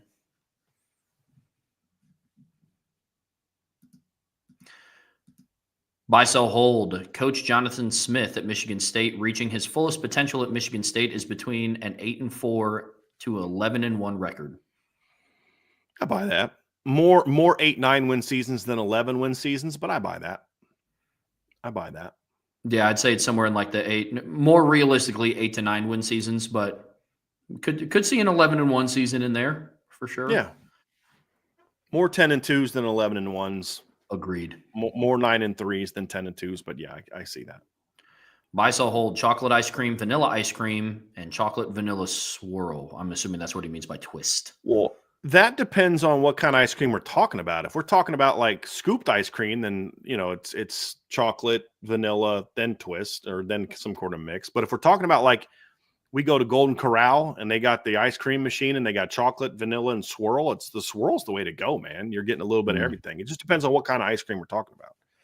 We talking about ice cream from that like an ice cream cone type deal, or if we're talking about like scooped ice cream, then I'm going with something. I think it also go ahead.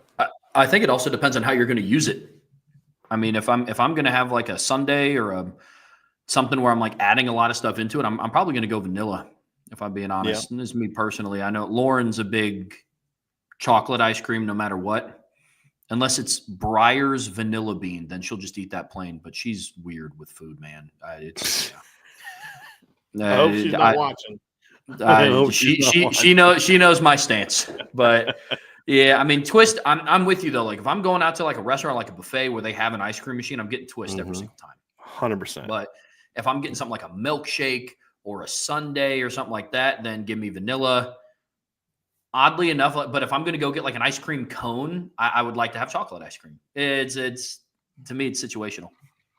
I usually have vanilla more than chocolate, just because when you have chocolate ice cream, for me, it's just chocolate ice cream. I don't put anything on it. Whereas vanilla, I like to have like a hot fudge sundae and things like that. But my two favorite ice creams are probably butter pecan and pralines and cream are probably my two favorite. But sometimes I'll get in the mood for bubble gum every now and then because I want to tap into my childhood, and every now and then I'll have a mint chocolate chip, or I'll try something different if I'm talking, because like there's a really good ice cream place right down the street from our house called The Chief. Trev, next time you're in town, you got to go there, man. It's phenomenal. And I'm not a big ice cream guy. Like I'll eat it if it's there, but I'm not like, man, I'm craving some ice cream. I'm just like, oh, hey, look, we're at a buffet. There's an ice cream thing. I got to have an ice cream cone. But I don't sit at home like, man, Ann, do you want to go get some ice cream? She asks me that all the time. But they've got great ice cream, but butter pecan, and then remember Baskin Robbins used to have pralines and cream, like a vanilla ice cream with like caramel and pralines. Oh, it's really good. My two favorite is strawberry ice cream and Blue Moon ice cream. Really like that. Yeah, those are my two. Buy, sell, hold from ICU RN with Irish luck. Assuming Onye comes back 100%, this defensive line has the potential to be the best starting defensive line from a starter's aspect and depth perspective. Starting standpoint, no. I don't care if every guy that they have on the roster right now reaches their full potential. I don't think this defensive line, starting lineup-wise, is as good as the lineup that had Julian Aguara, Khalid Kareem, Jerry Tillery. I don't know that it's going to be as good as that group was. But depth-wise, if Jason Onye is back 100% physically and mentally, then, yeah, the depth is going to be outstanding. And now 2026, maybe we could have that conversation when Boubacar's a senior and Bryce Young's a junior and all that type of thing. But I don't know that we're there yet. Yeah. Depth I'm buying. The best I'm going to sell because Onye is not the only question that I have along the defensive line. Right. And him coming back, he's not Jerry Tillery. And I don't even think Jerry Tillery was phenomenal, but he was a more disruptive player than anything we've seen on defensive tackle. Sure. I really like this next one. Buy, sell, hold. Riley Leonard will be for Notre Dame what Taj Boyd was for Clemson. Absolutely buy that. And here's where I'm reading that question, Trevor, and you tell me if you're reading it the same way. Everybody talks about, Clemson wasn't good and they didn't win titles till Deshaun Watson and Trevor Lawrence showed up. And I'm like, that's true. But Taj Boyd was the guy that actually got that thing started with the success he had at Clemson. He got that thing started. He's the guy that led them to the Orange Bowl win over Ohio State. He's the guy that led them to the Peach Bowl victory over LSU. He's the guy that led them to 10-11 win seasons. Taj Boyd got that thing going, and he's the reason they went and were able. He was part of the reason that they were attractive to Deshaun Watson. So, yeah. So even though Taj didn't win one, he laid the foundation for what was to come. And I absolutely think Riley Leonard is going to lay the foundation for the championships that will come down the road. 100%. Buy that. Could not agree with that anymore. Sometimes you just need that one player that comes along to show that it's possible. And that's what Taj Boyd was for Clemson. That's what Riley Leonard was for Notre Dame. I wholeheartedly believe that. Love it. Buy, sell, hold. Cam Williams will become a dangerous weapon on the slot fade route in 2025, just like he was in my college football 25-26 Road to Glory season. I'm going to hope by that one. I love that. That's awesome. That's great. Yeah, let's buy it. Sure. Buy, sell, hold. Cam Williams is every bit the athlete of a Ryan Williams and Jeremiah Smith, just more raw and not the overall wide receiver as of right now. Well, he's definitely more raw. I think Cam's an outstanding elite athlete, but there's top 5 elite and then there's top 25 elite. And Cam is top 25 elite. Ryan and Jeremiah are top 5 elite. So no, not every bit. He's not too, just athleticism. He's not far off, but every bit, no, he's not there. He's not there. Never was. Again, there's a difference between the number 1 overall player in the country and the number 30 overall player in the country. If you're the number 1 overall draft pick in the NFL draft, or the number 30, you're still a heck of a football player. You were a first round NFL draft pick, but you're not number 1. So yeah, I'm going to sell that. Yeah, I sell it as well.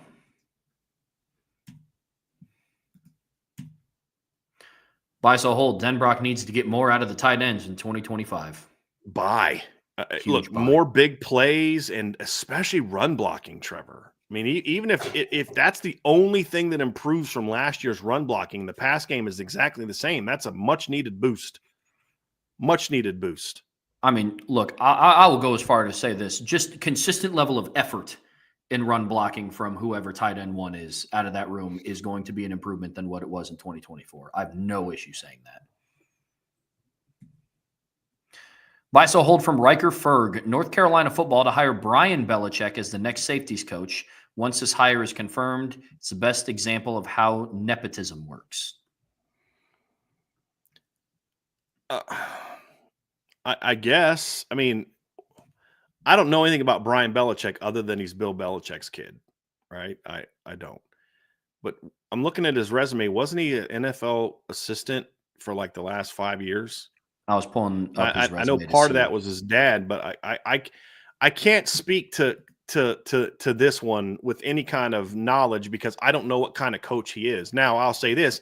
The only reason he got to start in the NFL the way he did is because his dad was the head coach of the team he's worked for. I'll grant you that. But as I've said before, nepotism isn't always a bad thing. If your dad happens to be really good, but you're even better, then, okay, yeah, you might have only got that job because he's your dad, but it doesn't mean that you're not like Charlie Weiss got his foot in the door as a coach because of who his dad was. But Charlie Weiss isn't the OC at Ole Miss because his dad.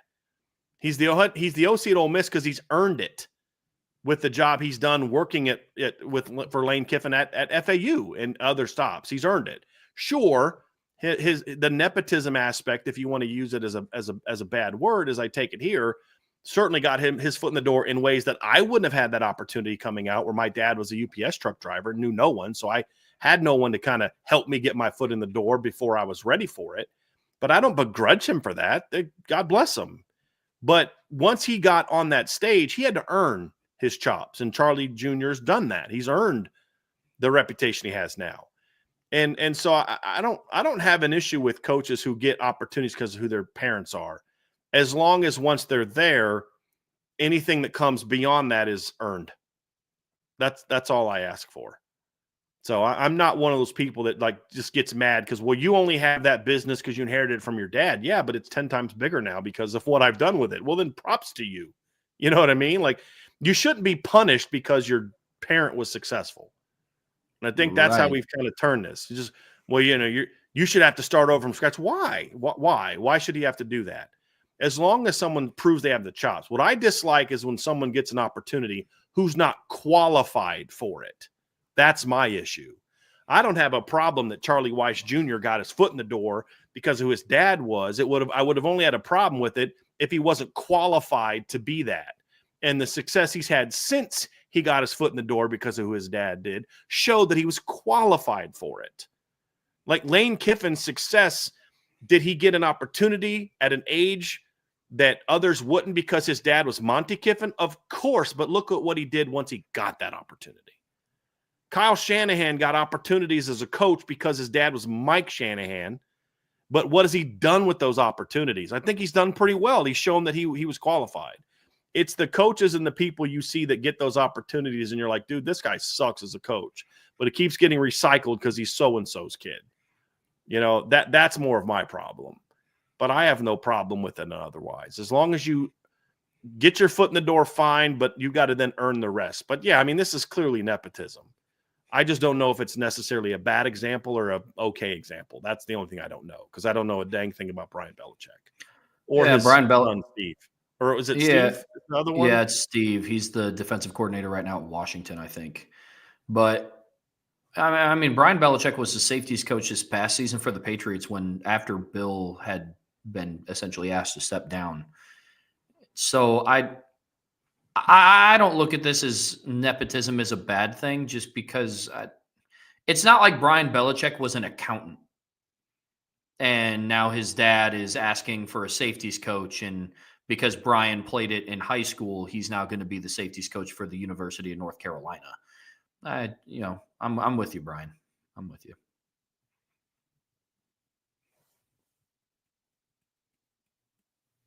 I think you're muted, Brian. Just because, like, I think we've kind of gotten into this thing where we become a very jealous people, where we want to tear down people that have success, and everyone who gets an opportunity because of who their parent is, we get mad at. And my thing is, no, it should be like anything else. Some people are in positions they are because of who their parents are, and they have no business being in there. I have no idea what Will Smith's kids are good at, because so far what I've seen, it's nothing except being weird. Like, I see no talent there. But I watch, Dennis Quaid and Meg Ryan's kid and The Boys, and I'm like, this kid's a pretty good actor, man. He does a pretty decent job. I see other people who got, Dwayne Johnson got his foot in the door in wrestling because his dad was Rocky Johnson. But you know what? He's even better than his dad. He became a star. Not ever. And then I see other people that are like, okay, you're got that because your dad, and you're pretty terrible at this, but you keep getting opportunities because who your parents are. That's when I have a problem. But overall, if he's a good coach, then great. Hope it works out for him. Totally.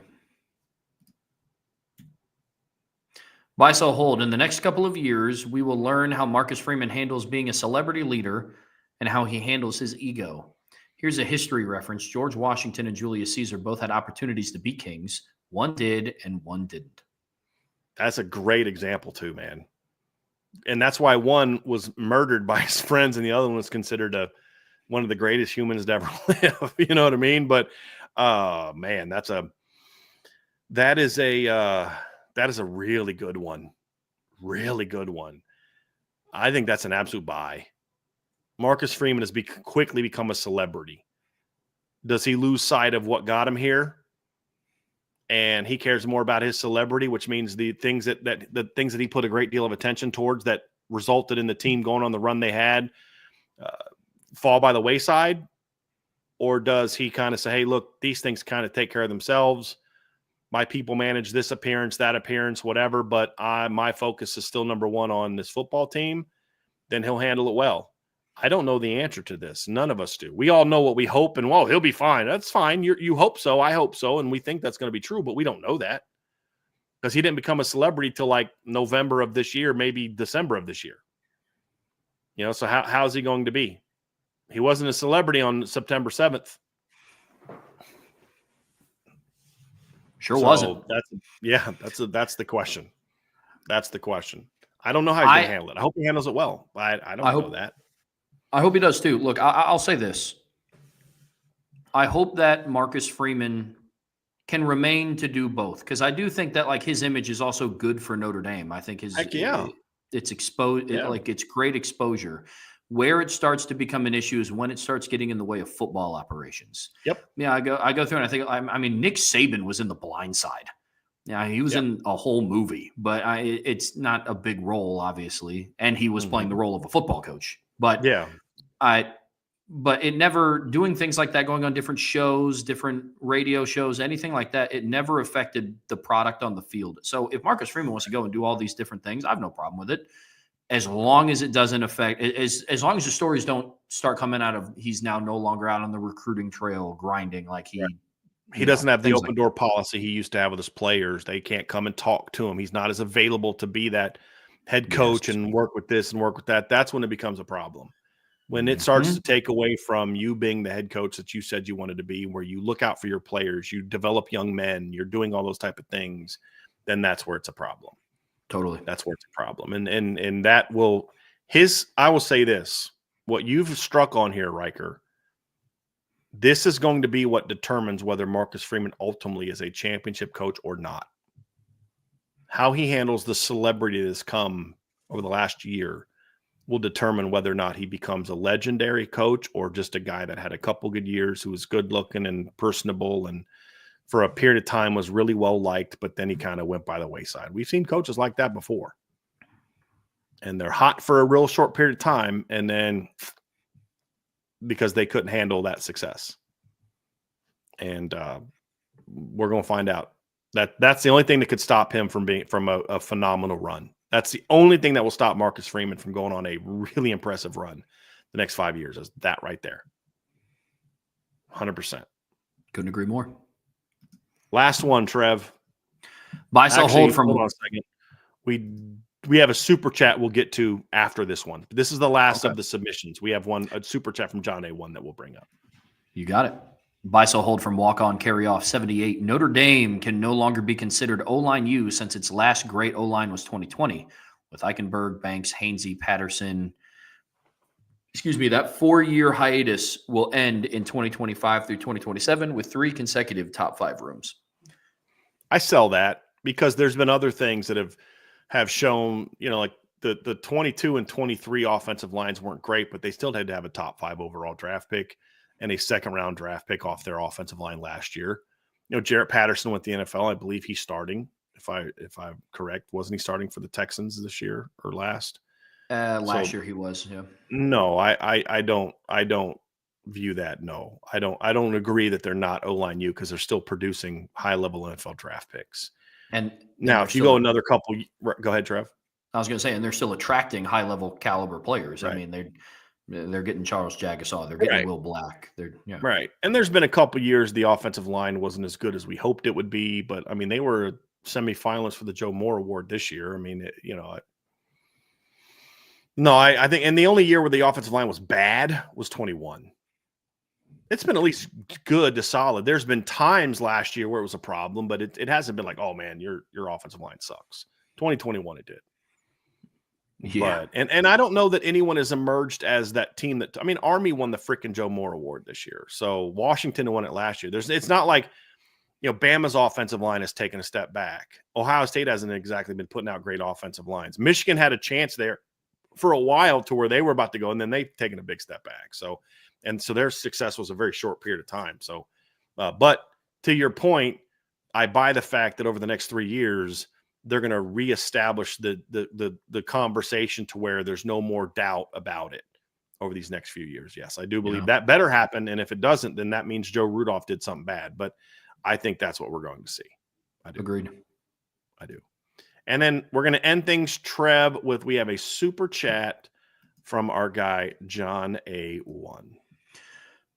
Thank you for the super chat, John. If Kenny or CJ win the job, their year one will be closer to CJ Stroud, Drake May, Bryce Young, opposed to Brady Cook's first year. If Angeli wins, he'll be closer to Kyle McCord than Miller Moss in his first year. Yeah. Oh no. I actually think Steve Angeli, if he wins the job, will be closer to Miller Moss. And what I mean by that, Trev, is he'll do some good things, but it'll never be quite good enough. I mean, Miller Moss this year threw 18 touchdowns, 9 picks. They won some games, but you could just tell there were limitations there, and you just knew there was a more talented guy on the bench that you were eventually going to turn it to. So I would say he'd be closer to Miller Moss. So I'm going to sell that one. If CJ Carr or Kenny wins the job, will they be closer to CJ Stroud, Drake May, Bryce Young? That one I don't know I can go there either, because, I mean, you look at Bryce Young in his first year at Alabama. I mean, he put up insane numbers. He won the Heisman. I mean, yeah, and Drake May at North Carolina, his first year was unbelievable. So I can't go with you there either. I'm kind of like in between there. I mean, CJ Stroud in his first year as a quarterback, as a starting quarterback, as a redshirt freshman, passed for 4,400 yards and 44 touchdowns and 6 picks. I don't see CJ Carr doing that. Partly because he won't necessarily need to. Drake May in his first season as a starting quarterback threw for 4,300 yards, 38 touchdowns, and 7 picks, and he also ran for 700 yards, 690 yards, and 7 touchdowns. A guy had 5,000 yards of offense in 14 games. Could CJ Carr do that? I mean, he'd have to throw for 4,500 yards to get to that point in time.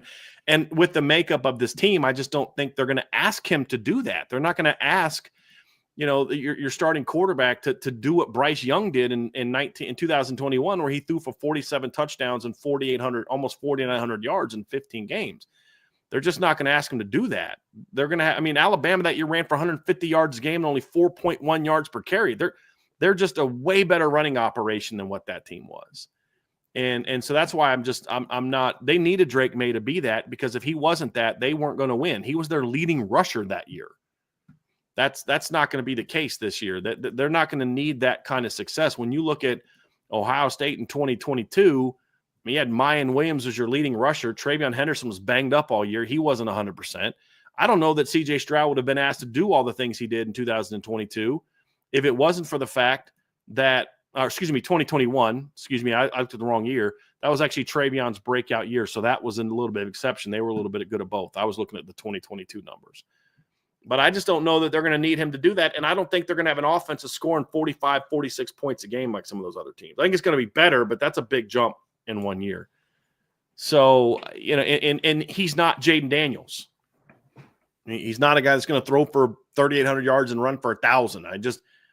That's not my expectation for them. Again, there's a difference between being a guy that's a 5-star that I'd rank in the 15 to 25 range and a 5-star that was like the number 1 overall draft pick or number 2 or number 3 overall. It's just different for me. And the offenses are different. So no, I'm not going to ask that. Now, would I be shocked if something like that happened? Not really shocked, no, but I don't know that anybody predicted that from Bryce Young or Drake May either. CJ Stroud or Drake May either. I know Ohio State fans were excited about CJ Stroud, but I don't know that they were like, yeah, he's going to pass for 4,400 yards and 44 touchdowns and 6 picks in his first year. I don't think that was the expectation, even if you thought he's going to be really good. But I will say this. If I had to pick and I had to kind of really say, okay, this is what I think his numbers are going to look like, I would actually say that the numbers will look a lot closer to the Stroud, May, and Young numbers than it will Brady Cook. Because Brady Cook's first year as a starter, Trev, he threw for 2,700 yards, ran for 500 yards, and had 20 total touchdowns. I think he'll be closer to those guys than he was Brady Cook. But I don't think it'll be somewhere in between. What are your thoughts on that? Yeah, look, I know it's hindsight's always 20/20. It's really, really hard because we know what collegiate careers Stroud, May, and Bryce Young had. So it's really hard for me to talk about two guys in Notre Dame's room who I am extremely high on to say that they're going to perform on the same level as 3 of some of the better collegiate quarterbacks that we've seen in the last 5 years. That's a really tough ask. I mean, one person that I think it would be interesting to look at would be like, I don't know, what did Stetson Bennett do in his first year starting? And I mean, he wasn't even a redshirt freshman. He's a guy that comes to mind. And he didn't even take over. He didn't even start the season as a starter. JT Daniels did, but he was in 21 and he passed for 2,862 yards, 29 touchdowns and 7 picks, and he rushed for 259 and a touchdown. I could see but John did follow up, and I want to, because it does change the conversation a bit, Trev. He said, I'm more asking play impact and consistency more than statistically. And in that case, yes, I think that CJ or Kenny could have that type of season. If you're not talking about like the production of 45 to 4,700 yards, and you're just talking about that guy in the lineup just changes your football team, that I buy. Sure. Like he'll have more of an impact. I think Kenny or CJ would have more of an impact on this team's success and this team competing for a championship, like a Bryce, like a CJ, like a Drake, more so than Brady Cook, who didn't really have an impact. And Kyle McCord is a guy that at Ohio State put up some numbers, but he wasn't like a game changer the way he was at Syracuse at times this year. And you could say all you want about, well, he only put up those numbers at Syracuse because of the volume. And I'm like, yeah, that's true. But if you're looking at stats, that's true. But if you're looking at impact on the program, that guy, they won 10 games because he was your quarterback. Yeah. And that's how I look at it is like there's Syracuse Kyle McCord and Ohio State Kyle McCord. One of those guys was responsible for why you won as many games. The other guy was perceived to be a reason why you didn't win more. And so I absolutely agree with you in that regard, Trev or John, is that I think impact-wise, it'll be that. Absolutely. Yeah, absolutely. Impact and I don't agree with the notion that they're going to have training wheels on the starter for the first year. They might in the first month, but Notre Dame is not going into next season with the expectation of it's going to be a rebuild season. So they're not going to have training wheels on the guy for the entire season. No, they're not going to ask their starting quarterback to throw a ball 50 times on the road against Miami. But they're not going to be sitting there in November with the quarterback throwing 12 times because they're playing conservative and all that. I think there's a happy medium. And that's to say they're not going to put up the kind of numbers that Bryce Young did, but they're also not going to be Drew Pine either in 2022. It's going to be somewhere in between. But you don't have to ask them to carry the team that way because you have Jeremiah Love, because you have Jadarian Price, because you have Aeneas and Kedron. But just knowing Mike Denbrock and knowing him and what he wants to do, once one of those two guys shows themselves as ready, he's going to want to let it go a little bit. That's just who Mike Denbrock is. You know what I mean? So for a time, that is true. For a time, that's true. And if you want evidence to back it up, go look at Deshaun Kaiser in 2015 with Mike Denbrock as his offensive coordinator. There were no training wheels on that season. So that's my evidence. I've seen him do it at Notre Dame with a redshirt freshman quarterback. So, yeah, there we go. So I do think there's evidence of that. If you want to say evidence at Notre Dame as a whole, that's very true. We've seen that the training wheels be put on a lot of quarterbacks at Notre Dame, but there was one coach that had a redshirt freshman that he let it rip, and that was Deshaun Kaiser. Yeah. So, so we absolutely saw that. We saw all the deep balls. We saw the shots they took and all those type of things. And then what we also saw that year is Deshaun Kaiser only threw for 21 touchdowns, but let's not forget the fact that I think he rushed for 10 that year. Correct? Even though he didn't start the season, he didn't get his first start till game 3. So he rushed for 10 touchdowns. So he had 31 total touchdowns in 11 starts. That's not training wheels. So, yeah. 2,800 yards passing in 11 starts, throwing bombs to Will Fuller against USC and Stanford and stuff like that. It took some time to get there. They didn't do that in game 1 with him as a starter. But by the time they felt he was comfortable, they were letting it rip. I mean, perfect example is a USC game. First drive of the game, USC goes right down the field and scores. You're coming off a year where USC beat the bejesus out of you the year before. What does Notre Dame do first play of the game? Bomb over the top to Will Fuller for a 75-yard touchdown. So that you wouldn't have seen that in play 1 with Everett Golson in 2012. 100% agree. You wouldn't have seen that with Brandon Wimbush or Ian Book as a redshirt freshman or Tyler Buck. Absolutely agree with that. In a lot of years, you're not seeing that at Notre Dame. But when Mike Denbrock was the offensive coordinator, we did see that. We did see that from that guy in his first start. And so I don't agree with the notion that there's no evidence of it with Mike Denbrock. There's a difference between Notre Dame and Notre Dame with Mike Denbrock. I'm not evaluating Mike Denbrock because of what Charlie Molnar did or Chip Long did or Tommy Reese did or anybody else. I can only evaluate from what he does. Sure. And I don't have a lot of evidence that he's going to have training wheels on him the whole year. In September, he will and he should. You should not ask C.J. Carr or Kenny Mitch to throw 40 passes in the opener against Miami. No, I'm riding Jeremiah Love and Jadarian Price. But I'm just telling you, knowing how this staff views this team and knowing how Mike Denbrock has been, I see no scenario in which you're going to get into October, November, and they're still just kind of playing it conservatively and just trying to get by with some W's. And we saw that with Deshaun Kaiser. We saw that with, Deshaun Kaiser that year in 11 starts had about 3,600 yards of total offense and 31 touchdowns as a redshirt freshman. That's pretty good. That's pretty good. So if only that team didn't have Brian Van Gorder as its defensive coordinator. Yeah. So anyway, that's kind of my take on that, but we'll find out soon enough, right? That's the thing. But John, to answer your question, I buy that if we're talking about impact and consistency, as long as we're not saying the numbers have to match that. That's where I just dude, I can't go there. Those are crazy numbers. Wouldn't it be fun to watch a Notre Dame offense where a quarterback throws for 4,500 yards? I think that'd be fun. I wouldn't know what to do with myself. I'll be honest. Because what's the Brady? We kind of saw that a little bit in 2005. If you think about 2005, Brady Quinn threw for 3,900 yards, and they only played 12 games that year. So yeah, he threw for 3,919 yards, which is still a Notre Dame record. And how many was that a game? That was 326.6. If they would have played 16 games like this year, that'd be 5. This is context of how good Brady was in 05. If Notre Dame would have played 16 games, which is as many as this year's team played, and Brady Quinn averaged the same number of yards per game that he had in 2005, Notre Dame would have passed for 5,226 yards. And he would have passed for, 32 touchdowns times 16. He would have passed for 43 touchdowns. I'll take that. I'll take that season. I'll have some fun with that.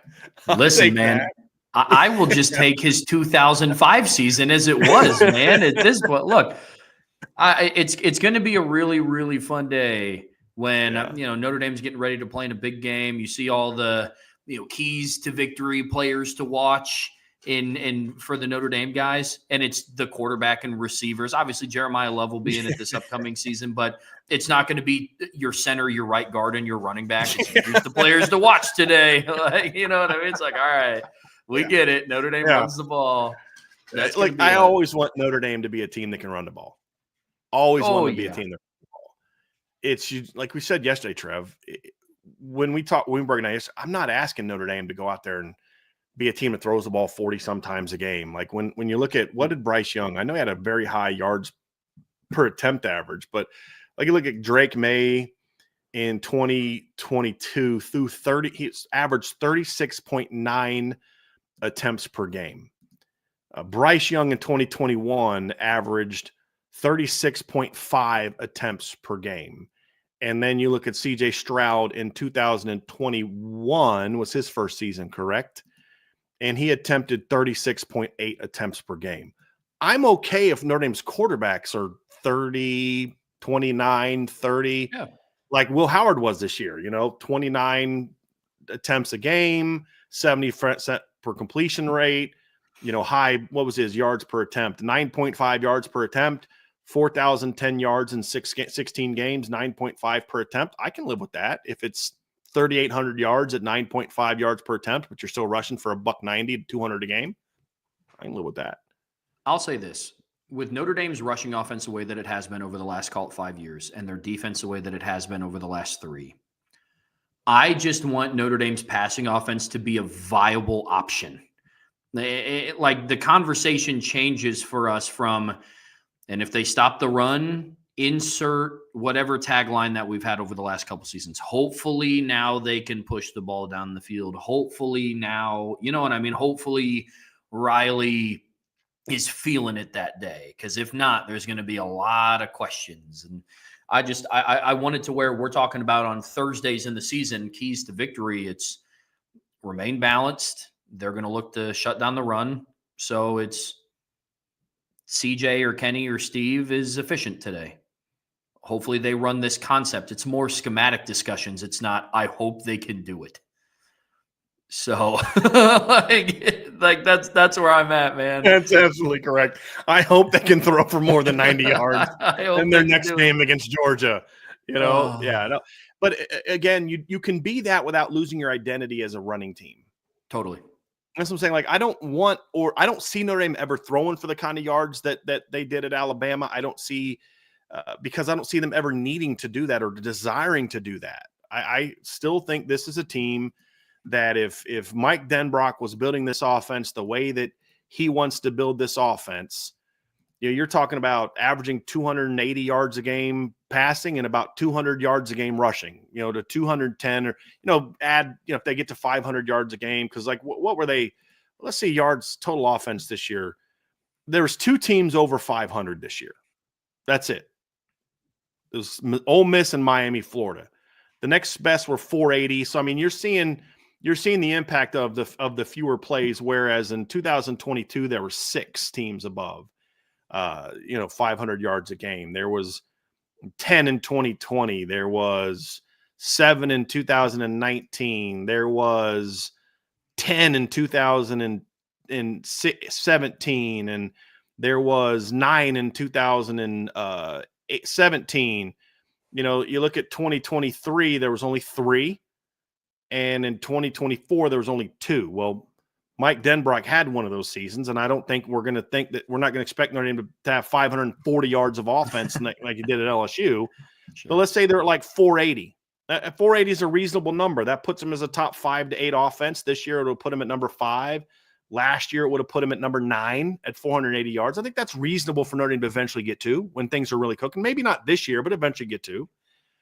And in that situation, that's 280 passing yards a game and 200 rushing yards a game. I think Mike Denbrock could be real happy in that zone, real happy. And maybe it's 275 and 210 or 205, depending if you want to stick to that 480 number.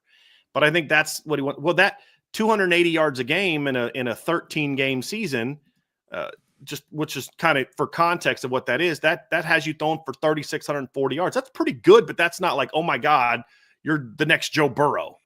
But again, it's because you're going to be a much different type of team because you're going to run the football more. And so that's something that I look at. And that's why I think this offense is going to be really, really good, but they should never lose their balance. They should never be a team that when you recruit the offensive line the way they do, you should never lose your desire to want to bully people. And I honestly think that's what hurt Bama. Bama's had some super talented teams in the last 5 years. See, 21, 22, 23, and 24, last 4 years. You look at that 21 Bama team and you're looking at all those numbers, and then what happened? They get to the title game and Georgia's doing a good job of throwing off their passing game, and they couldn't rely on the run to win it because they couldn't run the ball the way they used to. Yeah, I think they lost that balance. And the only year they won it was that COVID year, which they had a great team, but that was a very veteran team in a year where a lot of people, the veteran teams had the best success. That was a big reason why Notre Dame had success. Very veteran team. Because you didn't have an off season. And even in that season, Najee Harris had 1,800 all-purpose yards in a shortened season. Wow. So, yeah. But and they still weren't a team that was as dominant as they were running the football in the past, but they were better than what they were under Bryce, that first year in 2021. And that's the point that we're making here, Trev, is like you couldn't run that ball that next year in 2021, and that kind of cost you. You couldn't run the clock. You couldn't do some different things that you wanted to do as a team. And so I think those things hurt them a little bit that season. So, and then the next year, their offense was actually a little bit more balanced with Jahmyr Gibbs and Jason McClellan, but then your defense was a hot mess. Yeah. Gave up 52 points to Tennessee, 32 to LSU, 24 to Ole Miss, 27 to Auburn, 20 to K-State, 26 to Arkansas, 20 to Texas A&M. So, yeah. And that's why I say you got to be careful looking at numbers, because Alabama in 2022, they only gave up 18.2 points per game. That's because they gave up 0 to Utah State, 7 to Louisiana Monroe, 3 to Vanderbilt, 0 to Austin Peay. They gave up over 20 points in that season. Regular season, they gave up over 20 or more points 1, 2, 3, 4, 5, 6 times in the regular season. That's not typical Alabama. Nope. But that's why I think you have to be balanced. And when you recruit the way Notre Dame does, you're going to have a lot more success running that ball than you're going to have a receiving core that's got Devontae Smith, Jerry Jeudy, Jalen Waddle, and Henry Ruggs on it. It's not going to have that in Notre Dame. But I'm going to have a lot of backfields and offensive lines like the one that they can put out the next couple of years. I have a lot better shot at doing that than I do of doing that. And you got to know who you are. You got to know who you are. Florida could have done that. I mean, it was smart for Spur to do things the way he did things, because he could recruit receivers every year. I mean, he could just load up on receivers every year because you're in the middle of Florida. At Notre Dame, it's like, hey, you may have that lucky stretch where Samardzija and a Stovall and a McKnight pan out, but that's not normally how it's going to be. So anyway, it's a good final question, John. Really good final discussion. Really good final discussion. So somebody said that, ouch, Notre Dame didn't make Braylon Womack's top 4. They haven't been recruiting Braylon Womack for months. That wasn't going to be a fit. They stopped recruiting him a while ago. So just a heads up on that. Yeah. Well, there we go. I saw that just pop up. So that's it, Trev. Take us out of here, man. You got it. Well, hey, really good submissions today, guys. I mean, we don't go 4.5 hours without some really good submissions. So Brian and I will be back tomorrow, and we will be previewing our way too early top 25 for the college football season. So really looking forward to that conversation. It's going to be some good discussion going on. But before we get out of here, folks, be sure to hit that like button, hit that subscribe button, hit that notification bell, share this podcast with your friends and family. Whatever platform you guys watch this on, please be sure to leave us a 5-star review. We'd greatly appreciate it. And the best way to support what we do here at Irish Breakdown is subscribe to the premium message boards at boards.irishbreakdown.com. So until tomorrow, that's Brian. I'm Trevor. We'll see you back here very soon on the Irish Breakdown podcast.